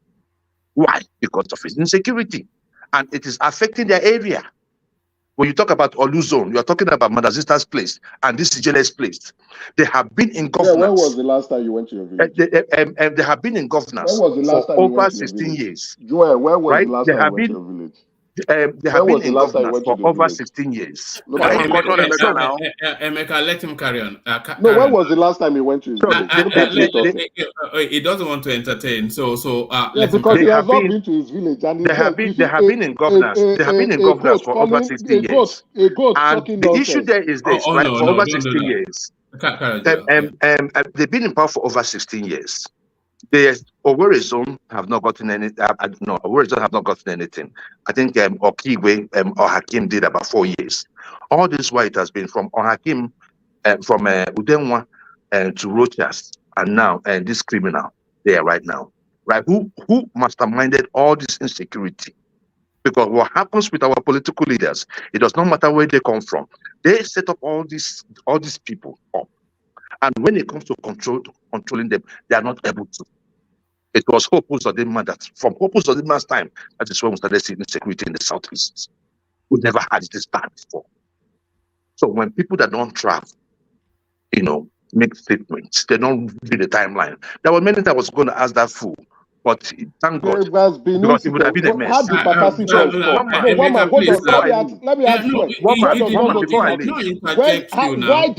did Bakassi come about? The issue I want to say last is this: War Peace. I thank God that you're here. War Peace, are you here? It's here. Okay. I'm here with you, I'm here with you, Joe. Please, War Peace. Whenever it comes to issue that have to do with the southeast, calm down. Calm down. Why? Whatever you see, hold on. Let me say something. Whatever you see or hear, if you have not lived there, there's no need for you to talk about it. Because if you are going by hearsay, let me talk now. If you're going by hearsay, you are going to make many mistakes. There was a video I was going to send to one man because of those people that said that Yoruba people don't work in the southeast. That was promoted to the head of service in Anambra State. And he said the other Yoruba man was promoted to head of the. So these are the issues. If you have not been there, don't talk. That you don't have media people go in there to investigate does not mean that those people are animals. They have structure, they have human feelings, and whatever you think that's happening in your place is also happening there. But they don't come out to boast about it. So, War Peace, I will crave your indulgence. Right? Whenever it comes to issues that have to do with Southeast, do your investigation very well. You were already supporting this guy that came on the show. And the Joel, other day sorry, too, the sorry, other day, No, hold no, on, let me say something now. hold on. What is? Just let it ride. The other day too, it was the same thing. Now, what is? I respect you a lot, and I know what you hold dear to yourself. Any day you insult Igbo people again, I will insult your Oba. I no care. I go insult your Oba, and I tell you true. I go insult them so they no go like me. Woman, So woman, what I'm just saying is just this. If you woman, know you want to woman. talk about this that has to do with Southeast, talk with facts. What is? Thank you so much. Let him land, and then you take the. So yeah. Okay, Joel. See, this is the problem I have with a lot of people. I don't see any way now you are different from the person you are accusing. If I don't see the way you're not different from the Ijele you're accusing. I've not seen the difference between you and the other people that is causing insecurity in my own state. I've said it here many times. My grandfather fourth wife is an Igbo. I have cousins, my brother, my uncles. My father have brothers that are Igbos. They're in government, big politicians. And you are going to tell me if I don't know anything about Southeast, I should not talk about it. Not to see how funny you are. Now you now left, like you said, you are trying to say things that will get me angry. Like anytime I talk about the Igbos, you insult my Oba. And you have a son.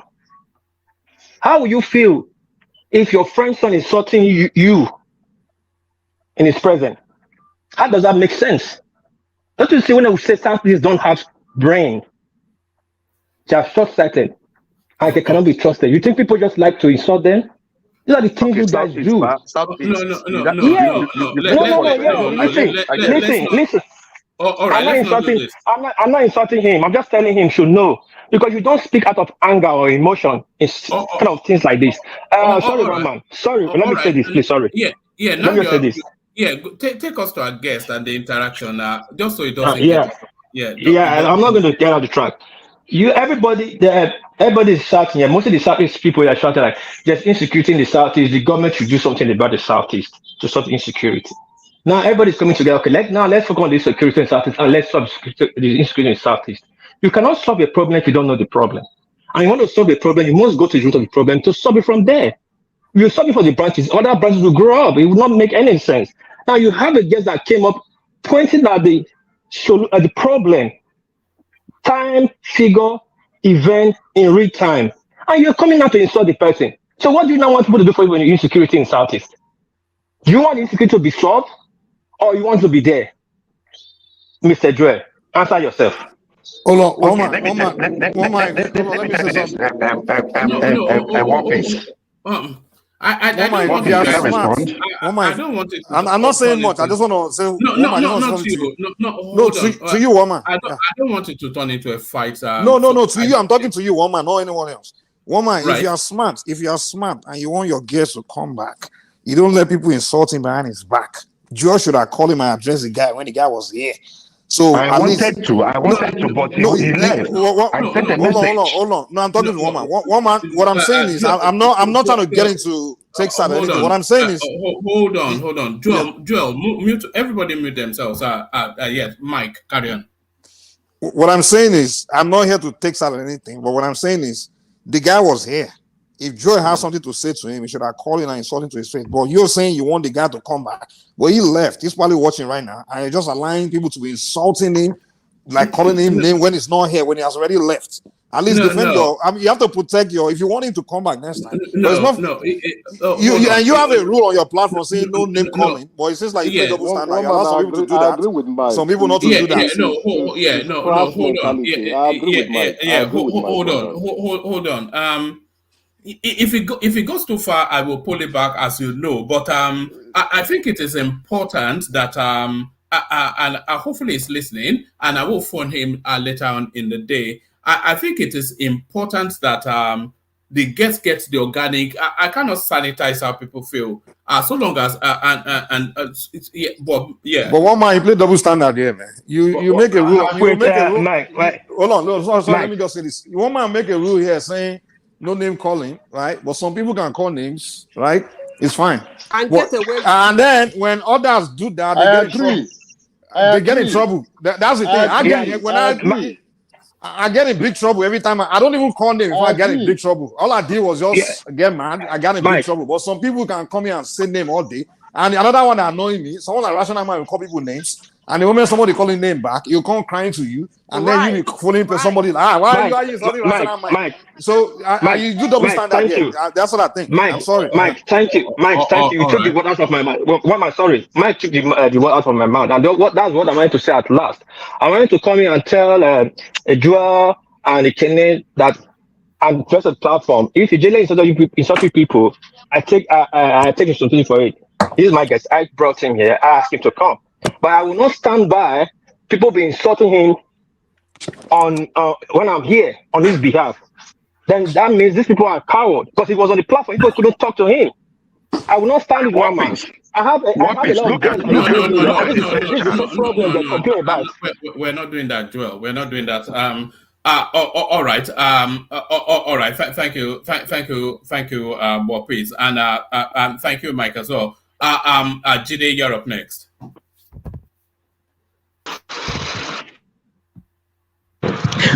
One man. Yeah. Good evening. Good evening. Good morning from Nigeria. Good morning, everyone. It's been a while. It has been a while. Yeah. No. I'm not even fighting. I had some situations. I got robbed by armed robbers. Oh God. Seriously. I'm just getting back on my foot. My laptops, everything gone. My phone gone. My wife's phone, her laptops, everything gone. Did they hurt anyone? No, they didn't. They just busted into my house, pointed the gun at my chest. They said they were going to kill me if I don't comply and things like that. But it's okay. It's one It's of not those okay things. now. It's not okay. It's not acceptable. It's It not has okay. happened. It has happened. It has happened. That's Nigeria. I filed a case with the police. It has been back and forth.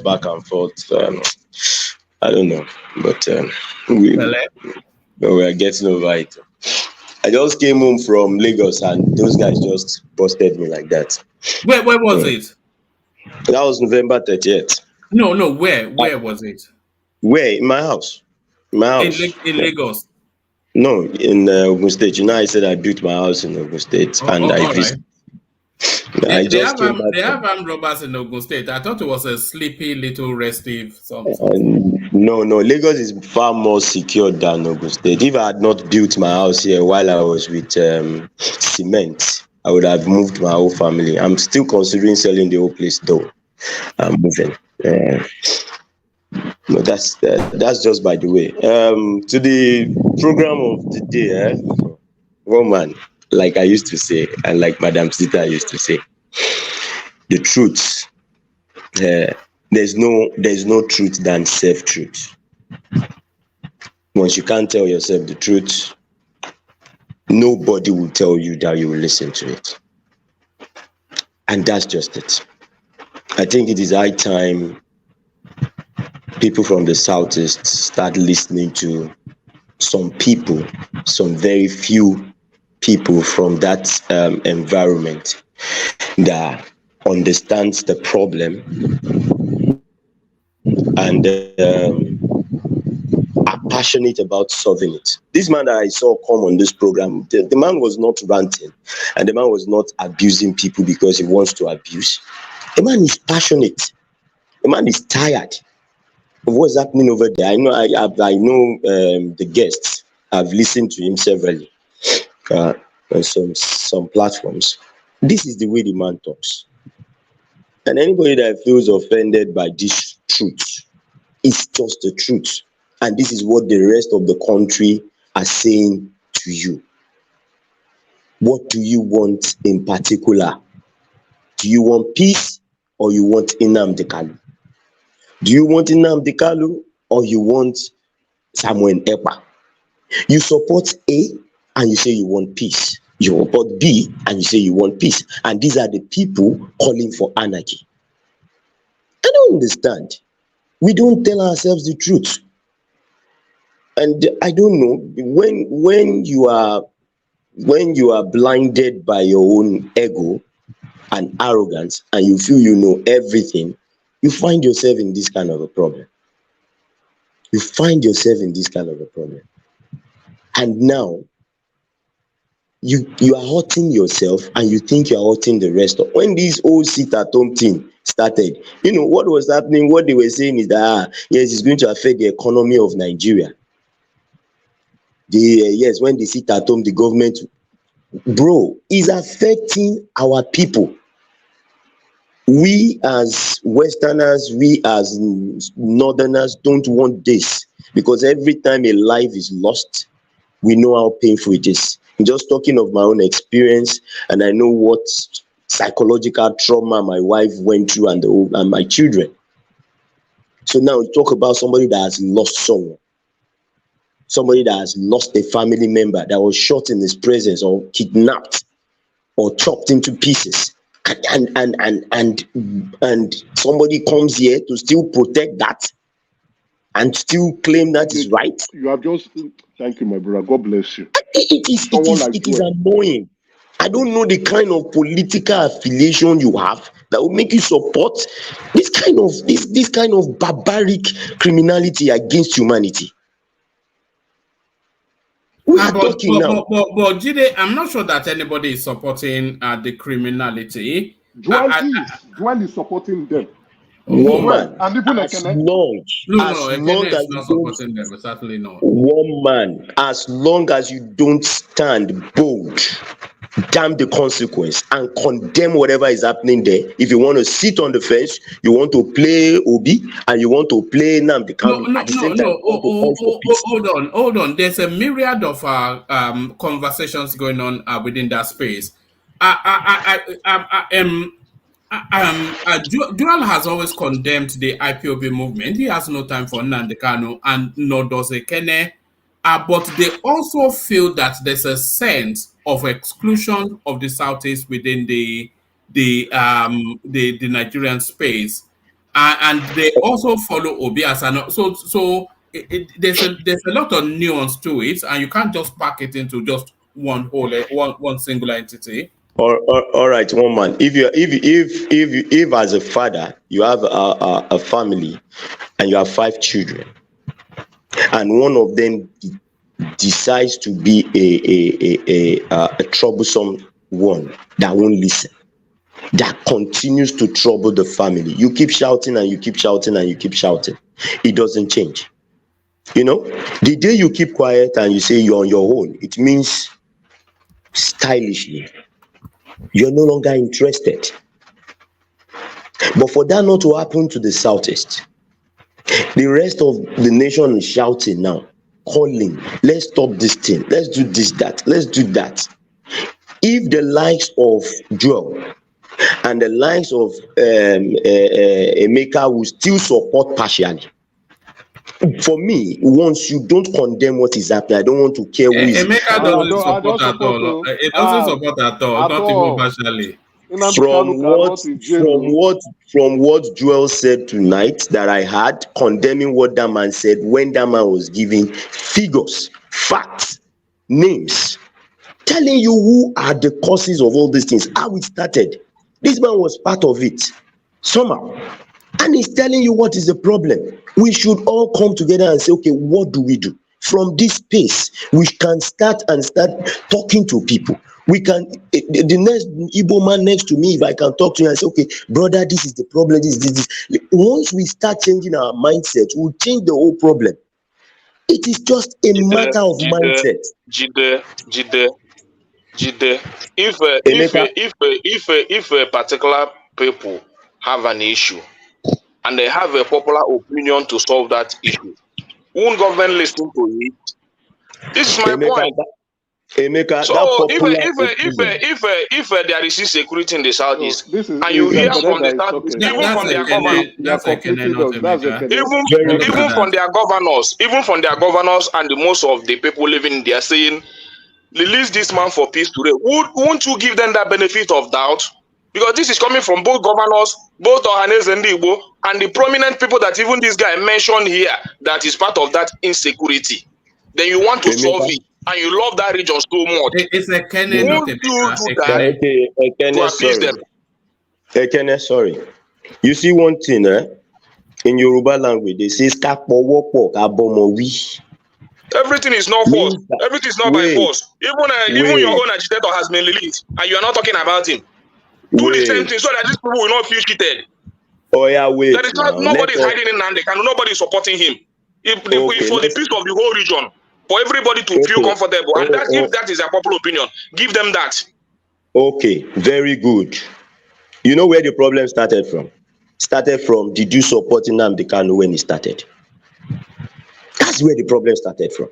You see, when we want to tell ourselves the truth, let's tell ourselves the whole truth. The whole Southeast supported this guy when he started. So how do you want to convince the people you are telling? No, the whole Southeast did not support him. Now, what are you saying? No. One man. I know why I'm saying this. When your leaders don't come out openly. Hold on. We don't want voices on top of each other. But bring it home, Ijele, bring it home. Okay. When your leaders, those that you call your leaders, your kings, your governors, when it all started, did not go against this man, did not confront him, did not in any way come out to say, well, we are not against him. This was a man that almost the whole of Southeast were calling savior. I can remember very well. Holy, holy, holy, Nnamdi Kanu is a holy savior. This was the way everybody was shouting then. Did anybody condemn it? So you're telling the whole, as long as you keep quiet to it, it means you supported it. Now you come back and say you want it the other way around. How do you want the people that kept Nnamdi Kanu to trust you? That's the truth. If only one king had been saying no, let's say for instance, it happened in an area where like a king as prominent as the Oba of Benin kept on shouting and saying, no, we are not in support of Nnamdi Kanu. We are not in support of Nnamdi Kanu. No, Nnamdi Kanu is on his own. Today, the man will walk up to the presidency and negotiate on a platform of truth. Yeah, I'm not sure that you have been entirely fair.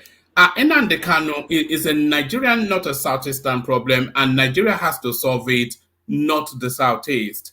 No, they are not obliged to condemn it, and you cannot say the totality of the Southeast as opposite.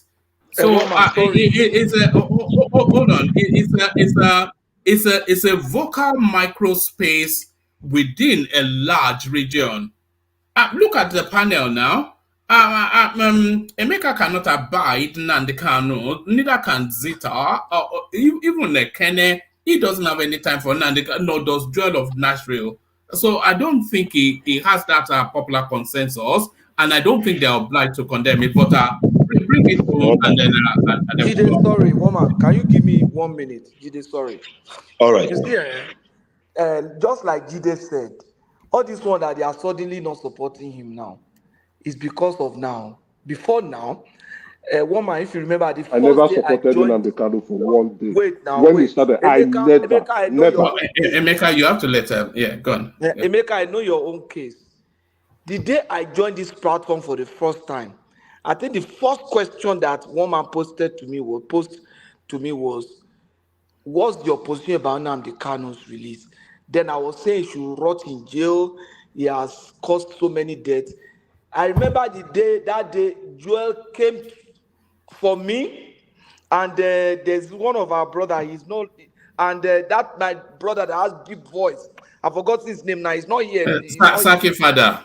Zaki Fada and one other guy. The three of them came for me that day. It was a morning session or something. They came seriously for me. But now they are changing. And I remember I gave an example. I said this was how Boko Haram started. The northern elders, some of them kept quiet. And some of them were trying to stop Jonathan from taking full action. I've seen on this platform where even Ekene said the Southeast was militarized. Every effort Buhari was trying to do to make sure that thing did not get to that. Everybody was saying Python dance. Oh, too much checkpoint. Ekene on this platform said that. You didn't condemn, you didn't support him, but you didn't condemn him. And every action of government to try to nip it in the bud, you were not in support, you were against it. So you were not condemning him. Fine. but you were not supporting him. That's what we asked. You were not supporting him, rather, but you were not condemning him. Beyond that, if those leaders were not supporting him, you say, oh, they were not supporting him that time, they kept quiet. So why are they speaking for him now? They should still keep quiet now. Why are they speaking for his release now? Patoski, you see, let me. I'm sure Joel was here. Joel cannot tell me. Let me say this, Patoski. Just few words to you. You see, when people from the southeast talk say what is in their mind and what they think will solve their problem, I don't think you people should be countering it with your own opinion. You understand? Because I don't see what is there. If you really want the country to progress and the whole region is asking you to release one man for them, they can handle him. They can put him did they handle him when he was killing them? Let me finish. This insecurity in the southeast is affecting me so much, and I know the popular demand there. So if that is the popular demand, what is stopping the federal government to do that? Because I believe in other regions we have agitators in other regions. They are working freely today in the country without being hosted. How they just hold Nandekano. Others are working. Many of them even from the north. They are working freely. An agitator. Are you here calling him an agitator? Let me finish now. He's an agitator as far as I know. When they say that you support him, let me finish. Emeka, let me finish. Are you saying that criminal is an agitator for the South? That's how I see him. He is an agitator. So they say that he's trying to divide it. Let me finish. The federal government said he wants to divide it. No. He wants to divide it. He wants to divide the nation. Emeka, hold on. Emeka, you are too important a voice on this platform for me to put in the back. There are certain people I don't have problem putting them in the back, but I wouldn't want to do. Emeka, can I land that? Did they wrap it up? And then Celibate joins us. So just to from the testosterone, we go to a female voice. But don't extend it to him. No, I'm not extending it, but for people to understand, when it comes to Southeast matter, people should not be saying kill it, destroy it. It sounds somehow to them. When it comes to their matter and other regions are saying kill them, destroy them, and the people from that region, most of them are also coming, kill them, destroy them. When it comes to other people's matter like Boko Haram, you can have negotiate with them, put them in the military, all that, release Igboho, all that and all that. But when it comes to Southeast, kill him, destroy him. How do you think that region will feel? They will feel cheated. So what you give to those people, give to these people, so that the whole thing will balance. So that the population will move forward. So those people are, no matter how you want to put it, balance the equation. Stop coming here. Everything that comes to the Southeast, kill them, destroy them. Everything they bring Operation Python dance, all that and all that. It doesn't work like that. To put security in a state doesn't necessarily mean you use force. You don't use force in everything. Sometimes you use love. You care for them. You tell them I understand your feelings. So that's my opinion. Not that I follow him. If you come everywhere, I can give you my phone. You can check it. I don't follow any IPOB stuff. I don't follow any of their. Even Nandi Kano self, I don't follow him. I don't even all this speech that you see people said Nandi Kano made. I learned it from this platform. I never followed him for one day. But this is my personal opinion, and that's how I see it. Because whenever things become a popular opinion in a region, why can't the federal government listen to that? All right. We might be having another guest tomorrow if we've not scared him off. Let me just leave it as a let me not name names until I confirm it for tomorrow. So Ijele bring it home, and then we have from the Silky Tones. All right, one man. When we stylishly want to say the truth, from my own kind of person and where I came from in Ekiti State, you don't stylishly say the truth. You say it as blunt as it is, and if you don't say it the way it is, then it means you are lying. If you are not saying it, it is Abba Oko Abba. So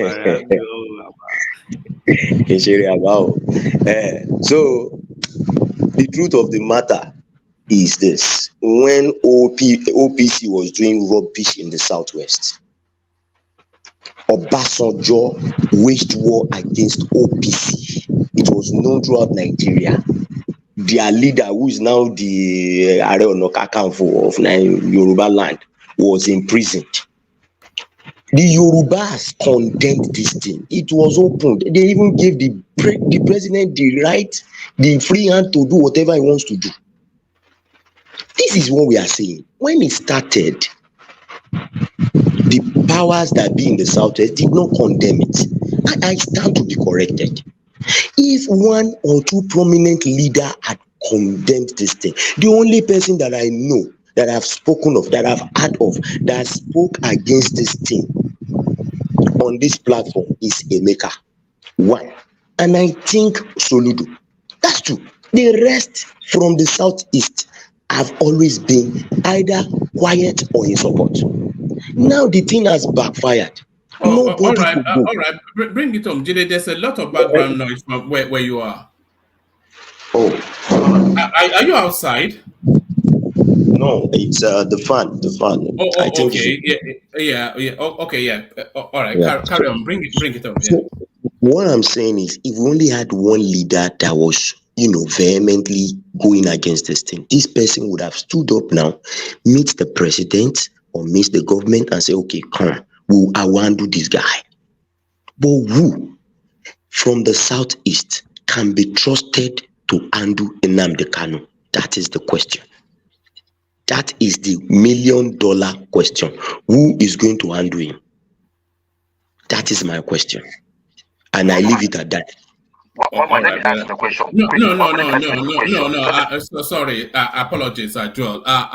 So Celibate, you're up next. I'm not sure if you've come latterly into the session, but we had no holds bar smoking barrel of a guest who has somewhat excited up the space. So the circuit tones of Celibate. It's been so long you don't know how it works anymore, Abi. You see, this is it. I'm telling you, that's one thing about all this tech. Alpha, why are you all dressed up? I'm not dressed up. I'm getting ready for bed. You look like you are peeling some makeup. So did you go out? You look made up? No, I've been actually indoors all day. Oh, all right. No church? I've been cleaning. Christmas now, when you're a mother, it's not easy. Yes. And Christmas. Have you bought a turkey? I've not even gotten to that stage. I'm still trying to tidy up the house, fix up. Oh, all right. So to the conversation, did you see? Did you catch any of our interaction with our guest? What did you make of it? I think I kind of missed it because I heard this guy talking about some stuff and sounding really serious, but I didn't really unpick, what he was trying to say. But if you give me a brief, like. No, it was it's a big personality within the media space who has quite strong and fixed views about the political goings on within the Nigerian space. He has quite defined views about the Southeast, which is where he is from. Is an Imolite, and so he has no truck with the Nnamdi Kanu narrative. He feels that capital punishment should be applied there, and he sees through the Obi narrative just as a lot of people just the confidence that guy is a con man. So all of that he brought to bear, and he seems to have rankled somewhat with people. Well, if that is the case, what I would like to say is that, you see, one thing we miss out is that we are all trying to trend towards a one-party state, and that is very, very unhealthy. So Nnamdi Kanu might have said whatever he's got to say, but he said a lot of good things. Some things maybe you might not want to take. It's just like Julius what's his name, Julius Malema, in South Africa. You look at the South African parliament, right? Everybody is saying what they like. Whether you are 20 years old, but you manage to enter. Whether you are 25 years old, you manage to enter. It's horizontal. Everybody's talking. Everybody's fighting. Whether you are white, you're black, you're whatever, everybody's talking. See, the thing that is killing us in that Nigeria, because I'm not there, is the fact that we don't have a voice. Whether we like it or not, we don't have a voice. Because, okay, now we're on your show, we can talk. But in the Nigerian parliament, look at all of them. It's a charade. All of them carry flag in Rivers State. And now we've lost our very edified building, the House of Assembly, has been broken into pieces. That's the kind of language they understand, and that's the language that's becoming our paradigm. Until somebody breaks and wounds and injures or destroys, that is when we listen. Now the whole River State people are saying that Sim is okay, he's this, and they're all behind him. Why do we have to get to that instance when somebody has to throw a bombshell before we listen? Listen, we have to try and start listening to each other and planning in such a way that we can move forward. But as long as we feel that because the person say on your mandate, I can go to parliament and sing. Look, I've been in organizations whereby everybody stood up and they were praising somebody. I just sat down. I didn't even stand up. We should be resolute people. God gave us that. Listen, we are black people. We got strength. We got everything. We don't even, all these things we take, paracetamol and all that, we don't even need it because even within our own setup, we have things that can look after our health. But nobody wants to look at that. We keep waiting. We're always looking for a messiah or somebody. Each and every one of us is the messiah. And we should stop that mindset of thinking until we have excellency. These are bullshit excellencies. You know that. Look at how Wiki has messed up. Look, let's just change our mindset and know exactly where do we want to go. Because what I always say, even in business school, is that first of all, think about the prototype, your business and everything that you want to do. Don't think about money first. What will it entail? Don't say, I don't have money, or I can't do it. Or this is what we are all, our people are just drifting that side. And that's the reason why we've got all the resources and we're going nowhere. So all this disparaging and all these condescending statements and this and that, the truth is that where you are, there's resource. And if there is resource, you can develop yourself. And no one should actually stop you from having your own voice. Until we have our own voice. Somebody comes in here and says, everybody start abusing them because they are not Yoruba or because they're not Igbo or because they are not whatever, Niger Delta. I don't know, because even I hate that word, Niger Delta. But we all came from somewhere. We had roots. We had people. We had elders. We had parents. We had all these things. So why are we not forging in that direction and then coming together and having some kind of common sense conversation without thinking about our ego? I know what I want. If I tell you what I want, you cannot even deliver it for me.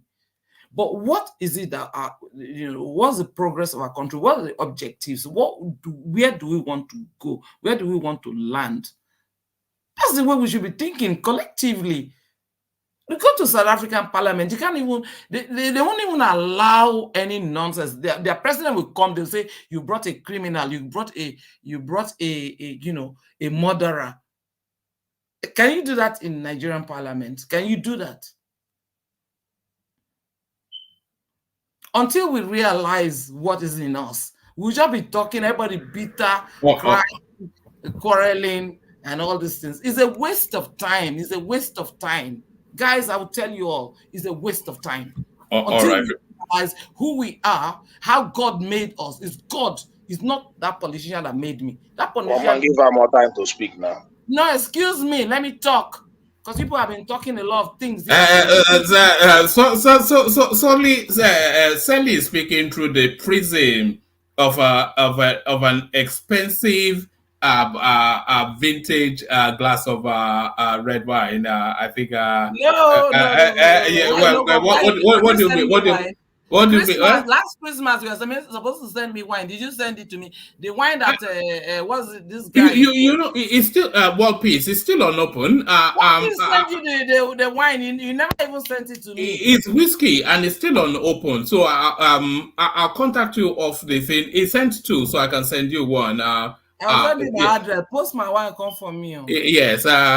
You have to send me a bottle of whatever it is that you've just had. It looks as though. I don't get anything. Lift up that Why glass. did you come to London and take me for a drink? This is no. Lift up that glass. That glass that is on the table. Lift it up and let's see the content. Glass. That one, I can see it now. Look at this. Stout is finished. Not one Nigerian stout. Small one. Small. What do you mean small one? How many bottles of small one makes a big one? Only Look at one. that. Yes, he bought me one and me. All right. All right. Bring it home, Sally. But stay with us still, and then we go on to Zita. You hear from Zita, then you'll enjoy her. Come, one man, stop this nonsense. Because now I come to this your show, you talk about, because you know I'm from Niger Delta. You start talking about wine and all these things. Sapele water now. Sapele water now. No be so easy. I hear the evil point in the bar. To be honest, I don't care. Because if our country it will work, it will work. When people are ready to make it work, all these people where they come, they argue like children. In my children, I will just off all the light, even switch off the system, let them go to bed. Let us talk the points. How are we going to move our country forward? That is the most important thing to me as a Nigerian and as a parent and as a community person and so on. How are we going to move our country forward? If we don't want, I don't want all these guys coming here talking back. Come, one man, you know they cry for Nigeria. Yeah, they cry you. They cry. The only thing that my heart just skipped a bit now when Jide just came in, and I was even teasing him that we've not seen him for a while, and he just told us that he had an encounter with armed robbers. Wow. You know, so they're still doing that thing of breaking into people's house and pointing guns at them. You know, and what betide you if you don't have sufficient enough in your house to satisfy their need? It's just it's an awful place, that Nigeria. Terrible. But stay steady, Sally. Let's hear from Zita. Zita, you're up next. Hey, thank you, one man. Zita, have you met Sally before? Yeah. Sally was the original Zita of the platform until she went on a sulk because Peter Obi lost the election. So I think she's done. No, I didn't. I left because one of your guys here, one of our Baba waiting, or I can't remember the guy's name. It was very insultive. And me, I don't want to come to platforms where I've been insulted because I've got children. Remember when you came with your cousin and you were both laced? No, I came with one time I came with one of my sisters and another of my sister. Yes. So which one were laced? Speaking big. I'll wound you seriously. Speaking big grammar. All right, Sally. Let's hear from Zita. Okay. Oh, one man, thank you for bringing the guy, and then I thank everyone for speaking their mind. It's good to speak your mind, even when it is not the fact or it's not the truth. But the important thing is that you spoke. How will I rate his appearance? Yes, he came, he spoke. Most of the things he said was not new to me, although he went a little bit more into details. But let me comment on the aspect of him being frontal. You know, one man, two reasons why he was frontal. Number one, if you are discussing that space, normally you get attacked. So for somebody to speak on that space, you feel like as if the person is coming to speak with well armored, like ready for anything. I think that's one reason why he was frontal. The second reason is that Igbo thing. He exhibited it.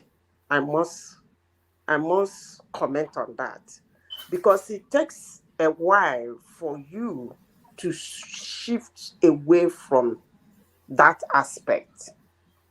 It takes a while. It takes a lot of sophistication for you to sweep away, because sometimes people really ask you questions that are not necessary.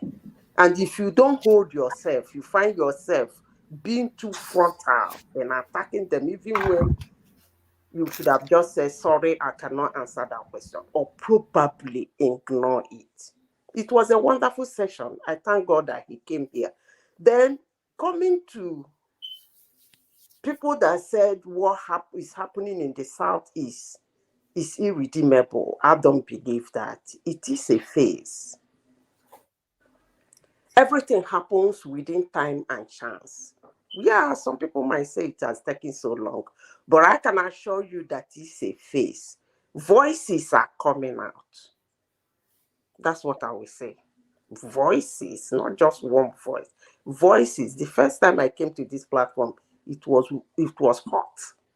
I said it all. Yes, I am an Uguta woman, and Uguta people have their resentment the way some people behave in Igbo land. That's a fact. I come from Imo State. Imo people are very sophisticated. That's a fact. One man, do you remember when I said in this platform, I have been saying it anyway, that the people that went to Tinubu and told him that he should release Nnamdi Kanu for peace to reign in the Southeast, I said, if he wants to release Nnamdi Kanu, no, he can release him, not because of what they said.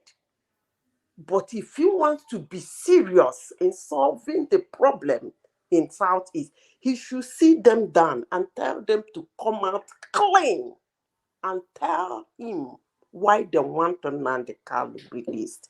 And I am happy this morning that this guy mentioned it.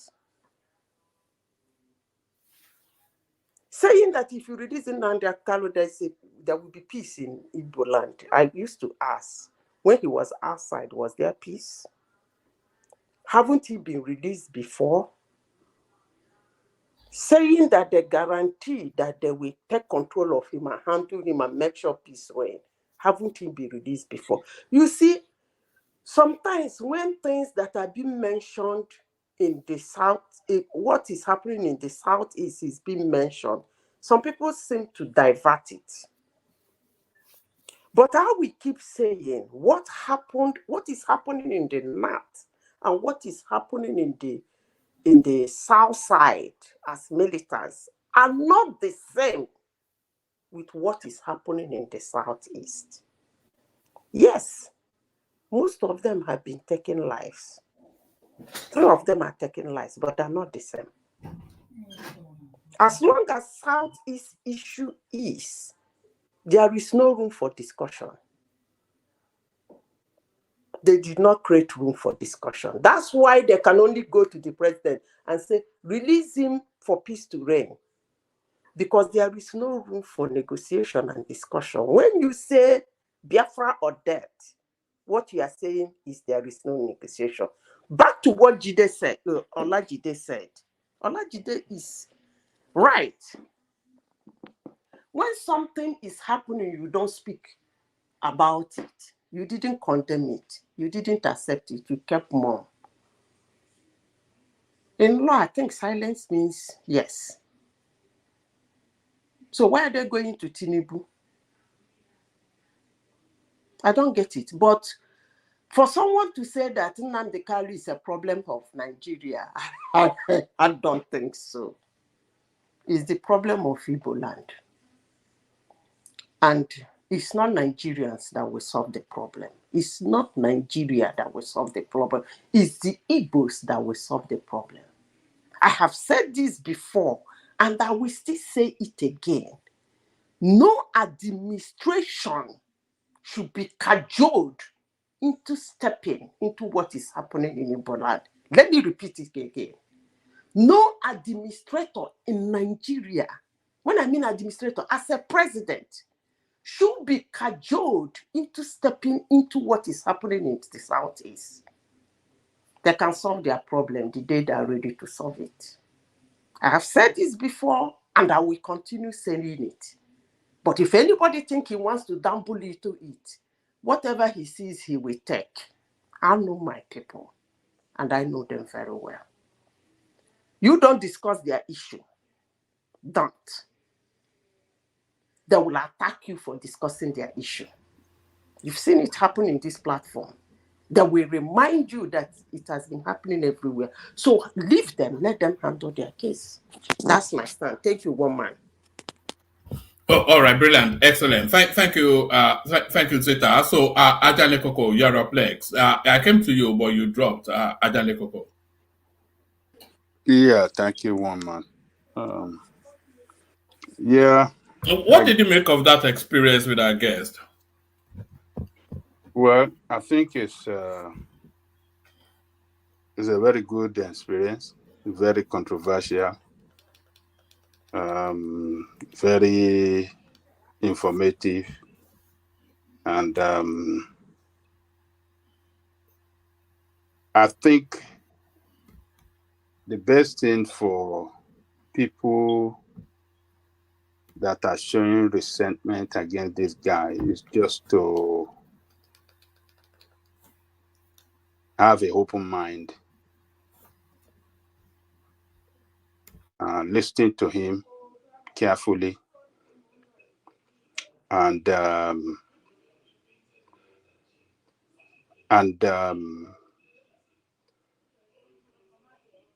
if possible, jot down some point or some important information that he delivered that are controversial, that are not clear. Investigate, carry out research on it, and get the fact. If whatever he says are not doesn't come out to be true after carrying out your research, you can come back to the platform and come and discuss it. That look, this guy said this I guess is this is what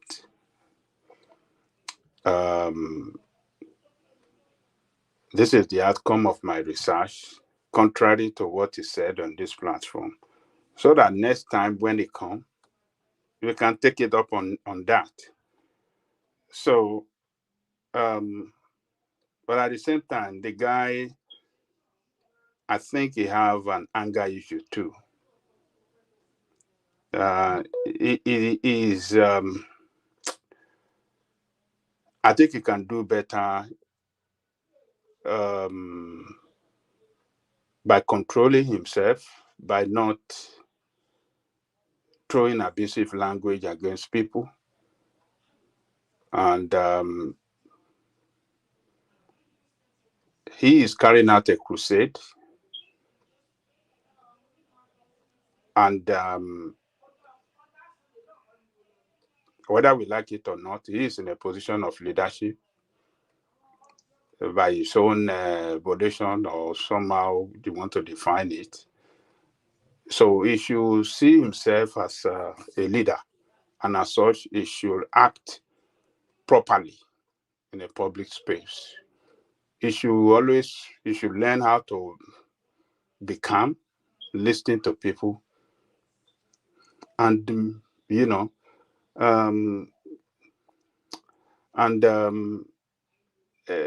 talk the issue, respond, in a matured way, and not allow people to lure you into making, foul language and talking nasty to people. So I think it has some kind of anger issue too. It should learn to. It should work on that. That is what I see in him. If he can be very calm and don't get carried away, or don't let people prompt him into, pushing back angrily and violently against the question that they posted to him. I think it will be a very good.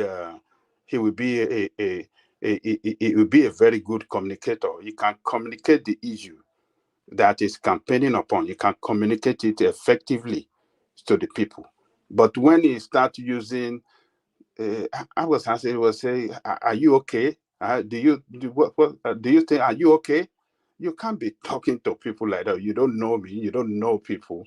So I think it should work on that. It should work on his way. He answered people in a more matured way, without the use of foul language, without being aggressive, without being violent in his in delivering his thought. I think that is the area I think he has to work upon. So, but he was able to, you know,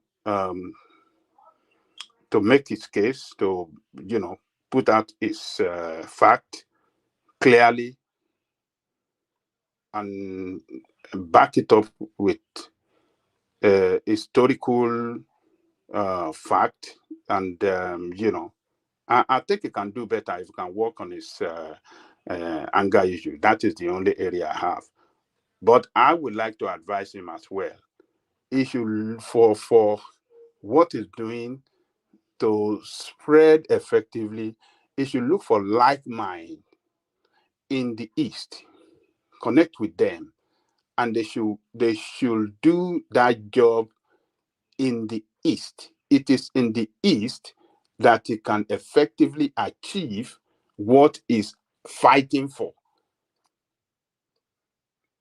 It is not, yes, it's good for him to come online and talk to people, but for the job to really reach the heart of the people, it's in the East.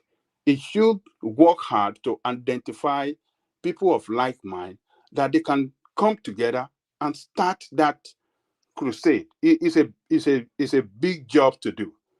It's a big job to do, and we know it's not going to be an easy job for him, because we are very, very tribal people. Anything that has to do with, telling the truth against the people of your tribe, sometimes you will face a very strong pushback. We have experienced it here on this platform on political issue. When some of us that are even Yoruba, when we speaking some truth on Tinubu, on what is not doing good or what he has failed to do, you will see some Yoruba come out angrily. They will call us name. They will say a lot of things. So he will experience the same thing with the Igbo people too, because when you are trying to tell people that are carried, people that are operating on a tribal sentiment, it's very, very hard to change their mind. But it could be changed. It could be done if you connect, have more people, and people that matters. If you can connect with them, and they can start, making that case and pushing and spreading the gospel. Yeah, before they know it, people will start, buying into their campaign, and by so doing, they can make effective, redeemable,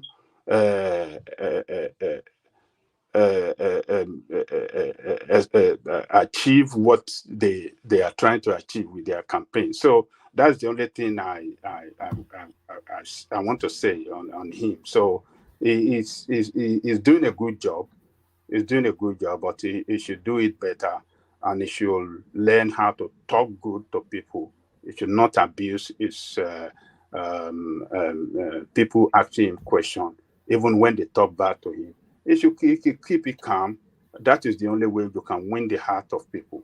But when you start throwing back because they throw back to you, you are frontal and you are throwing nonsense, speaking in street language to people on international platform. I think that is not good of him. So he should work on his anger issue and do better. That's what I can say, one man. All right, excellent, brilliant. So thank you, Ijele Coco. So we go on to Patoski as we start to wrap it up. But on the way to Patoski, let's touch base with our outreach initiative. So let's touch base with our outreach initiative. As you know, we're doing this initiative is an outreach initiative to parachute some money to people back home who are running smallish sort of businesses, but they are struggling, just to parachute some money into those businesses and then bring them up a level. So we call it a level up initiative. So this is it. It says we are fundraising to level up 3 or more Nigerian families. The idea is to identify low-income but earning Nigerian families, preferably in some sort of business, who we can parachute funds to take their business up a level. So that's the initiative, and our target was £1,000, and we seem to be approaching it with some pace. So we seem to be approaching it with some pace. So it kicked off 7 days ago. Adeyinka Adetunji was the first person to come in with a £45 donation. The anonymous donator for £150, that is the majestic Kulata right there. And Kulata quickly followed by Ayodele Ogunlowo, who came in with £100. The elegant Prince Daddy chimed in with £50. The majestic General Thomas came in with £50. Another anonymous came in with £100, but you may refer to that anonymous as Ijele Coco, who did the £100. And then another anonymous came in with £50, but this anonymous remains anonymous because he has not contacted me with a name. Of course, Ayo will always come in, and he came in with £100. So that's how you're right there. Another anonymous still comes in with £20. And then Kehinde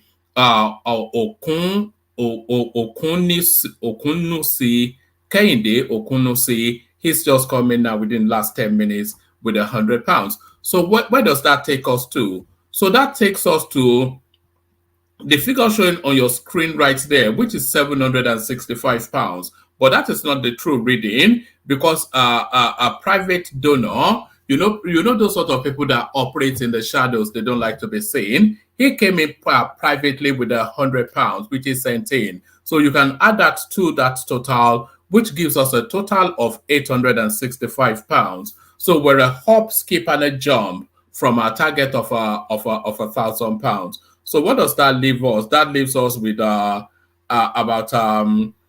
just short of £150 will get us to where we need to be. So just short of £150 will get us to where we need to be. And just where are we headed? We're headed in the direction of narratives like this. So this is an example of what we're canvassing monies for. These are one of the likely beneficiaries of the money. So the lady you're about to see here, her name is Mama Hadiza. She's 69 years old. She looks after 7 children, not hers, her son's children. But she's now in a situation at 69 where she has to look after 7 children because the son and the wife they sadly came across incidents with insurgents, and they had to depart this world. So this is Mama Hadiza, and the person introducing Mama Hadiza is Hassan, one of our members on this platform. So here is Hassan now introducing Mama Hadiza to us. Okay, ni in tsaya a nan wajen. Yawwa. In ka fara, in ka danna ka ce ka fara, kawai ka ce ka fara. Bismillah na fara. Hello everyone, my name is Hassan Abdullahi. So I'm just approaching our mama's shop here. You can just zoom around. This is a very this is Wenge, Lion Bori, Kusada Bariki. So we have an old woman that we are trying to help today. We have an old woman that we are trying to help today. Mama has been somebody, who has been resilient. She has gone through several things from displacement, to abject poverty, and then she still had the wherewithal to sell things like this, and she sells some food too. So Mama is somebody we are trying to meet. However, my Kanuri is not that good, so we'll be switching between me and my friend here who will help interpret what we are going to discuss with Mama. Please, Mama ina wuni? Ina gajiya? Ba ni kameran kai yanzu. Bari in dauki Mama. Mama ya kokari? Ya kasuwa? Ta isannu Mama da kokari. To na zo ne daga mutanen one man platform, kuma kowane ƙarshen shekara ana yin taimako ma mutanen da suke kokarin taimakon kansu. Na ga shagonki yadda babu abubuwa da yawa a ciki, kuma muna son ya zamto a samu dalilin da za a taimaka miki. Yanzu dai kuma na ji kokarin da kika yi da mutanen da ke karkashinki da duk abubuwan da dai ya shafe ki. To dai ina miki albishi na cewa insha Allahu za mu kai kukanki gurin su, kuma abinda Allah ya rabonki ne insha Allahu za mu dawo mu zo mu baki insha Allahu. To yanzu me zaki ce game da mutanen nan?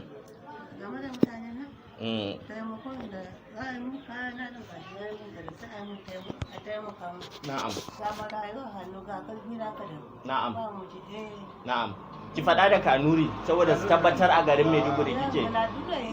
Na'am. Yo. Yo.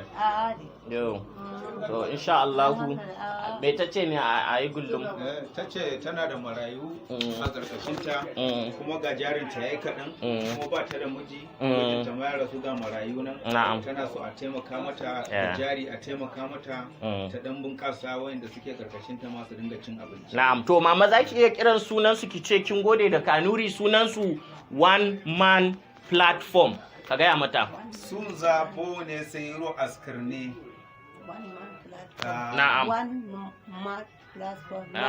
Masha Allah. Ki faɗa da Kanuri ma. Yawwa faɗi da thank you ma duka su je. Thank you. Yawwa gode muna. One man platform thank you kulle. Thank you very much. Thank you. One man platform. Thank you. Yes, thank you very much. So, on behalf of everyone, myself, the person that helped me interpret it, on behalf of Mama, we say thank you, and we wait to hear from all you guys. Ciao. So that is the excellent Hassan right there introducing one of the beneficiaries of the initiative. So I'll send the link. Like I said, we're just short of £150 from our £1,000 target. So if you want to push us over the finishing line, you can do that. So that's the link to the thing. So don't feel pressured to do it, but if you feel inclined to do it, then do it. But don't feel pressured to do it. But if you do feel inclined, then do it. So there is that right there. So there is that right there. We pick the conversation back up as we go to Patoski. Patoski, you're up next. No, Patoski? One man, sorry, just a comment about the outreach thingy that you're doing. Yeah. Which is a very good cause. I always believe in bringing up people. Look, there's nothing like empowering people. When you empower them, they empower more people. So, but don't apologize about people. Nobody's pressured. We're all adults. We know that there's suffering in Nigeria. So don't try to say if you don't feel this way, you know that now you both something. No, I feel as though I see where the problem. I don't want to feel like I don't want to represent. embarrass people into parting with if they No, if no, your no. image is coming from a good But you're not duty bound to start saying all those things, all those kind of negatives. If look, nobody will not get hurt. We are all humans. We get hurt. Where we see person they feel pain, even if not be our own, we will put the money there. We'll put anything we will put. So now they make all those kind of apologies. It's just a Nigerian thing. Please, please, guys. Anybody get 10 pounds, 20 pounds? Because right now, any money we put for Nigeria now, it helps. I beg. When I help, put something for that woman. One man send me the account. I'll put it to her feet. Not because I'll put billions, so now 10 pounds and anything I'll put. And this is the way we should be. We should be open to giving arms, to giving aid to people, because as we are breathing now, we don't even know it's God. There are so many people dying every day. So when we come to our own country, wherever we can help, let's just help, please. It should not be a big deal. Honestly, it should not be anything. How much is it, that money that you're going to use to buy maybe cigar or this or whatever rubbish? You can just put that money to help somebody. I beg. Why not try? All right, brilliant. So we've actually done it in the past, but when we did it in the past, we did not actually canvass for money. We just so this is the first time we've actually done the canvassing. But Patoski, you're up next. Yeah, okay. One man, please. Yeah. What happened to her? What happened to her? No, nothing happened to her. She's one of the victims of the insurgencies going on in the north in Maiduguri. So she's 69 years old, and the money we're canvassing for is not for her. She will be one of the beneficiaries. So there'll be beneficiaries in the north, and then there'll be beneficiaries in the southeast. I think when we first did the initiative, we did the southwest, but there will still be the beneficiaries within the southwest because it's quite a pot of money. Are you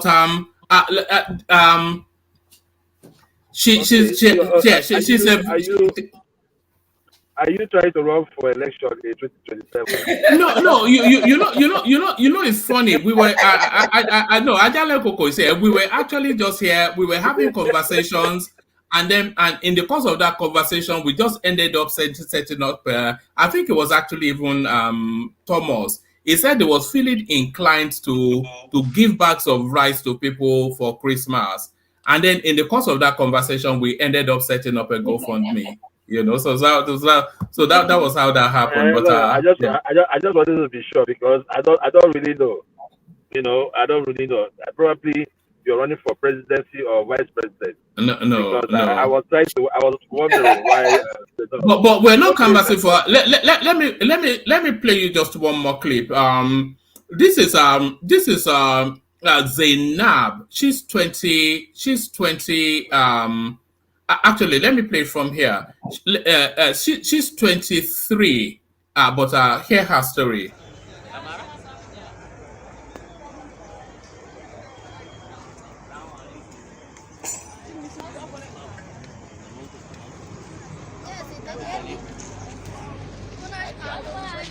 Labarin abinci. Akwai abinci. Me ake sayarwa ne?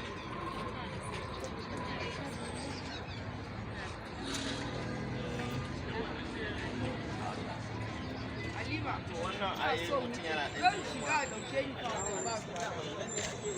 wallahi zan bata mu in gon shiga ma to ni to ki bari na wuce bari garabu bari kama yayi ya kasuwa ai shine duk da ke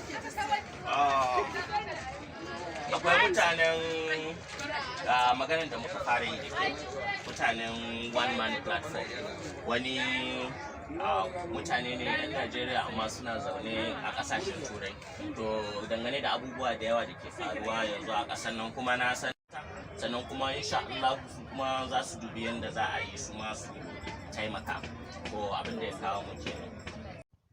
Okay, one man. Obviously the video would not upload, so I'm trying to record a voice uh, to keep the narrative straight. So the lady in that video, her name is Zainab. um I knew Zainab through one of my outreaches to IDP camps. At some point she was displaced from one community, but her husband fell victim and died. So she's 22, 23 years old. She has 5 children, and one of her kids, I think, is a special need kid. So that also adds, to the strain on the resources. And despite all this, the husband dying, and then she picked herself up and is looking after these 5 kids, even though she's sponsoring them to go to school, and that our government schools, at least she's doing something. I know of an effort she did previously out of that business to buy a wheelchair for the disabled child. She has a disabled child. And the general attitude, they never say never, you know always looking at the positive side of the resilience. Yeah, that kind of attracted me to the way she was carrying herself, and not just letting life beat you into defeat. So that attitude is, I think, praiseworthy, and whoever helps you know will be appreciated. If she can eke out a living from the little that she has right now, imagine what real help will do to her. I think she's like a matriarch to her kids now, and she's going to do a lot better, I believe. And yeah, and yes, our conversations in that video, which was mostly in Hausa, is me, inquiring generally about her life and how she has survived to this point, and then her telling me some of her, little problems, and how positive she is about life, and also and saying a thank you to the one man platform. If you listen carefully, I told her like twice or thrice to say it correctly. So that is just it. So even from me, I think this is a worthy effort, and I thank all those who have contributed, who want to contribute. There is a lot to do in the hinterland of Nigeria, and I hope this is a beginning to, doing better things and touching more lives as we move forward. So this is just a narrative, to go with the video. So take care, everyone. I cannot be on the program today again, but I wish you all the best, guys. So bye. So that was the excellent Hassan reporting from Maiduguri. So those are the sort of people we're looking to reach out. It's not so much a handout, but a hand up. So that's the idea. Not a handout, but a hand up. Up. Patoski, you're up next.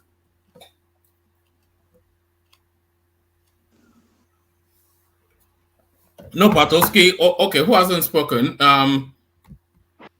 Let's go to. Oh, Patoski, are you? No, no. I was saying you're up next. Just your commentaries on the session. We're just auditing what just happened. Okay. Thank you very much, one man. I joined Ijele, man. I think towards the end, and I also listened to what everybody is saying. I think the Southeast problem is not just the Igbo man's problem; is the Nigerian problems, and they are Nigerians, and we should try to look at it as such. And the Southeasterners should let us also solve it as our problems. Um, the one thing I want to correct, and if Ekene is listening, is that he was saying that when it comes to the Southeast, the narrative is kill it, destroy it. No, nobody makes such narratives. I listen to people here. The narrative is such that we should be very, very cooperative in our discussions. We should not be as confrontational as we are getting from our brothers there. And so, to me, it is a call for reconciliation, for togetherness, not kill it, kill it. Nobody's saying that. Nobody. I don't think I've ever heard anybody say kill it.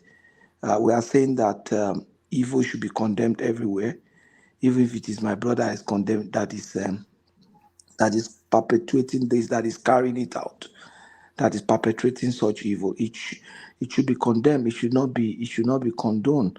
And because when you continue to feed evil, it gets to a point where even though initially at the point where you are feeding it, it looks like it's on your side, but it comes back to fight you. They were feeding this evil because they hated the man that was there before, and the man had left. The man is there now. The man is living peacefully in his house, but this still continues. You understand? So I don't know, but I think Tinubu should do what is right. They should allow the law to take its course. Like saying, extend the same hand of fellowship. Igboho is there. If Igboho steps into Nigeria today, I'm sure the DSS will pick him, and the DSS will commence the process of prosecution. And you will agree with me that Igboho is there and is quietly living in Germany. He's not creating a platform in Germany and putting on YouTube videos saying when you see a policeman, take his weapon, attack him, fight his people, saying all kind of obscene things that I cannot even bring myself to say here. Igboho is probably not saying that. Igboho is enjoying his time with his children, with his wife. I saw the video of him in Germany moving around with his niece, and like that. So they are two different things. This guy was there. He was arrested, was granted bail, he escaped, just like Bo is now there. But when he was there, he even did more harm to the country than when he was here. And our people were just quiet about it, and now it's coming to us. It's hitting everybody, and much more is hitting my brothers. So I think we should all stand out to condemn it. We cannot say we trust Nnamdi Kanu to anybody. He was entrusted to Abaribe now, but he left. The guy didn't care what would happen to Abaribe after he had escaped. You understand? They said they want to kill him. Okay, but he would rather escape and allow Abaribe to suffer. A man who laid down his own life for you to be stood a shorty for you, but you are now ready to just escape, not minding what will happen to your shorty. So it's so immature, and it is wrong. It is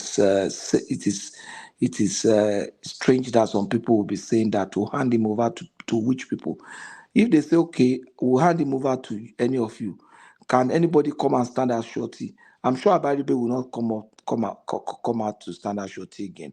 And I doubt if any leader will say, okay, me, I will stand as shorty, arrest me, or do anything to me, considering the experience in the past. So it is sad, but that's what it is. We should all condemn what he has done. Even up till now, some people fighting for his release has not stood out to condemn what he has done. Look at Gulak was killed. That was enough to start a problem. Gulak, a northern leader, there was killed. Soldiers were so Gulak. I don't want to mention kill now. So the same thing happened to some soldiers. The same thing happened to your own daughter. I keep saying that Your own daughter that married somebody that intend to marry someone from the north brought his husband to be home to show her parents. And look at what happened to that lady. I mean, it is very sad. And there was even a lieutenant that just left the Nigerian Defense Academy. You know, the typical style now in Nigeria where coppers will go wear their uniform to go and salute their parents. This girl just finished her POP and was going dressed in uniform, wanting to go celebrate with her parents. That lady was kidnapped. She was done all kind of, oh, I don't want to mention all those kind of things they did to that lady. And they didn't come out to say, yeah, this is evil. They didn't stand strong to condemn it. Look at what happened to, is it WHO staff or United Nations staff in Anambra? They didn't come out to condemn. That's just to mention few of the things. And every effort of government to try to fight, they will say, oh, Python dance, oh, this and that, oh, Southeast is militarized. You have checkpoints. When there's insecurity, won't you have checkpoints? When there was insecurity in Abuja, didn't you have checkpoints all over Abuja? That's the point. Now, that's the only traditional way we have learned to secure a society where intelligence is not shared. If you have intelligence shared and everything, you just need very few checkpoints. But in a society where the community, the member of the community are not even sharing intelligence or not, they are either afraid to share it because anything could happen to them. So what do you expect the military to do? To watch people being I don't want to say what will happen, but so they have to put checkpoints. That's preventive. I know they have their own essences collecting bribe and stuff like that, but you can never anticipate the amount of life that have been saved. You understand?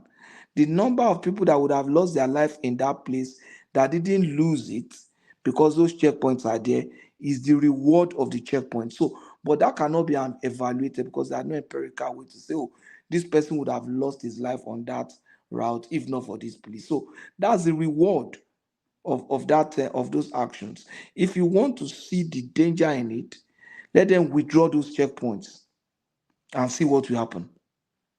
That's when you know that Buhari that put checkpoint there, he was trying to save life. But what name did they call that man?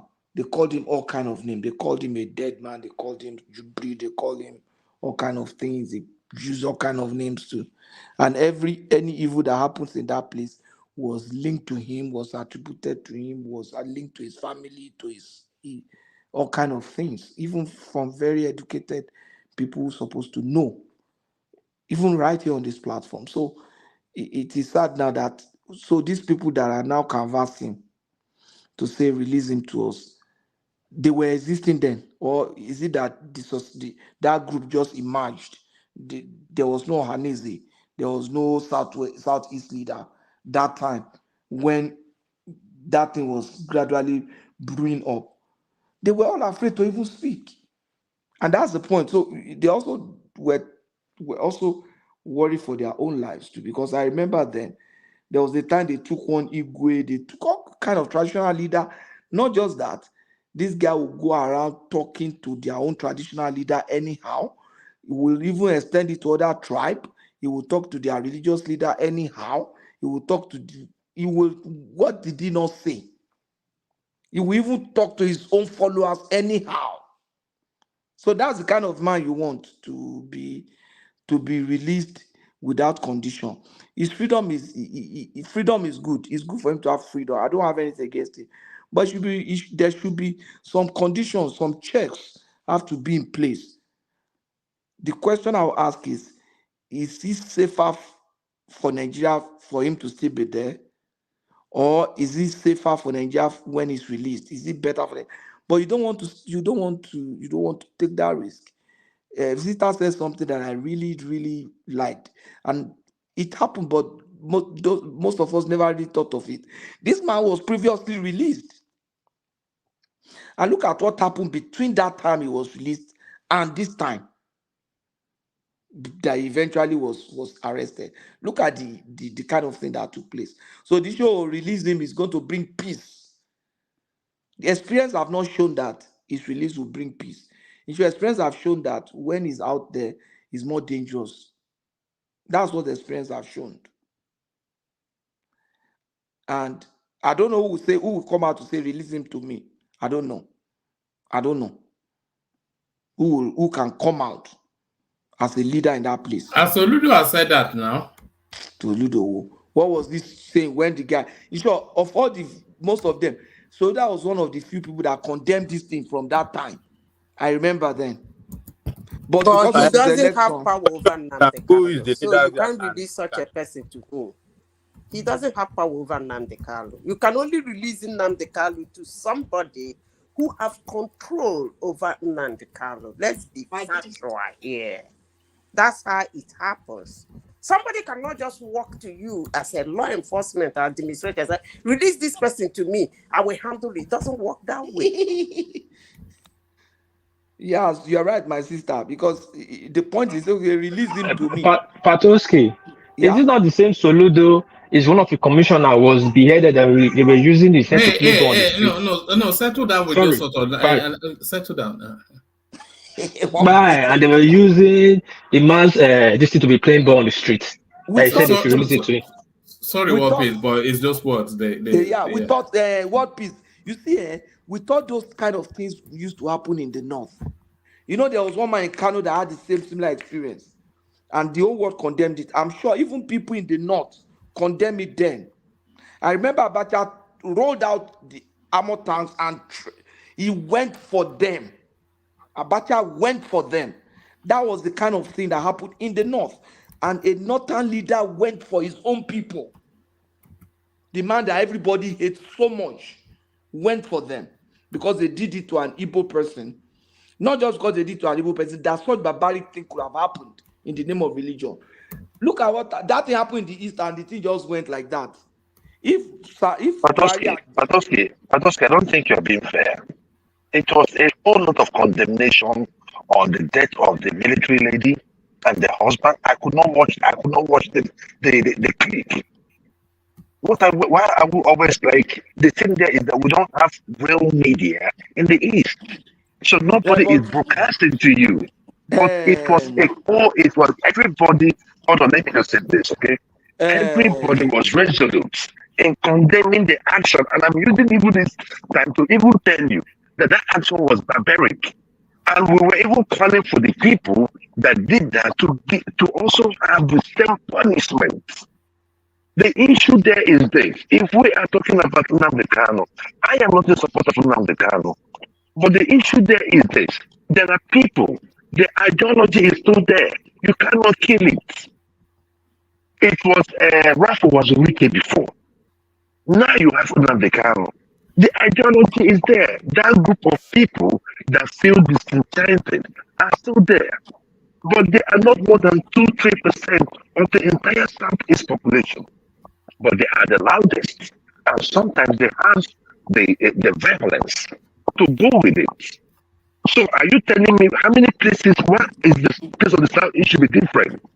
In Lagos, if you know a criminal, you cannot point to the criminal. Because if you report the criminal to the police will tell the criminal, this is the person that reported you. Have you not seen that happen in Nigeria so many times? So that is the reason. So why everybody is talking about Nnamdi Kanu releasing is because many people are doing all this nonsense in the name of Nnamdi Kanu. Now they're kidnapping, taking money from people. Now it has been open to everybody. Now, if Nnamdi Kanu is out, there is no reason for you to do anything in the Southeast. Now, people will have the mind to talk. If you have anybody hiding in the forest behind me, I will be able to call or make pronouncements. No, because that's the point. Sorry, why can't they talk now? Because even you cannot talk now because you don't know who to trust. Look, let me tell you, my brother. Now, Joel. Go ahead.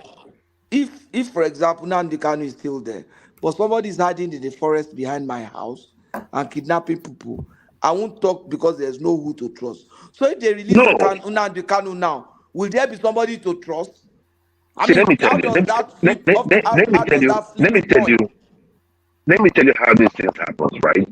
Because there are people also, right, that have bought into it, right?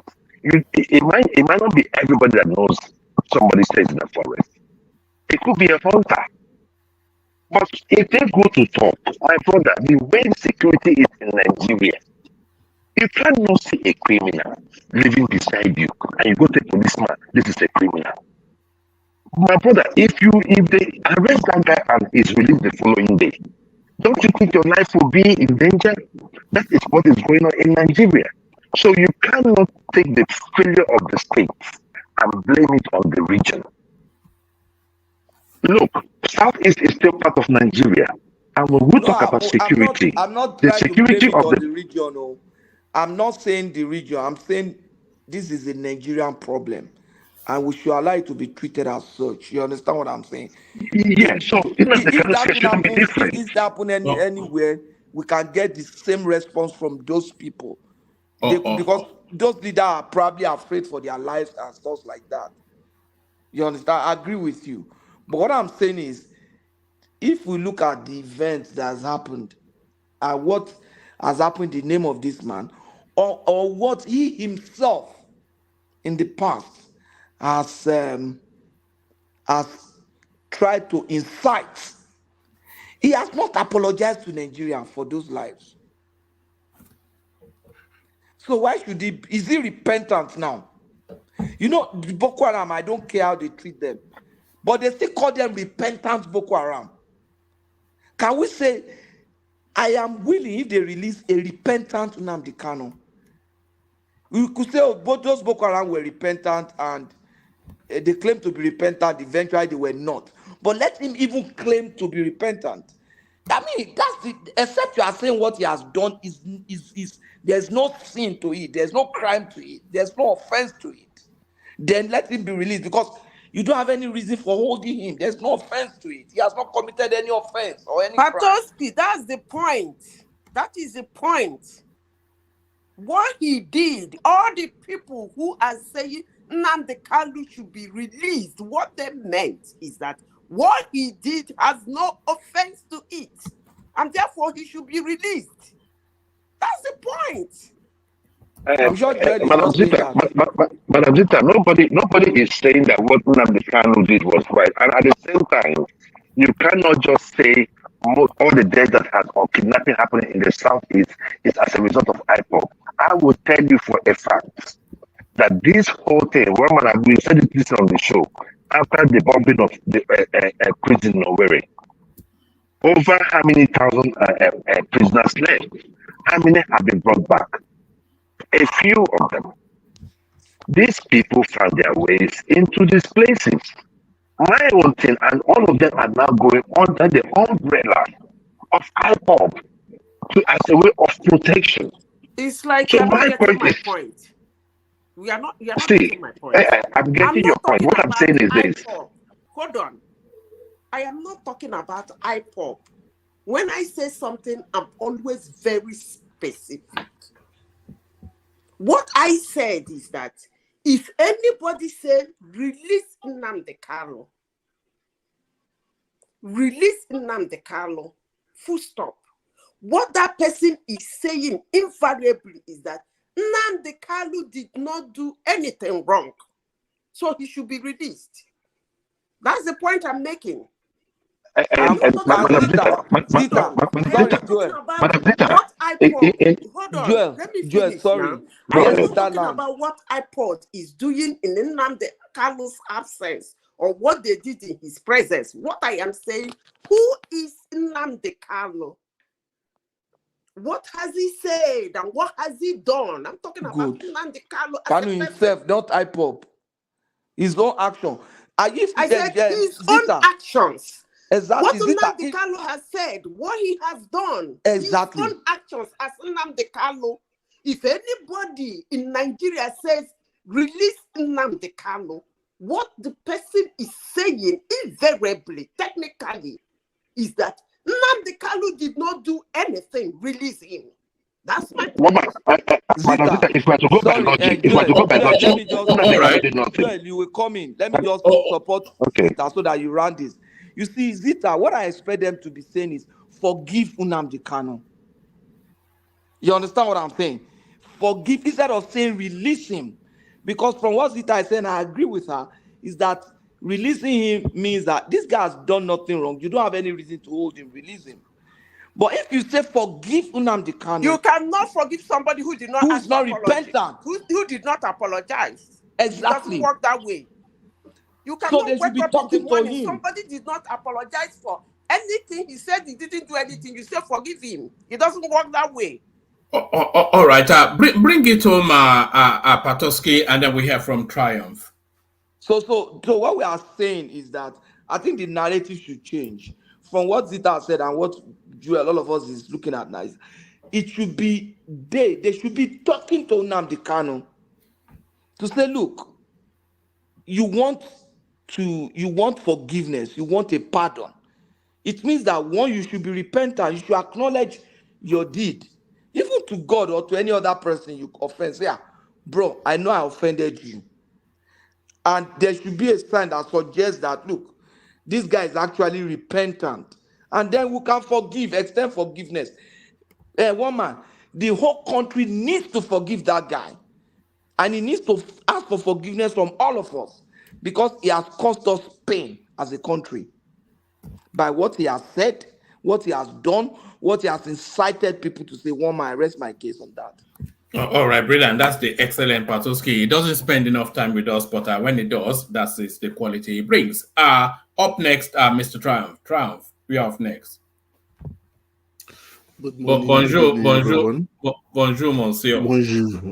Bonjour, merci beaucoup. Comment ça va? Et tout. Ça va.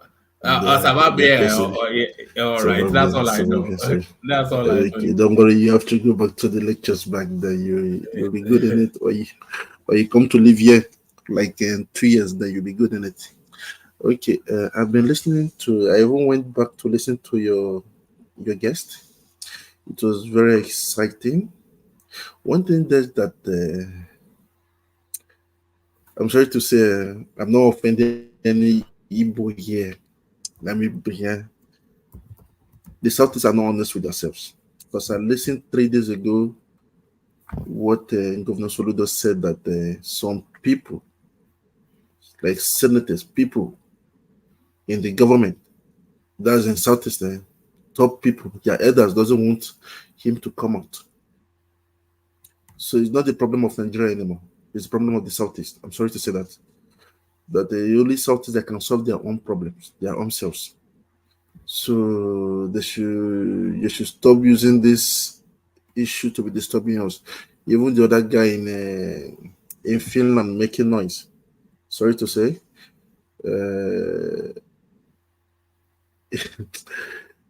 Woman, everything is about money. It's about money. If not today, they release this man, but I know that they want Nnamdi Kanu to be released now. We know that very well. They want him to be released just to counter-attack the other guy, the Samuel Ekman today. We know that very well. That's their plan now, because everything is getting out of hand. When you create a beast and you find that your beast is getting bigger than you find another way to kill it and to bring up another, to have a puppy, a new one, so that you can control. But today, the Southeast problem, I don't want to say too much, but I know that everything is about money. People using it to make money. Using it, and I know people that they donate every month there, which is very sad. And they use lies upon lies. I heard what Joe was saying. It was a bit emotional. I heard also Madam Zita also, and I also heard about Emeka that almost cried. I said that the problem there is the Southeast woman. Only the Southeast that can solve their problems. I'm sorry to say. And if really Nnamdi did not do anything, why will he beg for forgiveness? Why would they? One thing is that he said so many things against the country. We all know that. We all saw it online. Anything you put online today doesn't disappear. Even there was a guy that I know that I spoke with. I have to send him a private chat. And I told him that, you see, but are you aware of this? He said that, that's how he said that.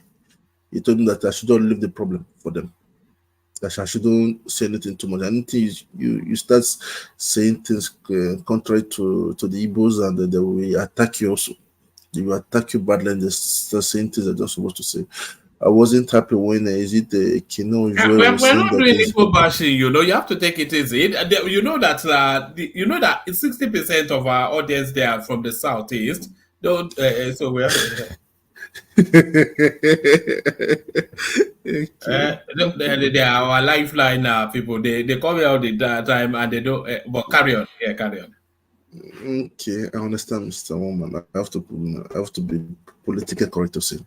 Okay, one thing is that if they can do it as a Christmas gift, end of the year party for them, gift for the South is just release a Nnamdi Kanu. That would be good. That would be great. We thought that they're going to release them a few days ago, but they did not. But let us see. I hope we know that is not the principal problem for me today. I'm sorry to say, Mr. Patuski, Nnamdi Kanu is not my problem. It's not Nigeria's problem. It's the Southeast problem. Sorry to say that. So, Mama, I don't want to say too much about the issue. So let me just rest where I am and sit down, look according to what they say. Just let it play out. I know they will settle it themselves. Thank you, woman. I don't want to say too much. All right, brilliant. So brilliant. So that's the excellent Mr. Triumph. So thank you, Mr. Triumph. We're going to start to wrap it up here, unless anybody else wants any have anything. I'm not spoken here. Oh, yes, I came to you. Okay, yeah. Okay, then War Peace, the final word. Yeah, thank you, Waman. I thank everybody, but I have to say this first. I don't want to call names so that will not be a rowdy section, because if I call him now, we'll come back to counter. But you can see from his statement is how the people in that region think and how they act. There are two of them on this platform. When one of them came out and said that if I say anything about the Southeast, he's going to insult his father. The other one did not come up to cut. I no, this is wrong. That is not nice. If you want to talk to World Peace, talk to World Peace. Don't go to his father. That's why people can never trust them. There was a day here when things were going on during the election, when one guy came in wanting to talk down on the action of the monarch in Lagos. And other few people can't say, no, it's wrong. You can't do that. There's sometimes here when people were talking about the West, I'll see how Ijele, because sometimes I come in and say, no, it's wrong. That's how you get respect. That's how people trust you. But this other guy was talking, and his brother here could never come time to say, no, it's wrong. Well, let's put that aside. Now the Southeasterners has come out. For me, I don't know what they want. When this incident started, they said everybody should back out. The Southeastern problem. That insecurity in their town, sit at home is for them. Are they complaining? Then fine, everybody backed out. Now the problem is consuming them. They are crying that everybody should come and support them. Now people are coming to support them now, and they are still the one accusing the people that they hate them. In short, I don't understand what they want. It's like you have a broken leg, you go to the hospital, you'll be telling the doctor to give you Panadol for headache. How would the broken leg heal? Yes, I invited the guests, and I pray I will invite more. Some of the guests don't want to show up because of the way the people have been because of security, the way they are attacked. But I'll try and bring one more guest in here to talk about this incident. If you guys feel Ijele was too frontal, I'll bring on that gentleman that is more calm. But I don't think he will say anything different from what Ijele is saying. Probably he will just say in a more calm voice. He has a big platform too. I have so many people in the Southeast that I have contact with. We talk. But you don't see me coming on one man should be shouting every day. If you know the videos I have in my phone, facts I have in my phone about Southeast, I don't think anybody will stand to talk to people or anybody who trust in Southeast. Like their point that is nobody to trust. Sorry, what piece? But I'm quite keen that it's not our Southeast bashing. We were really just talking about the guest. No, I'm not bouncing about. Sorry, I want to talk about what Ijele talk about. But Ijele came out to point out the problem in Southeast so that we can find a remedy to it. Now people are taking it personal, like it's insulted them. That's the part I don't understand, and that's the part that's getting me confused. If my brother Kene is advocating that the insecurity in Southeast, I think people found his language a bit robust. I think that's probably okay. Then he came to point out to the direction, like, look at where there's insecurity. Look at the people portraying insecurity. It's both political and both criminal minded. Then we can debate on it. If you call some names that you don't believe, you can't no, I'm not sure this man is involved. Then he will bring his proof. But taking this person aside, drawing the tribal and the eighth game, it will not help anybody. And this will not help any of us. If we want to settle the problem of Nigeria, we'll come together collectively and find a problem to it. Yes, you people know the problem of that region more than us. But we cannot solve your problem if you don't tell us the problem. So we should drop this tribal sentiment, and we should drop this. That's the only things I would want to say, but for me, I don't keep hate in my mind for too long. But I will apologize to Oga Jalkoko how Ijele was responding to you. You could understand the time Ijele is responding to people was the time that he was not on the platform anymore. So he was speaking via phone. So he didn't know who was talking. And if you are fighting like Ijele, if you've been in Ijele's shoes, you would understand what this guy is passing through. Look outside the Kubo, just a little dose of Sharifu got for insult and blackmailing. He didn't know when to show gun. He was on the media outside threatening and be showing guns. Because people just insult and insult and insult and insult and insult him. You will be on your own platform, you insult people. The people will not talk to you. They will be on their own platform. You still come to their platform and insult them too. This is not nice. So right. sorry, Ajale Koko. Yeah, I wish he was on the platform. I wish he was on the platform. I want to shut it down now, Joel. So I don't want it to. Joel, I don't want to take any. What you said today, I don't want to take any question. I don't want to take any. I don't want to take anything. No. No. Sorry, this is my time. If you get to take a second, no. Joel, sorry, I'm not using it from you. I'm not using it from you. I'm not using it from you.